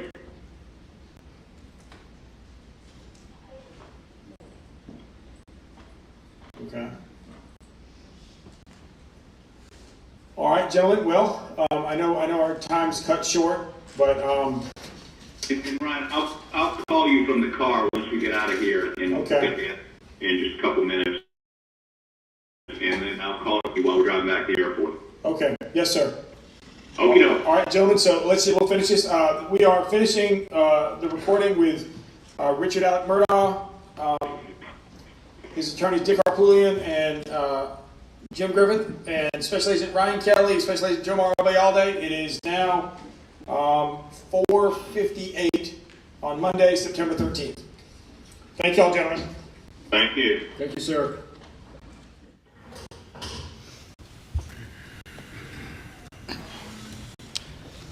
Special Agent Kelly, is that the complete conversation that you had with Alex Murdaugh on September 13th, 2021? Yes, it is. Prior to that conversation, over the course of the 911 call, the ambulance, and multiple interviews at the hospital, did Alex Murdaugh ever mention or identify Curtis Edward Smith at all until his lies about the side of the road were exposed? No. Did Alex Murdaugh ever say that there was any risk or threat to Buster? He said no. No, he did not. He actually denied it when we asked. Did Alex Murdaugh say that Curtis Eddie Smith had anything to do with the murders of Moselle? He denied it when we asked. And is there any evidence that Curtis Edward Smith had anything to do with Moselle? None whatsoever.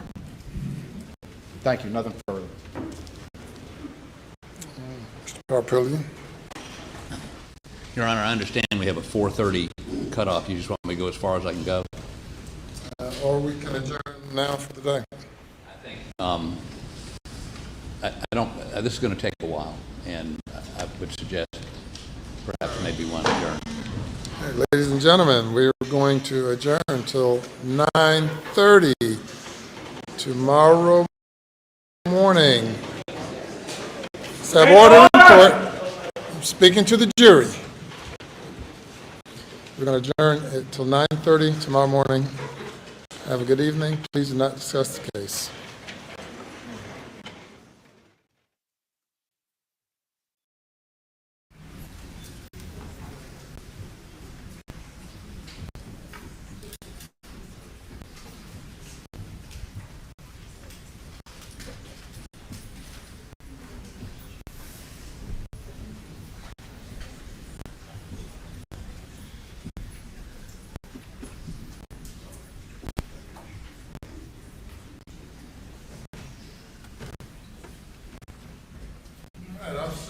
Please do not discuss your testimony with anyone overnight. You'll be cross-examined tomorrow morning. Yes, sir. And we will be in recess. All right.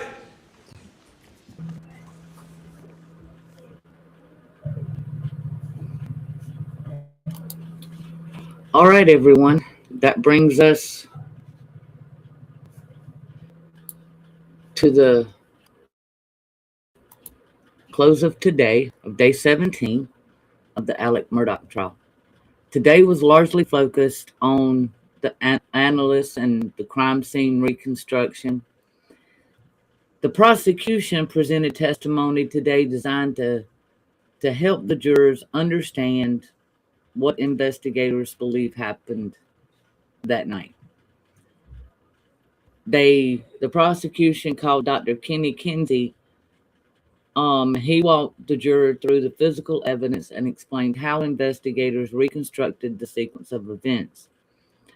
We also heard from investigators involved in the case, including SLED agent Ryan Kelly, who discussed aspects of the investigation. And right before we ended for the day, we finished listening to the 911 call that Alec made at the roadside shooting. So at this stage of the trial, the prosecution is trying to connect all of this evidence into one consistent timeline. And meanwhile, the defense continues to examine that evidence for areas of uncertainty. And ultimately, it will be the jury's job to decide which. Mr. Griffin, you wanted to put something on.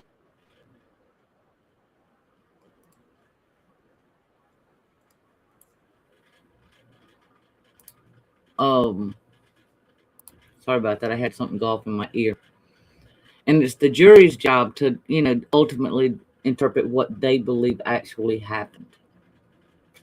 So, as we wrap up day 17, if you enjoyed breaking this down with me, make sure you hit the like on the stream. And if you're new here, go ahead and subscribe. It's free and it really does help the channel grow. Thanks for being here, and I'll see you on the next day of testimony.